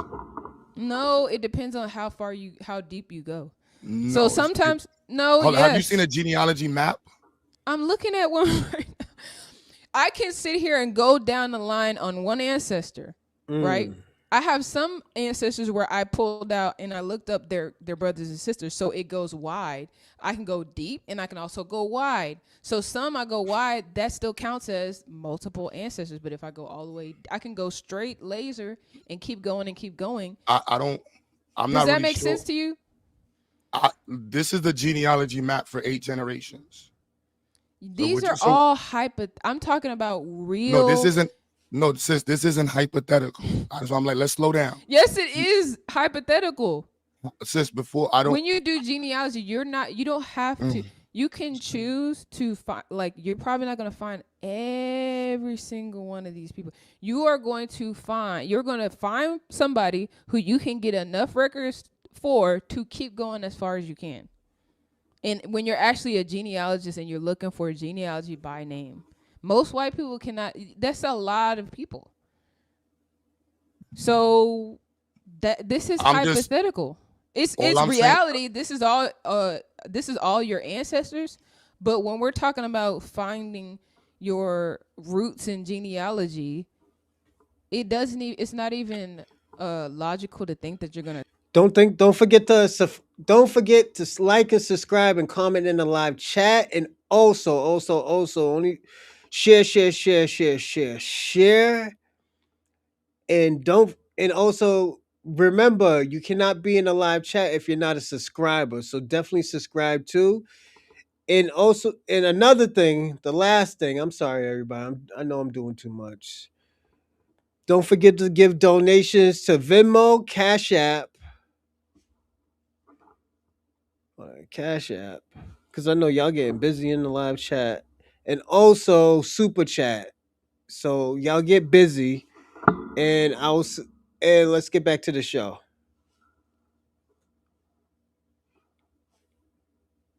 I'll be right back. I'm gonna go check on my truck. Every single one. It doesn't make sense. So why ask what tribe I'm from? Because you're claiming to be from a place.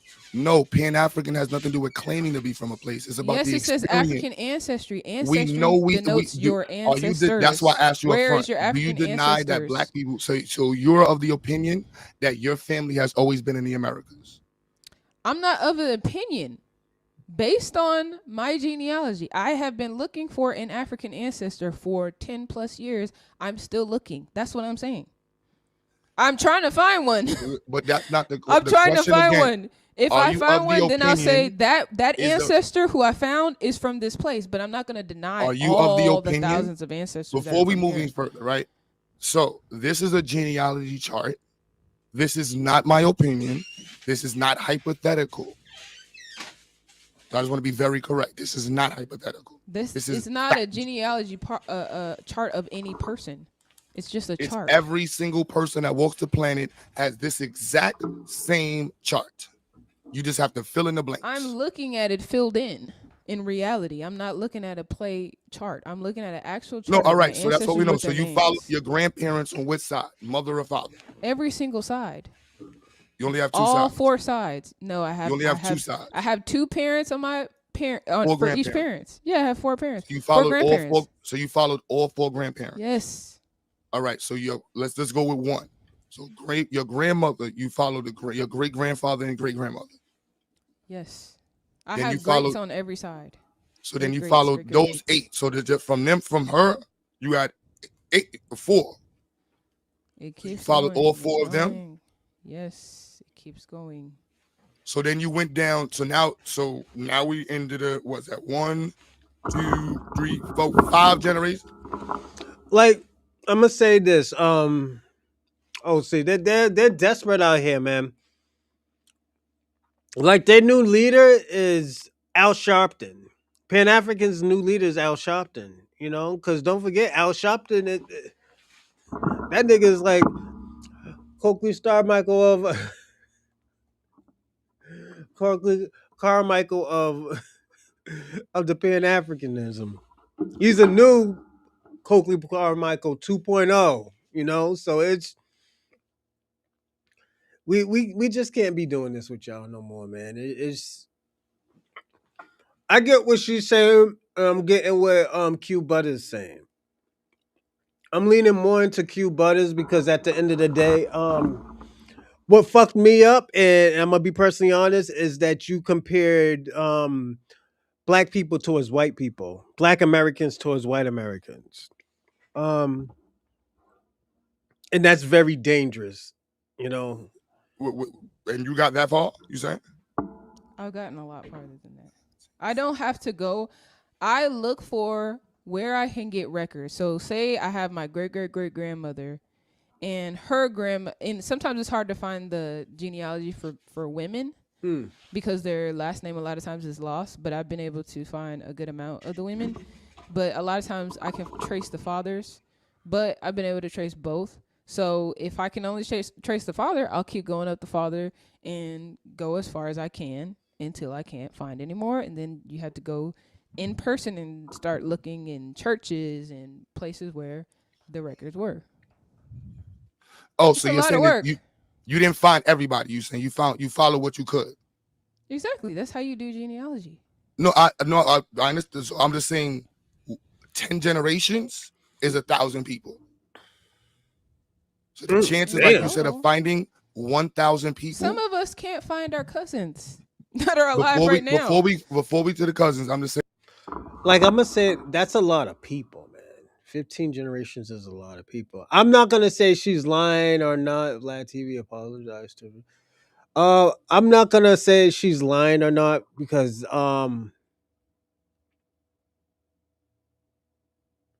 yeah, I'm not gonna do that to her. I will say this though. 15 generations is a lot of people. It's a lot of people. I don't even know if anybody can actually really get up to 15 generations. That's a yo, that means like yo, there was no such thing as cement roads 15 generations ago. You know, depending who you are, you know. Cuz don't forget like I'm a second generation Bostonian. You know,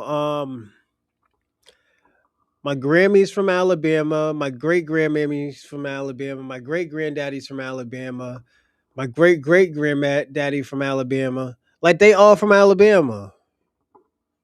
You know, and my granddaddy, I heard he had was it my granddaddy, I think he was from North Carolina. My great granddaddy John Henry was from North Carolina. John Henry Smith, I'm sorry, John Henry Smith. Um My Grammy, she's from Alabama. I mean, she's from St. Clair's.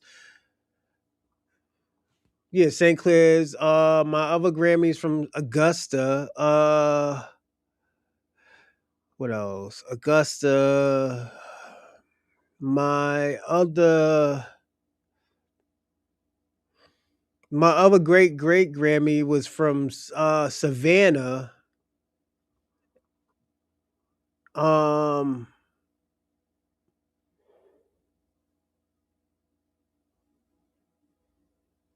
the other one was from her mama, I think was from Savannah too. Then was it? I think her mother was from Alaska. Yeah, the great great grandma Grammy was from Alaska. Yeah, it's yo, it's like I said, that's a lot of generations, man. I don't even think yo, it's a yeah, man, it's a lot, man. I don't think people understand how. Like, I think it was a. I don't think she's lying. I think it was a reach. You know, because I don't like calling her a liar. Oh, that's Chickasaw territory. Yeah. Shit, Chickasaw. Okay, player. Hey, Chickasaw. Okay. Yeah, my family's part of Chickasaw too. Yeah. Oh, then I got family in Florida. Like, yo, I think people be forgetting. Florida used to always be black. It was never like Caribbeans and all these other people and stuff like that. And thanks for the information, Dorsey. I'm definitely gonna look that up. All talk and no receipts. I'll definitely look up that the Chickasaw thing. Thank you, I appreciate it. I will also say this as well. But this is the thing, Shabaka. Africa's about to go to war, my man. They're about to go to war with America. Nigga, they just airstrike fucking Nigeria, nigga. Like they don't give a fuck. Nigeria's already fucked up as it is, so it's not gonna make no difference. It'll make a difference if they clean it up and stop AI in it. You know, I'm just being personally honest. It's Nigeria is not the cleanest place anybody wants to be, man. I wouldn't want to be in Nigeria. Fuck that. Shit.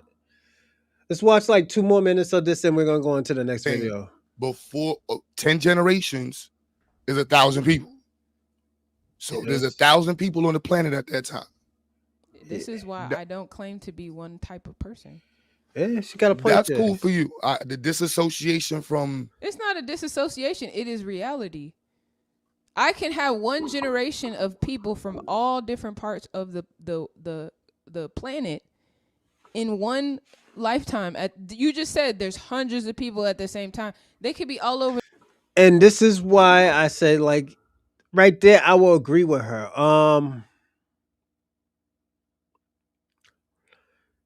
You can disassociate where certain people. Let me see. Let me hear what she the said world again. in I'm life sorry. from parts of reality. That's cool for you. 1,000 people. So there's 1,000 people on the planet at that time. This is why I don't claim to be one type of. There we go. She says she don't claim to be one type of person, and this is what Black Americans did. They don't claim to be one type of person. They claim it's a mutation that they have because we have different ethnicities. She is right about that, and I gotta give her props right there. You can't like. I'm gonna be personally, and this is why I always say this is why I have a problem with Latinos claiming that they're indigenous. I have a problem with them claiming that they're indigenous because they're only indigenous when it benefits them. They're never indigenous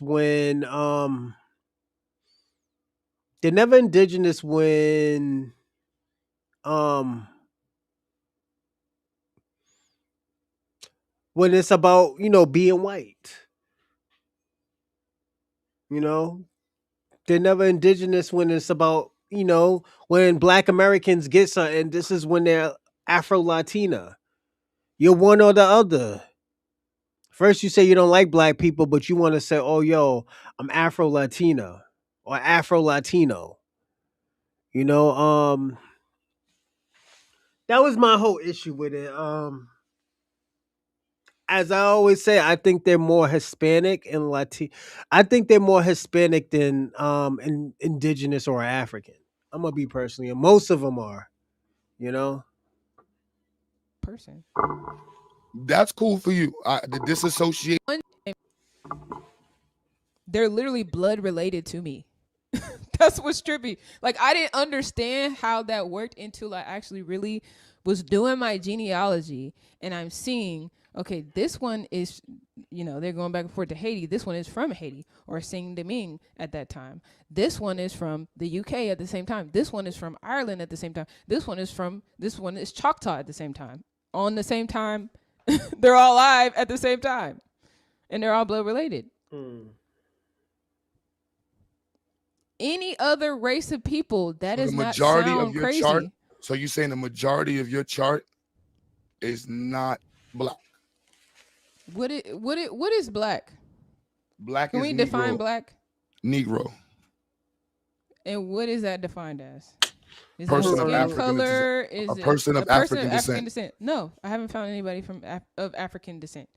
From All Africa, right. No, I haven't found a single person. I'm So all the looking Black for my people- African ancestor. Peace. What's good, Nate? Peace. If y'all can, I need y'all to find the African ancestors. Y'all are claiming to be of a place that y'all can't find no ancestors from.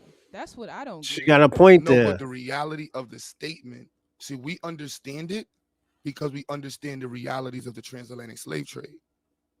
That's why for me, it's like, where is the records of your ancestors on the boat coming from Africa? again, In the depending country on in where you're Africa. from, the boats, the records are all over the place. There's a lot of people to fuck smoke. I was willing to do the work to find it. No, so again, so with that, so your logic is leading down. I just want to, if I'm assuming wrong, slavery didn't happen. It happened. Yes, it did. I have ancestors that were slaves. Where did those slaves come from? They were from where they were at. I only found 2 slave ancestors. Both of them were the sons of the slave owner, Mm, and their mothers were indigenous. mm. So she's probably like So in that's the only 2 Arkansas, I found. And they were Oklahoma. from the French region. Uh, Or I'm gonna say this. Like they both made some great points. I will say that they both made some great points. Um, I'm gonna critique both of them. Homegirl did a great job. She did a great job answering questions and stuff like that. She got kind of, blase blah, but she is right. She is right to a certain extent. Hold on, let me get this off the screen. I'm sorry, everybody. I'm gonna say this. She is right about a certain thing. A lot of us can't find any African people in our family. And there's nothing wrong with that, but at the end of the day, we can't keep on giving these imaginary Africans all these credits. Nigga, we'll be wearing something fly. They be like, oh yeah, man, that shit's from the African spirit. Zula or Uta Bimte. Utamuto or something like that. gave you gave you the courage to put that shit on that you got on. Like, I remember some African guy was saying, "Oh, I think, I think Terrence Crawford is." I was at work. This African was like, "Yo, Terrence Crawford." What you said? Terrence Crawford is Nigeria. I was like, "No, that nigga is from Oklahoma, or was it Arkansas? Arkansas, Oklahoma." I was like, "That nigga's not African." I said, y'all got to stop doing that. But she did have a chart. I will say that she did have her chart, but some of the stuff that she said is very dangerous. Her logic was a little bit dangerous when you start comparing blacks to whites. You really can't compare black lineage to white lineage because that all that lineage is just white people. It's white people, you know? But black Americans, we coming from different type of fucking different races and lineage and stuff like that. It's like we're like Fiji people. We look they're African. They probably got African descent, but they look like they're from somewhere else. They just got the skin color. Facial structures different. Eyes look different. Color of hair. Texture. You know. She proved her point with receipts. I could agree with that. I could agree with that to a certain extent. OC. It's just like I said. To me, it felt like she was using certain logic to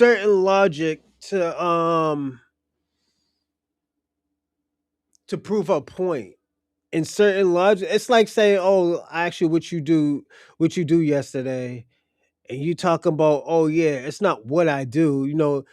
No, what I do is what I did yesterday, and yesterday is not what I'm gonna do today. So that's all you need to know. That's like saying some shit like that, and you'd be like, "Yo, what the fuck is this? What this fuck this nigga Rosalind talking about? This nigga high or something? Niggas on booger sugar or something? The fuck? Somebody stepped on a Rosalind's dope or something? You be looking at me all crazy. That's why I didn't want to give her the pass fully, but she made great points just as the other dude, Q Butter. He made great points too. And shout out to the conversations that they had. They had a great conversation, and I liked that conversation. Uh, I'm a like I said, but I'm gonna say this: the conversation that they have, I think these are healthy conversations. If we was having these conversations 15 years ago, 10, 15 years ago, I don't think it would be like this. But these people don't want to have these conversations, and at the end of the day, Shout out to both of them because they're trying to fix what's going on in our community right now, this Black American community. Instead of shitting on somebody saying, "Oh, yo, you're wrong. That's fucking stupid," they say, "Oh, hold on, yo, what's your receipts?" Then you's like, "Oh, yo, this is my family." Boom, boom, boom, boom, boom, boom. And he's asking questions. He's asking valid questions. It's like, yo, is these all your great great grandparents? You know? And she's giving a truthful answer. So it's I can't shit on them for doing that. I think what they did was great. You know, and shout out to them for that, man. It's I'm gonna say this. I don't know how I found that topic, but I mean that thing, but it was great. You know, and like I said, man, they're both FBAs. They're both FBAs. I think Q Butter's FBA. You know, and I'm gonna say this. This is why I say, you know what? Y'all niggas need to pick a fucking side last year. Pick a fucking side. Y'all picked y'all side. Y'all went to the side where y'all thought the grass was greener. There was no ethnogenesis. There was no ethnogenesis. The indigenous was enslaved and some were sent to across the Atlantic. The slave trade was told in the reverse. Why this sounds like some Hopkins stuff? Hopta. I think I heard that from Hopta. I think there was an ethnogenesis. The reason why I said there's an ethnogenesis because you said things are backwards. Let's say this. Uh, I seen a white hate group channel that had the same concern FBA's had. I thought it was. What was the concerns that Black Americans have? Double edged. And double edged. The reason why I said Black Americans, the reason why I say Black Americans a lot is because so y'all can understand. You know, I like to say foundational Black Americans. I think this is what we should consider ourselves. But if Black Americans, if the word Black Americans is understand a little bit more, I don't mind using it. But what channel were they? What were they talking about that Black Americans is concerned with? Um, I'm gonna say this also. I think we have went through an ethnogenesis. Because don't forget there were multiple. I don't want to say there were Slavic Indians here. Some of us might have Slavic Indian DNA inside of them, you know. So it's just I don't want to. I think we did have an ethnogenesis, but I'm not gonna like I said, OC, I would never say you're wrong because at the end of the day, at least I want you to have an opinion. And your opinion could be valid. You know, I think you might could be right. I don't know. I think we did have an ethnogenesis. I don't think all of us came off that Atlantic slave trade.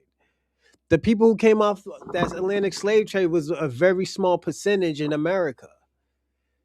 Have we been sent to other Caribbean countries? Yeah, but they sent us back because we were killing people. You know, like we already had a taste of blood. We wasn't like, don't hit me, please don't hit me. Nah, nigga. Oh, wait till this nigga go to sleep. I'm gonna cut this nigga's throat. They be on that type of shit. They be on that type of time. It's not like what with the Jamaicans, they were getting fucked in the ass by like three different niggas, three different white men. Then after that, curled up in a corner while while their kids and their wife looked at them. Nah. Oh, you fucked the nigga, you fuck me in my ass. Oh, okay, we're cutting this nigga's throat. There's like, no, no, no, no, no. We don't want to take any of these American indigenous people ever again. You keep these niggas. You keep them new niggas up there. It wasn't like that, like what they've been doing in Jamaica, man, violating people. Nah, fuck that. They was like, yo, nigga, you think you gonna do what you did to me, these Jamaican niggas? Oh, we got something for you, player. A nigga's throat was cut. Nigga, nigga, and his throats cut. Nigga's throats cut. Nigga acting like he didn't do it. Nigga picking was it the sugar cane? Got blood on his hands. Like, yo, where you get that blood on your hands from? Oh, I don't know, man. I fell somewhere. You know how these black folks is, nigga. Nigga cut his throat, act like he didn't do it. So shout out to the indigenous people from back in the days. The niggas who got busy. They made these other Europeans say, yo, we ain't taking these niggas ever again. Yeah, it's yeah, man, shit gets serious, man. And I'm not gonna say there wasn't no riders in y'all Caribbean country. It's just most of the riders came out of America because those is indigenous warriors, you know. When you coming from a different country, this is what happens, man. You know, you trying to know the laws of the land, you know, and y'all just wasn't built to just be getting busy like that. That's why it kind of took y'all a while, man. I don't trust. Yeah, I don't trust DNA either, but I do trust lineage. And the reason why I agree with you about the DNA is because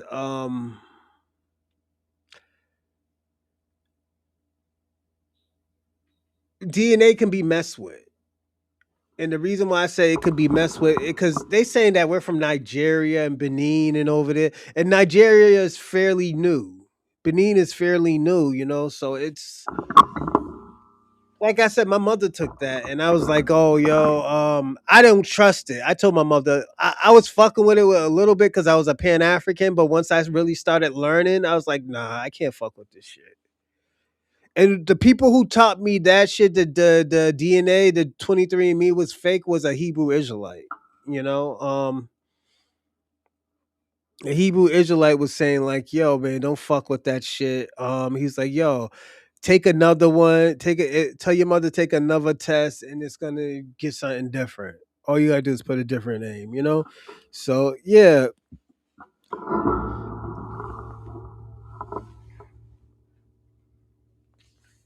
yeah. It's just y'all gotta. I don't know, man. That's just how I feel. An ethnogenesis, yes, I think we had an ethnogenesis because at the end of the day, I think we are more than just as what we call Black American. I think we have other lineages and stuff, or if not other lineages, we have a mutated lineage. Because don't forget, the Moors were here. The native blacks was here. We had multiple different tribes that were here. You know, so it's hard to say what we are. That's why I say lineage. But you might be like I said. I believe in ethnogenesis, but I do believe what you are saying is right. OC as well. We're gonna get into this video right here, and we're almost done, everybody. So no worries. Also says she passes for white. Um, oh, what's up, O? O, unmute You your know, microphone. I find it funny that you talk about double agents, right? Because Yeah. this man just came up here and he was talking about Latinos that cosplay or are adjacent to white supremacy. And the first thing you bring up is Africans and Caribbeans. That's hilarious. Shout out to Marilyn Brown. Thank you for the subscribe. I appreciate it. And who else? Yeah, Marilyn Brown. Thank you. I appreciate it. How much they When pay you, or do you just when sell this when did I do content for that? free? What when did I say African in the Caribbean? Right after he got off stage, you brought up Caribbeans and Candace Owens, and let's not play like you don't denigrate Africans Oh, multiple okay. times a I week. brought up Candace Owens as an Mm-hmm. example. Yeah. Of course you So did, what's your even though point? he just got done talking about Latinos. We're just smoke for Hispanic people, white people, all these other people that actually do align with white nationalism. We're just smoke for Asians. It's always just Caribbeans and Africans. No, that's not true. We give smoke to everybody. Especially me. I don't give nobody a break. And the reason why I say I don't give nobody a break, because when you give one break, you gotta give more breaks, and I don't really fuck with that like that. You know, I think me being honest, especially with the people who are my people, I think that's the best way because at the end of the day, you don't want to lead them astray or lead them down a road where it's like, oh, yo, you fucked me over, you know? So I rather just tell the truth or tell you how I actually really feel. So, no, facts. But yeah, I wouldn't do that. I tell people all the time. And I don't think King Flex does that, man. I think he's brutally honest. Hold on one second. Facts. You are all in the same immigrant boat. Shout out to Ray Ray. Why? That's a lie. No, it's not. No, it's not. That's a goddamn The lie. Yes, it is. conversation You're, shifted from ma'am, reparations to denigration. ma'am. Sir, You The just fuck you're is being a lying tether, ma'am. no, you're being a lying. Hmm. I won't say You're the being, word. ma'am. Why are you being a You're lying being a tether? lying agent. Agent of what? Chaos, dissension, white What nationalism. does that mean? That means, When your homeland is flooded with chaos, huh? is Are your you an homeland agent? not flooded with white nationalism and you're focused Um, on other black people instead of the people that are perpetuating this shit? But you're not even focused on your homeland that you fled You from, don't know girl. Mm. Why what are I'm you pointing your focused finger? on. You have You're no not clue focused what on I'm your focused homeland. Your on. ass is over here. I know you ain't no. I'm focused on You, people like yourself that show more decision dissension. but you, instead of that homeland that you fled from, why are you not focused on that? Why are you not focused Mm. on people that actually do perpetuate white I'm nationalism? focused on my lineage, ma'am, and you're focused on mine Thank you, instead of your OC. failed homeland. How dare you say anything while you fled over here? Mm. Ma'am, if it wasn't for You us, have no clue. ma'am, if it were not for us, you'd be sitting over there in the Caribbean with a crooked wig and cake soap. All right? Won't you? So you see How how you dare you? just jump around the question? Like I said, where's your And smoke for Asian see people? how you jump on an inner tube and float away from I'm gonna say this too.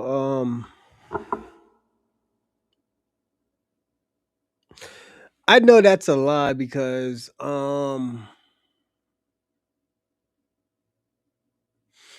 I know it's a lie that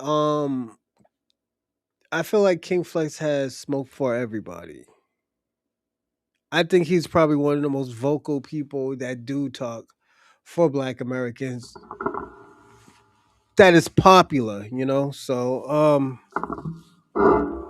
what this lady's saying is kind of it's a reach, man. She's reaching right now. I would Tweak is so annoying. This is your king. Is that American Dream guy? What's going on, American Dream guy? Let me ask you a question.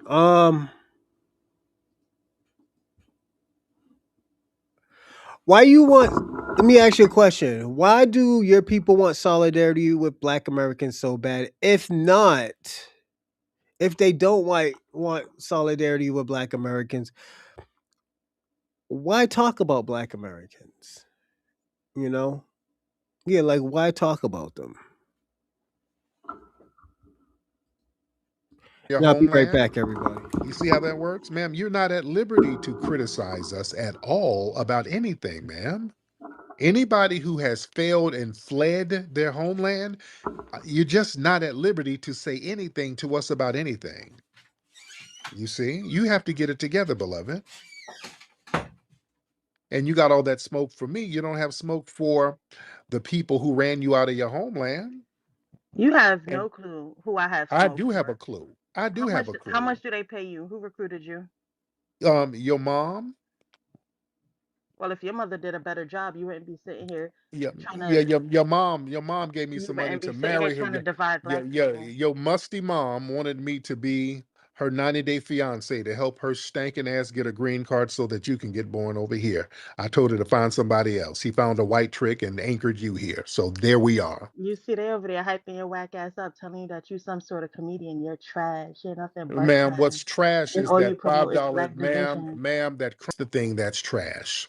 Why you're mad at us, you need to be mad. No, I'm just wondering why you just don't address the real problem and the real people. Asians, Ma'am, you Hispanics, don't. I other white wonder, foreigners ma'am, that perpetuate white. ma'am, I wonder why you don't fix your homeland and you come over here fleeing and having disdain for us. Why don't you fix your homeland, beloved? Hmm? Why don't you do that, dear? Why are you sitting up here under a Finster account? And your account is you got a fake account with 6 followers. You're a Damn, coward. You y'all can't getting even crazy in show the live yourself. chat. That's how cowardly you tethers are. You see, talking about why don't we Damn, whoa, stand whoa, up whoa, and whoa, speak on? whoa, whoa, We hold speak up. about certain. What I just missed?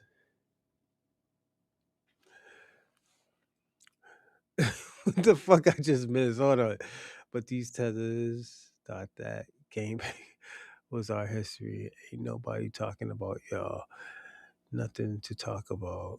Your musty mother. This is your king.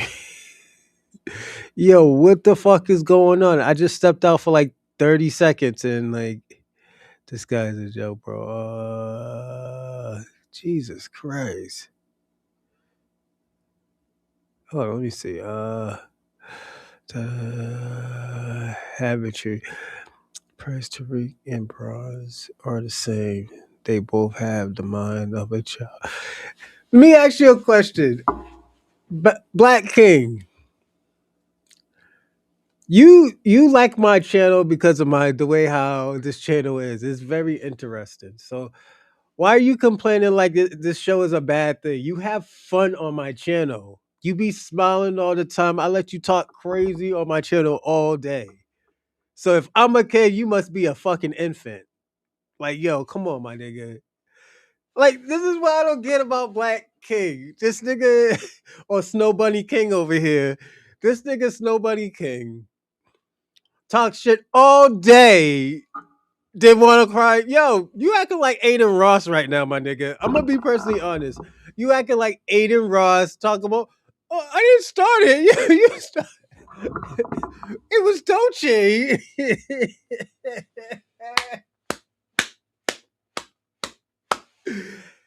Black King, what the fuck is wrong with you, man? Like, yo. Black King, you act like you don't be having a good time when you're on my show. I let you say whatever you want, my nigga. You should be giving. You should. Let me tell you something. Out of all the tethers, Black King, you should be the ones giving donations. Has tethers gave me donations? Absolutely. But come on, my nigga. Like the shit I let you say on my channel, yo, I should have been blocked you, put you in timeout. Yes, I should have been doing all of that, but that's not the type of content I want, you know? American Dream, ha ha ha. Why you here? There are some dogs and cats you can eat, kick rocks. Oh shit, y'all niggas is wild. Yo, what the fuck? That's why you tell us are.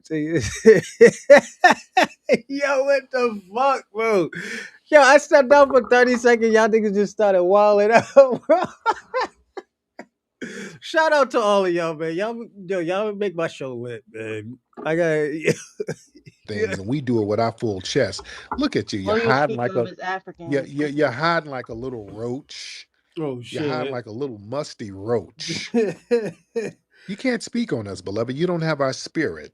Is Mm, that why you're jealous and mad, beloved? mm. Because you always got to hide and everything is hiding and sneaking around like a Mm, little weasel.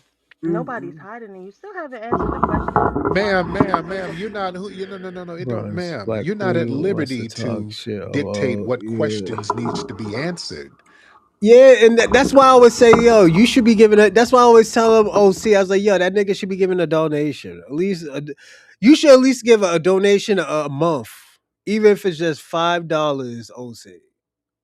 I'm just saying, I let you talk crazy. I let all y'all niggas talk crazy, even if it's about me. I don't. You think I get a? I think I get a like. I don't get no. Oh well, hold on. Let's relax. No, nigga, yo, go crazy.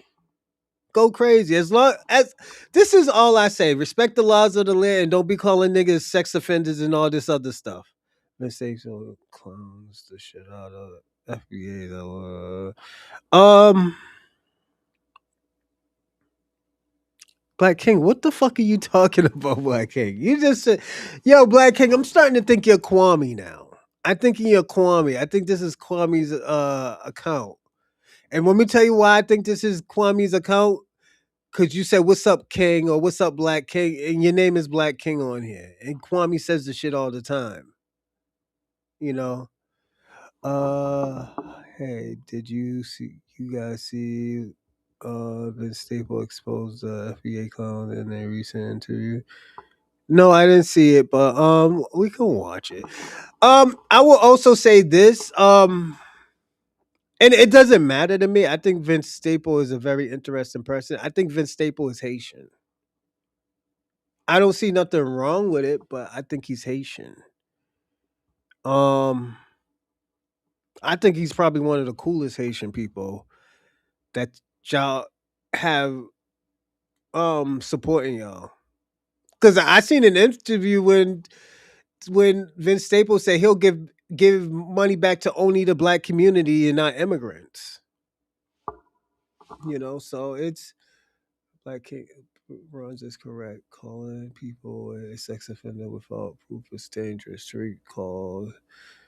Uh,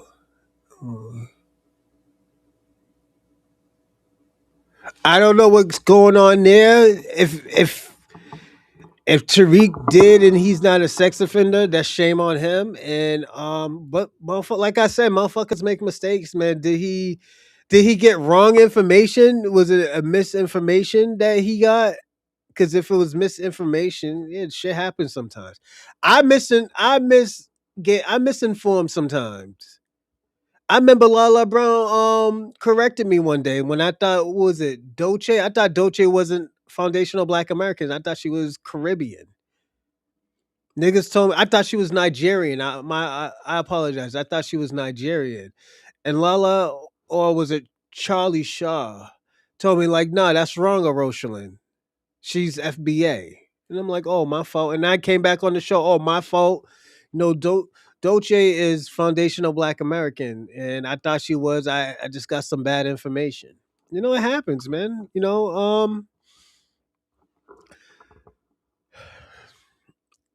This is what I want to say this. Y'all make it seem like if information is wrong, there's nothing.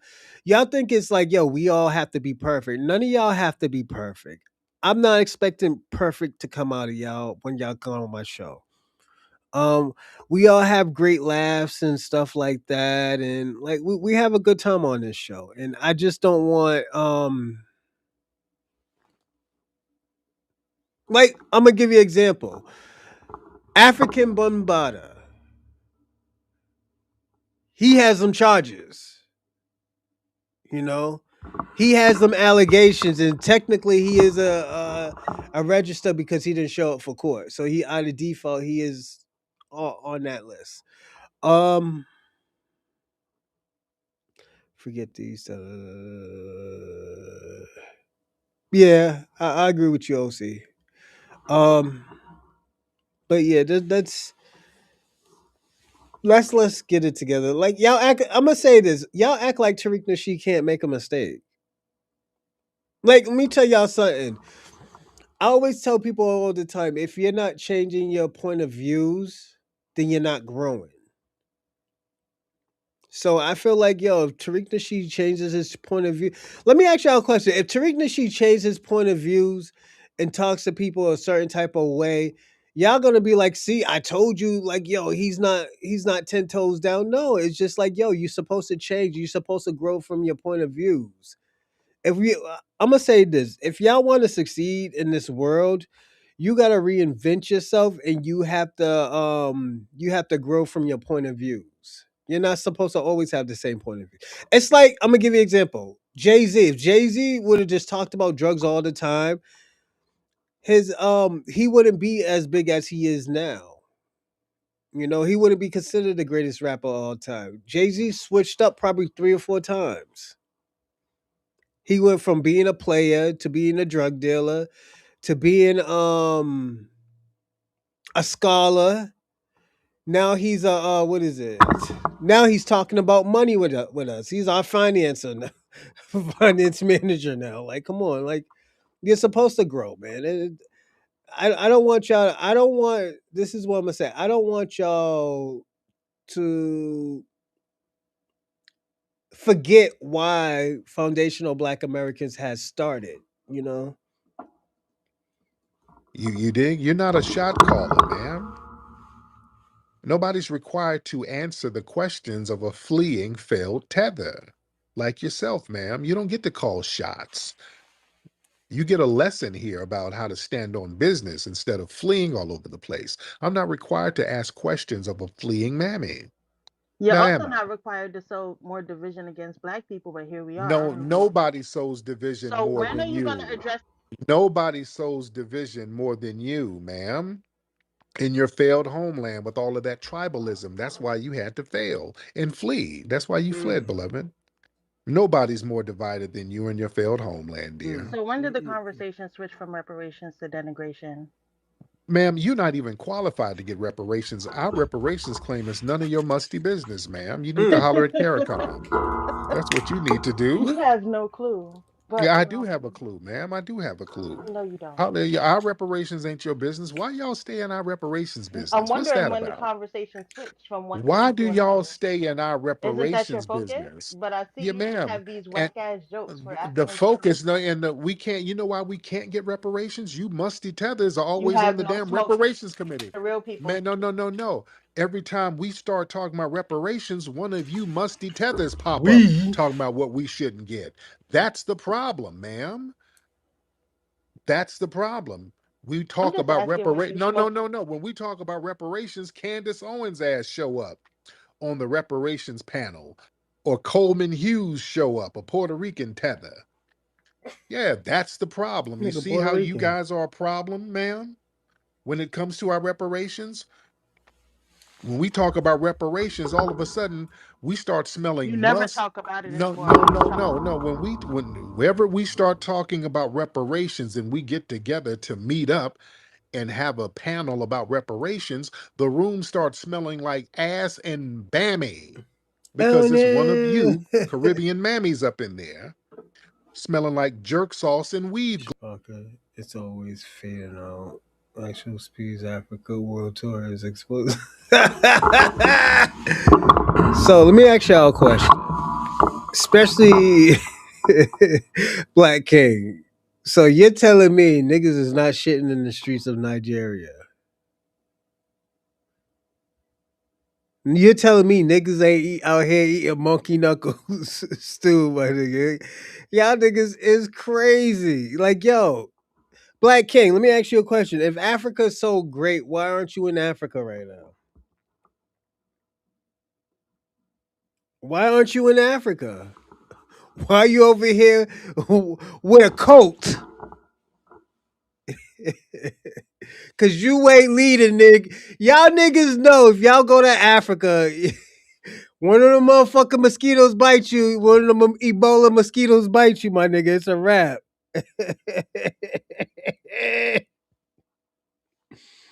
Y'all niggas ain't built for fucking Africa. Y'all niggas is crazy, man. Like, nigga, if Africa was that beautiful, why didn't everybody go? Like, let's stop lying, all right? I know I'm not going to Africa. You know how many times niggas was like, yo, let me take you to my country. I'll pay for it. And I said, not in a million years. Niggas got me, yo, Canadian niggas got mad at me because I told them I will never go to Canada. I told this nigga Ping, I'd rather hold hands with a transgender in New York in Times Square before I ever go to Canada ever again, my nigga. Canada is not popping, my nigga. I'm not joking, nigga. I'm not going to Canada. Y'all niggas really think I'm gonna go to Canada? You think I'm gonna really go to Africa? Shit. Them niggas is getting, y'all don't even have y'all own shit. Everything in Africa is y'all this niggas is going to these little ass villages selling y'all niggas whoop tickets. And when y'all come back, and we have heard from people who lived in Africa say, like, yo, these niggas be scamming people. We have heard this. Now all of a sudden, because ISO speed went, Africa is cool. No, nigga. We already know. We know not to go there. We try to avoid going to Africa. Like what? Well, yo, the fuck is wrong with y'all niggas? Y'all niggas is cooked, man. I'm sorry, man, but yeah, Black King. Only thing we understand is that yo, this nigga Ice Show Speed will sell black people out for buttermilk biscuits, my nigga, with the cheddar cheese on top, my nigga. And shout out to Africa because there are some nice places in Africa. Yes, I agree with you. But we're not going to say, oh, the whole of Africa, the whole parts of Africa is amazing. The Chinese part of Africa is nice. The Indian parts of Africa is nice. The white part of Africa is nice, but not the African part. Let's not do that, man. Come on, let's not be an asshole and stray these people down to a fucking place where they're gonna be eating monkey knuckles and and giraffe ribs and shit. Nah, we're not doing that. And armadillo stew and shit. Nah, we're not doing that. Let's not do that. Blue. That's the problem, ma'am. Yeah, so yeah, we're going to address the elephant in the room. And the elephant is you, and the elephant is very musty. Okay? Niggas Miss is Ma'am, are you crazy. here, Oh dear? my god. I'm listening to your bullshit. Again, I'm just wondering why you don't have the same smoke for the Hispanic people taking over the same city that you live in. Ma'am, the only smoke you got is hot comb smoke pressing down them peppercorn edges of yours So to no try to. answers. Yes, yes, Okay, yes. got it. I didn't Okay. think you had it. Yeah, yeah. Press them peppercorn edges down and get your blend in looking right. Okay. And don't ask me no damn questions. All right. Now I bid you a farewell. Now get So your you ass don't out have here. smoke for the people Oh, that's ma'am, really and against ma'am, the it. smoke is under your musty arms, ma'am. Oh All right. I no. suggest you get some root work, beloved, at rootworkstyle.com. It's a natural deodorant. For your level of must, I suggest Lucky Lavender. That's not the question I asked, Black King. I said, why aren't you in Africa? If Africa is this beautiful, nice place, why aren't you in Africa? Why are you in Africa? Living your best life. I know the answer because that shit ain't popping. That's why. I'm gonna be personally honest. That shit ain't popping. We're not gonna lie to these people. Let's not lie to these people, Black King. Don't do that. Okay, now it's the tether hour. I see the tethers are starting to come in. All right, I see Bushmeat Barrister up here. Mm, mm, mm, mm. All right, I see Bushmeat Barrister, and we got a lot of people in the room. Family, look at the numbers. We almost got 2,000 people. This is why we got the best spaces, the most popping spaces on X. This is what Grok says. Look at the numbers. Nobody's doing these kind of numbers every night. This is that Majora spirit talking to you. Oh goodness. Bushmeat Barrister is up. Okay. Do y'all have the energy for Bushmeat Barrister? Black King, you know who you sound like? Can I be personally honest? You might hate when I do say this. Like my man, you sound like Aiden Ross. Black King, you sound like Aiden Ross. African Americans chose Martin Luther King, a pastor, to lead. The FBA chose Tariq Nasheed, a pimp. This nigga really called him a pimp. Yo, this nigga's out here wilding. Yo, why would you call him a pimp? That man ain't no pimp. What's wrong with y'all, man? Oh shit. Let me see. 50 FBAs is the bottom of the barrel of for Africans. African American. Let me ask you, like, uh, American Dream. Let me ask you something, man. Why you have ill will against Black Americans? I have to know that.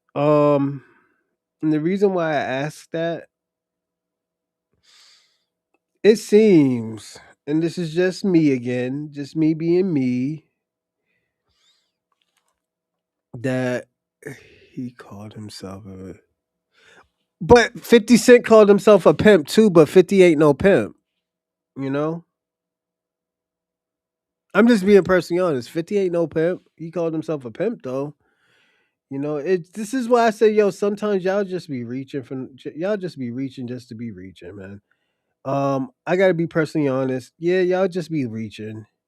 Y'all gotta stop that reaching, man. That reaching is bad. Tariq is grooming young women.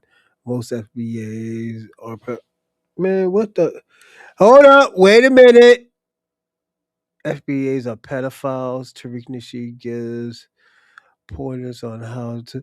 Let me ask you a question. Do you have evidence, Black King? I just told you about that. Do you have evidence? You know how I am about that word. Do you have evidence?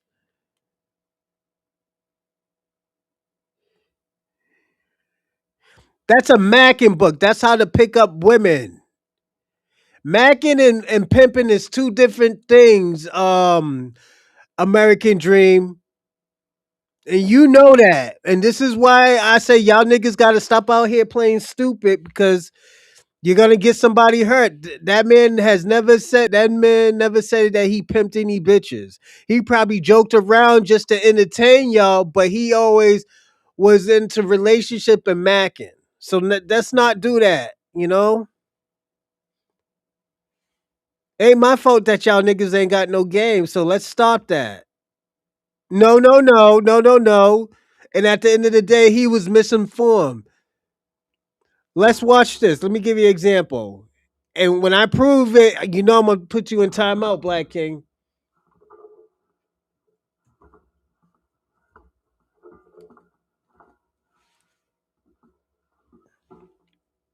Give me a second, everyone.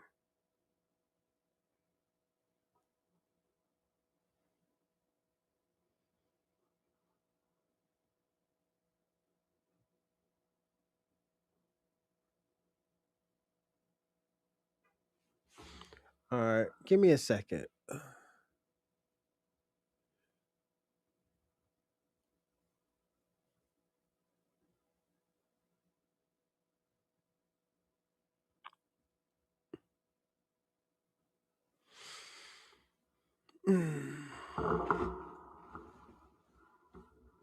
Give me a second, everybody, cause this is why I say y'all gotta be careful. I tell y'all this shit all the time. Y'all motherfuckers gotta be careful what y'all say. Now you're talking about this book right here? Is this book that y'all talking about?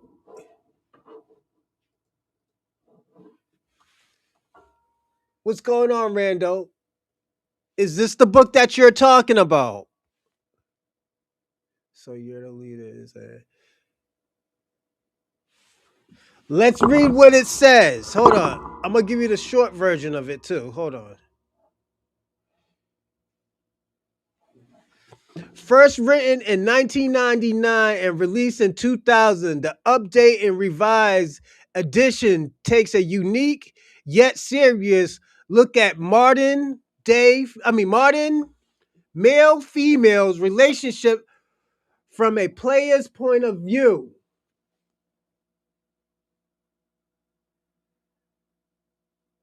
What does that mean? Does that got anything with doing with pimping?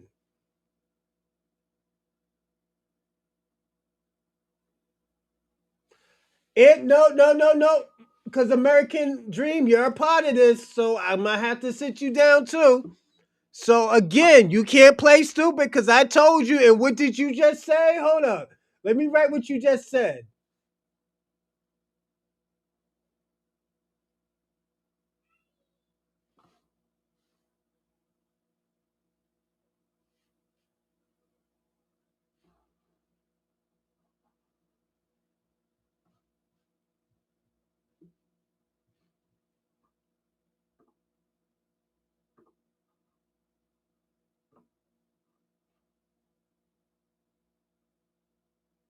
Here we go, right here. Mac, it ain't pimping. You sound silly. I told you he was a Mac. That's a being a player. That's why when they say you want to be Mac Daddy, this is where I say y'all gotta get y'all words. Y'all gotta be careful with y'all words. I've been told y'all that. I've been told y'all that.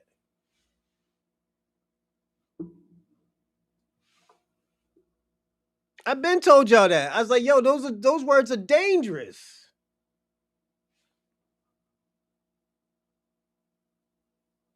Again, it's not.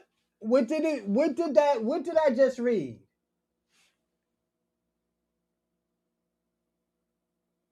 What did I? What did I just read? What did I just read? Again, you're trying to compare macking with pimping. If I just got good game and I do it with multiple women, that's just being a player. That's it. That's macking. You're trying to compare macking with soliciting women, and this is what.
Y'all gotta be careful with y'all words, man. I've been told y'all that.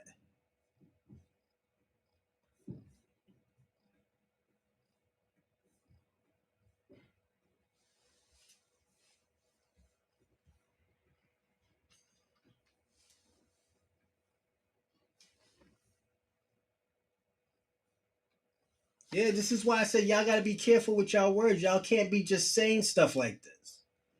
Those words are dangerous. Saying he's a pimp, he does blase blah. No, this you can't get mad at a person.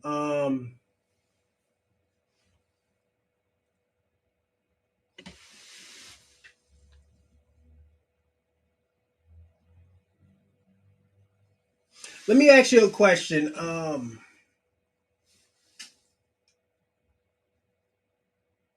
Let me ask you a question, American Reaper. Do you think your girl likes you because of how you talk to her or because you're just a good person? Your girl ain't gonna just talk to you because you was a good person. Your girl's talking to you because she think you're smooth. So we can't act like hold on, what the hell is going on?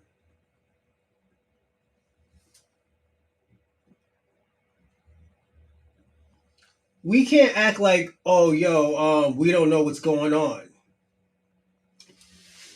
Your girl gonna like you because she thinks you're smooth. You know? So we can't be acting like, why is it this big ass ring? Hold on one second. Give me a second, everybody. I gotta reset something.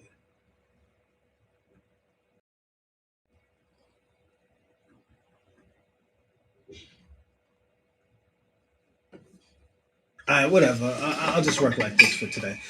But yeah, we can't just do that and be like, oh well, he's a player. And I told Black King about that. Let me tell you something. This isn't the first time I told Black King about this. I told Black King about this before. I said, yo, you gotta be careful with your words. You can't be just saying stuff like that. But Black King, I got to sit you down for 5 minutes, man. I'll just give you 5 minutes. Well, 15 now, because this is the first time I told you this.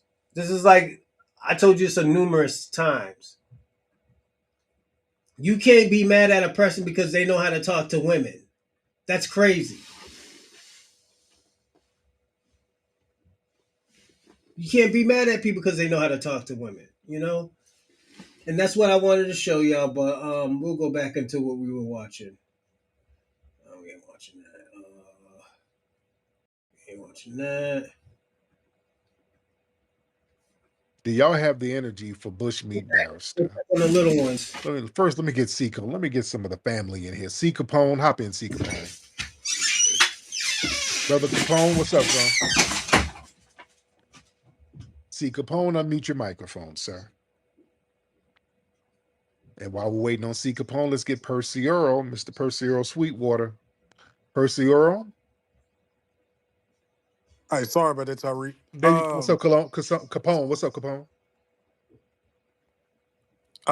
This person Oh, here, Percy man. Earl. Okay, Percy, what's up, man? What's up? I nothing much, Tyreek. I was letting you know that's that lady that we roasted already. That Tiff be talking lady. That she's like a white Irish mixed Pan Oh, African. that's her? Yes, that's her. Okay. Yeah, she Yep. looks like a Down syndrome Mariah Carey. Yeah. Yeah, got that look, got that weak ass hairline. Janine, I guess she's mixed, but remember she told you that story about She I passes don't for know if white. my Yeah. yeah. But she's the new leader of the Pan Africans. So Oh there you Lord. go. Okay, yeah. Yep. Okay, that's That's what. why the teller's popping up. That's their leader. Oh, I see. There we Yep. go. Yes, Okay. sir. Okay. No wonder Bushmeat Barrister came in. Okay, so she's the new Sally Struthers. Okay, all the hungry tethers follow her. Okay. Oh yeah. Okay, yeah, that Tiff lady. Yeah, she's a white passing. She claims to be mixed, but yeah, she also says she passes for white. Oh yeah. So yeah, she has a problem with us delineating. Also, this is Bushmeat Barrister's leader. Bushmeat Barrister, hop on in. Let's hear from Bushmeat Barrister. Barrister, what's up, man? Bushmeat Barrister, unmute your microphone, sir. Bushmeat Barrister, I've told you, stop making requests to get on while you're in between DoorDash orders. Because I think he's delivering some Chipotle to somebody right now. So, Bushmeat Barrister, get your microphone on and then hop back on. All right, let me get some other people in here. Let's get Angelic Soul. Angelic, let's get Angelic and Bushmeat. Try to come on back up in a minute. I'm gonna remove you and you try to come back up. Angelic, what's happening? Hey, what's going on, Tariq? How you doing tonight? I'm good, Miss Angelic. How are you, dear? I'm doing well, thank you so much. Um, you know what? I'm real tired of these people, these tethers. Honestly, I feel like I can speak for a lot of people when I say this. If if they never came in our spaces, we'll never mention them. Right. If they never try to insert themselves in our business, they'll never be talked about the way they're being talked about. Like, And this is where I say, you know what? I'm glad we having this conversation, man.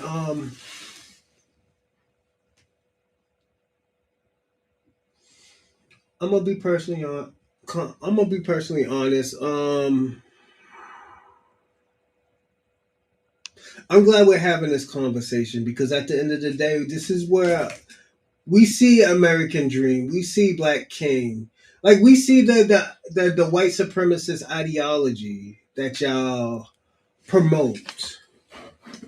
Like that's what it. That's all it is. It's a white ideology, white supremacist talking points. Like we been y'all don't understand. We have been tried to talk to these people, and this is I'm gonna say it again as I've been saying it all day. It's time to pick a side. I told y'all last year. It's time to pick a side, and y'all picked y'all side, and we told y'all this man ain't gonna do nothing for you. Even though we don't want him to be the president, y'all chose him out of the hate for Black Americans. It was out of the hate for Black Americans. It's not that, oh, well, you know what, he was going to do good for all of us. No, nigga, let's not lie. You picked him because you thought he was going to hurt Black Americans. And we're going to watch this last one. We'll watch half of it, and that'll be it for the It was day. a slave colony. What No. Very few. It's not like the Caribbean. It's not. Is that up here, Rodrigo? Rodrigo? Because I'm out of here in your neck of the woods. I'm in New York. This is Puerto Rican who tries to claim to be FBA. Rodrigo, what's happening? Yeah, I want to correct some of the misinformation I heard up here tonight. What'd you hear? I This information. Yeah, you saying that You Mexico see, but you don't was a see slave too. colony. The majority of Mexicans are indigenous. They're indigenous. Me and Tariq Nasheed has two different types of podcasting. He deals with more of just FBAs. Mine's is with all FBA, indigenous, just everything. These are topic questions that we have. These are current events that are happening in all our communities. But at the end of the day, y'all prove me wrong thinking that this shit is ever gonna work. I used to think, I'm gonna be personally honest. I used to think that this shit was gonna work between us and foundational Black Americans and white supremacy. I mean, not white supremacists, but the Black diaspora. But all y'all just prove, and I'm talking about out of 1 year, that y'all are so disconnected with us that it's ridiculous. First of all, y'all say, "Oh, we're not going to get reparations." Second of all, y'all say we're begging for reparations. Third of all, you talking about, "Oh yeah, we're all going to get reparations. We're going to get it through the American African Union." Y'all have been going batshit crazy for the last year because Black Americans haven't done anything. We haven't done anything to y'all. We haven't done anything to manipulate y'all. All we did was warn y'all. We have been warning y'all ever since this man became president. We've been telling y'all, yo, y'all been getting all these resources. Y'all been getting all this, the food stamps and all that other stuff. SNAP. Oh, no, it's all Black Americans. It's all Black Americans. Like, no. Y'all been hiding under the black cloak. Now you couldn't hide it no more. This is what happened. This is why I said this is what happens when delineation happens. This is what pops up. This is how people see y'all. Instead of wanting to be on our side, fight for all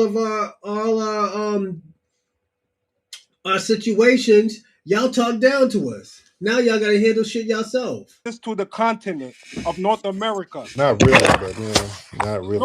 No, they are.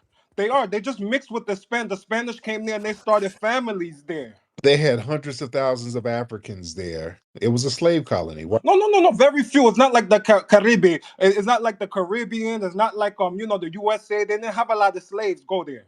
They had hundreds of thousands of slaves there. Yes, they did. You need to learn the history of Mexico. Mexico has a rich history of indigenous culture. Their food And is a part of the NASCO. slavery. Why did they have people? Why do they revere people like Gaspar Yanga? They got a big ass statue of a black slave or former slave who became a maroon up there in Yanga, Mexico. So what you talking about? Yeah, but the But indigenous is so the strong. The culture of the indigenous is different than the Caribbean, than Brazil, and United States. It's not what's the the same. what's the indigenous culture there? The indigenous cultures, the food, like the maize, the corn is indigenous to Mexico. The tomatoes, the food is a lot of things that's Yeah, a indigenous lot to of the that continent. from the African people.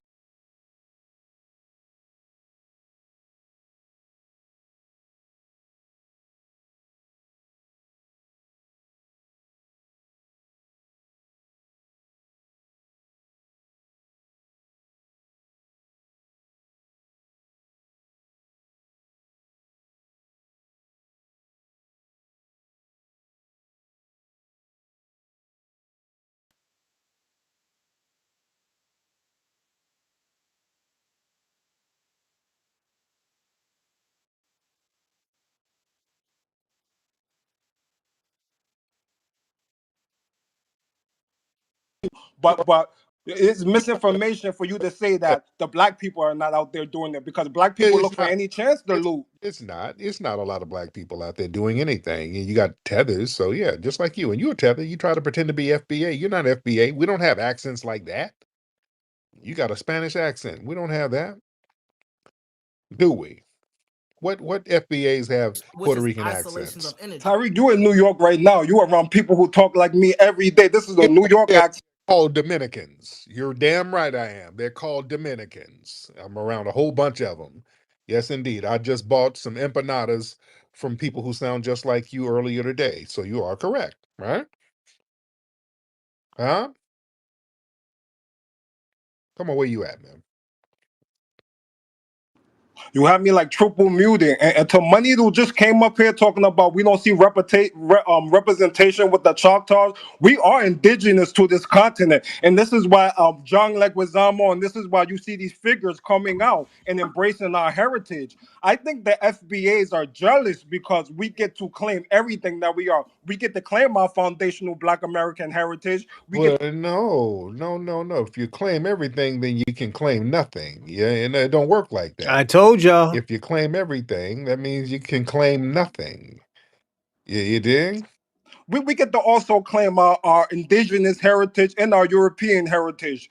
So I think a lot of the FBA, you're jealous because So you can't get it. You're not in any of the indigenous tribes. You can't go to Europe, and your ass is getting thrown out of here. So how does that work?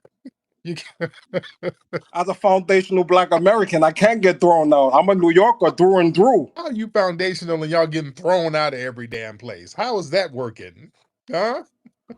And y'all need us to come help you. How did that work? Mm-mm. No. Huh? Technically, I'm foundational because No, according to no, your no. man, John Leguizamo, we built. We ain't gotta look for ice in the immigration truck. No, we don't. So yeah, you're not foundational. Just the fact that you have, when you see an ice truck, you have to haul off running. We're different. Let me get C Killer in here. Please talk to this dude, C Killer. C Killer, unmute your microphone, brother. What's going on, Tariq? This dude sounds like he got polyps in his nose or something with that damn accent. That he sounds terrible, man. Yeah. But anyway, this piece of shit, he's a liar. The damn people who are doing most of the looting out here are Latinos. It's always been like that. Latinos have always done the looting. Trump warned Tariq Nasheed warned y'all American dream. He warned y'all. He was like, yo, my nigga. He's like, yo, if y'all vote for Trump, he's gonna deport you. He told you that. He told y'all that. And your comrades, the Latino community, voted for Trump. Y'all voted for Trump. Not that many black people voted, man. I've been told y'all that. Going back to the 90s riots, man, they were the ones doing most of the looting. We all know that. If you look at most of the footage now, most of those people are Latinos looting right now. Okay, so what he's talking about, and another thing is, Facts. speaking about the indigenous people mixed with the Hispanic people, yeah, you're right, Tariq. They treat those people like crap. A lot of people didn't even know that they had Afro Mexicans, Yeah. until a few years ago. And then you have the problem is these people are mestizo people. Their blood is majority Spanish, like 60 to 70% Spanish, Mm-hmm. and the rest is a mixture of Native American, not Native American, but Native Mexican and African. Yeah. Yeah. Mhm. And it's like 5%, like small amounts. Yeah. So majority, that's they're Spanish people. They're not the same as the Choctaw, and they can't try to. Those are two different sets of people, two different languages. They look actually very different. They dress very different. The Mm-hmm. only thing they had in common was probably corn. So they can't try to claim that. It's weird. Yeah. My man, thank you so much. Yeah, we got more indigenous ancestry than y'all. What you don't know, what you guys don't know is that Mexico, New Mexico, Colorado, California, all of this was a part of Mexico at one point. But You're on Mexican land. This is Spanish land. Florida, all for of this.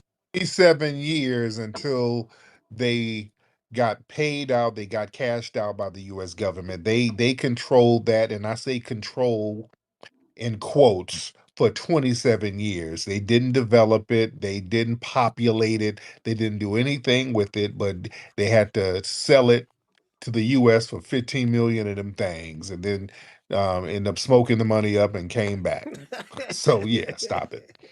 All right. We were still here first. You can't take that Who away was from first? us. We Who was still here were first? here first. We Who? were Who? foundational. Who was we? Who was here first? Who? Who? You talking about we? How you here first and y'all had to immigrate here? How that work? I never immigrated from anywhere. Yeah. No one of my family immigrated from anywhere. Yeah, well, Puerto Rico, it became a territory of the U.S. later on down the line. But you're Spanish, sir. You were enslaved by the Spanish. So, the fellow immigrant Hispanics, many of them are immigrants. They had to immigrate here. So Hey, you're not Hova, come foundational to on, something you had to man. immigrate to. That's a contradiction, We right? were here from the beginning. We know Anita Baker. We know No, Stephanie Mills. We know all of the people, the Isley brothers. We were here from the beginning. no, sir. No, sir. You had to immigrate here. No one of my family immigrated here. No Yeah. one. The only I meal can't think of you know, anyone who. you had to do a windmill to run your ass across that border. That's what you had to do. You were windmilling them feet to get across the border, sir. Let's tell the truth. Let's get Eric Johnson in the building. We got to get EJ in here to speak on this. Look, EJ disappeared. I wanted to get EJ up. Brother EJ disappeared. I wanted to get him up. But yeah, you were not. You Eric Johnson is the last person I want to talk to. He blocked me, and he doesn't have the scholarship to even talk to me, to oh, converse with me. what scholarship you got? Okay, why would they need a scholarship to talk to you? All right. I went to Boricua College in the Bronx, and I went to Hostos. Yes, indeed. Yes, indeed. So, yes, you went to a community college and on a soccer scholarship, and you lost the scholarship because you got caught doing steroids. Okay, and let's get EJ. EJ, hop on in. Hop on in, EJ. Spray Goya powder all over the place. So when you let this go back down, I come back up. I ain't finna talk to this. Okay, Lord, Yeah, Lord. he's not man enough to even speak to me because he blocked me. He's a bitch. No, okay, no, because you do be trolling. You just be saying weird shit, and people they gonna block the trolling, But any last words, Rodrigo? Yeah. I want to say that the black community needs to stand with the Latinos in and You just sound like the our actor. land grab back because you know the white man's gonna come for you next. You know he's not gonna stop at the Latinos. They're gonna come for the Asians. Everybody has their mouth shut when we're going through it. But you guys are next. Do we? You guys are next. No, And no. We were when you first. guys don't have nobody on your side. We were first. We were first. They've already come at us, and we've already withstood that. So we're gonna be good, sir. Y'all the ones crying for our help. We don't cry for nobody's help. We have to stand on business and handle Oh our shit. candle. We handle our business. Why don't you handle yours, sir? We Huh? are handling our business. As you can see in LA, we're burning the flag. We're doing everything we have to Nigga say do. he's burning the Yeah, and flag. they're getting smashed down on right now. They're Yeah, niggas smashing is down on them crazy. hard, and they're not really accomplishing anything. So I, how's it working? I want to come back here in a couple of months, and I want to see all of you people like the rambunctious women like Nikki and Wani and all of these people talking shit when they come for you guys. All of you guys in this room that's advocating for the Latinos to go back. I want to see all you guys in a couple of months when you have no allies and no one on your side. What allies do we? This was 6 months ago, everybody. Let's I'm gonna land, all right? Give me a second. All right. I'm gonna land right here. So I'm gonna say this, everyone. This nigga's crazy. Um we have warned y'all. We have warned y'all about what was gonna happen. We predicted it that this was gonna happen. And y'all didn't listen. Y'all took it as a joke. Y'all was like, oh yeah, we about to get y'all niggas out of here. We about to get y'all out the paint.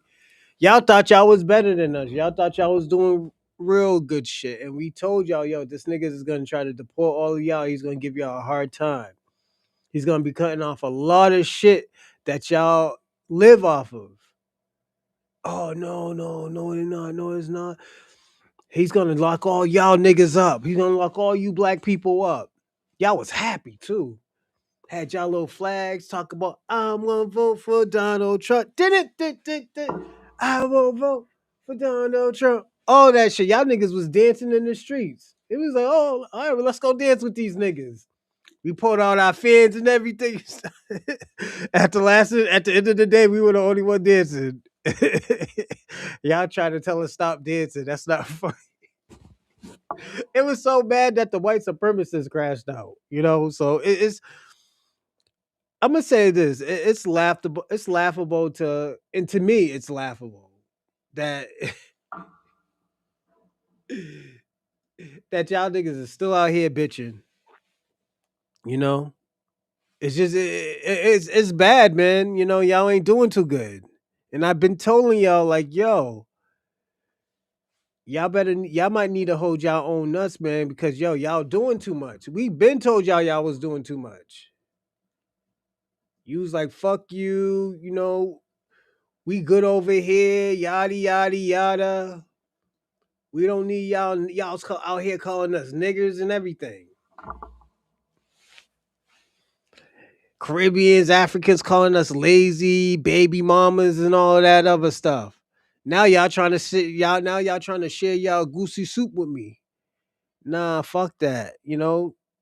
Get y'all shit. I'm gonna say this to the black diaspora and other immigrants that are going through this problem.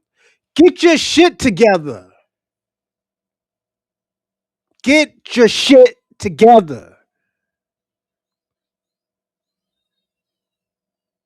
There ain't no way in hell if you're hard workers, if you're better workers than black Americans, why the fuck do you need our help? You don't need our help. You got this. Remember, you're hard workers. You know, we're lazy. So you show us how to do it. I've been telling y'all, show us how to do it. Show us how to get busy out here. You want to be big brother? This is the time to be big brother. But I'm gonna land there and I'm gonna start giving my thanks. Give me a second. I want to thank Shabaka, OC, Ray Ray, Convo, Dorsey, Double Edge, Black King, or Snow Bunny King, Rando, Bomb's Legacy, On Code, American Dream, Dream Guy, sorry, American Dream. She Built Journal, uh, She Built It Journal, my fault. No, I said it right. She Built Journal, yeah, my fault. Shout out to Lala Brown, Miss Lala Brown, sorry. Adam B, salute. Enlightened Dummy, salute. Was it Estelle Gray, salute. Born Enemy, I haven't seen you, but salute to you. Spence, to you too as well. I want to thank y'all for being on the show. I appreciate everything. We had a great conversation today. I hope y'all appreciated it. I definitely did. Um, if y'all ever needed to get in touch with me, definitely email me. I always have my email open, and we can chat. But again, y'all have a great night, and I'll see you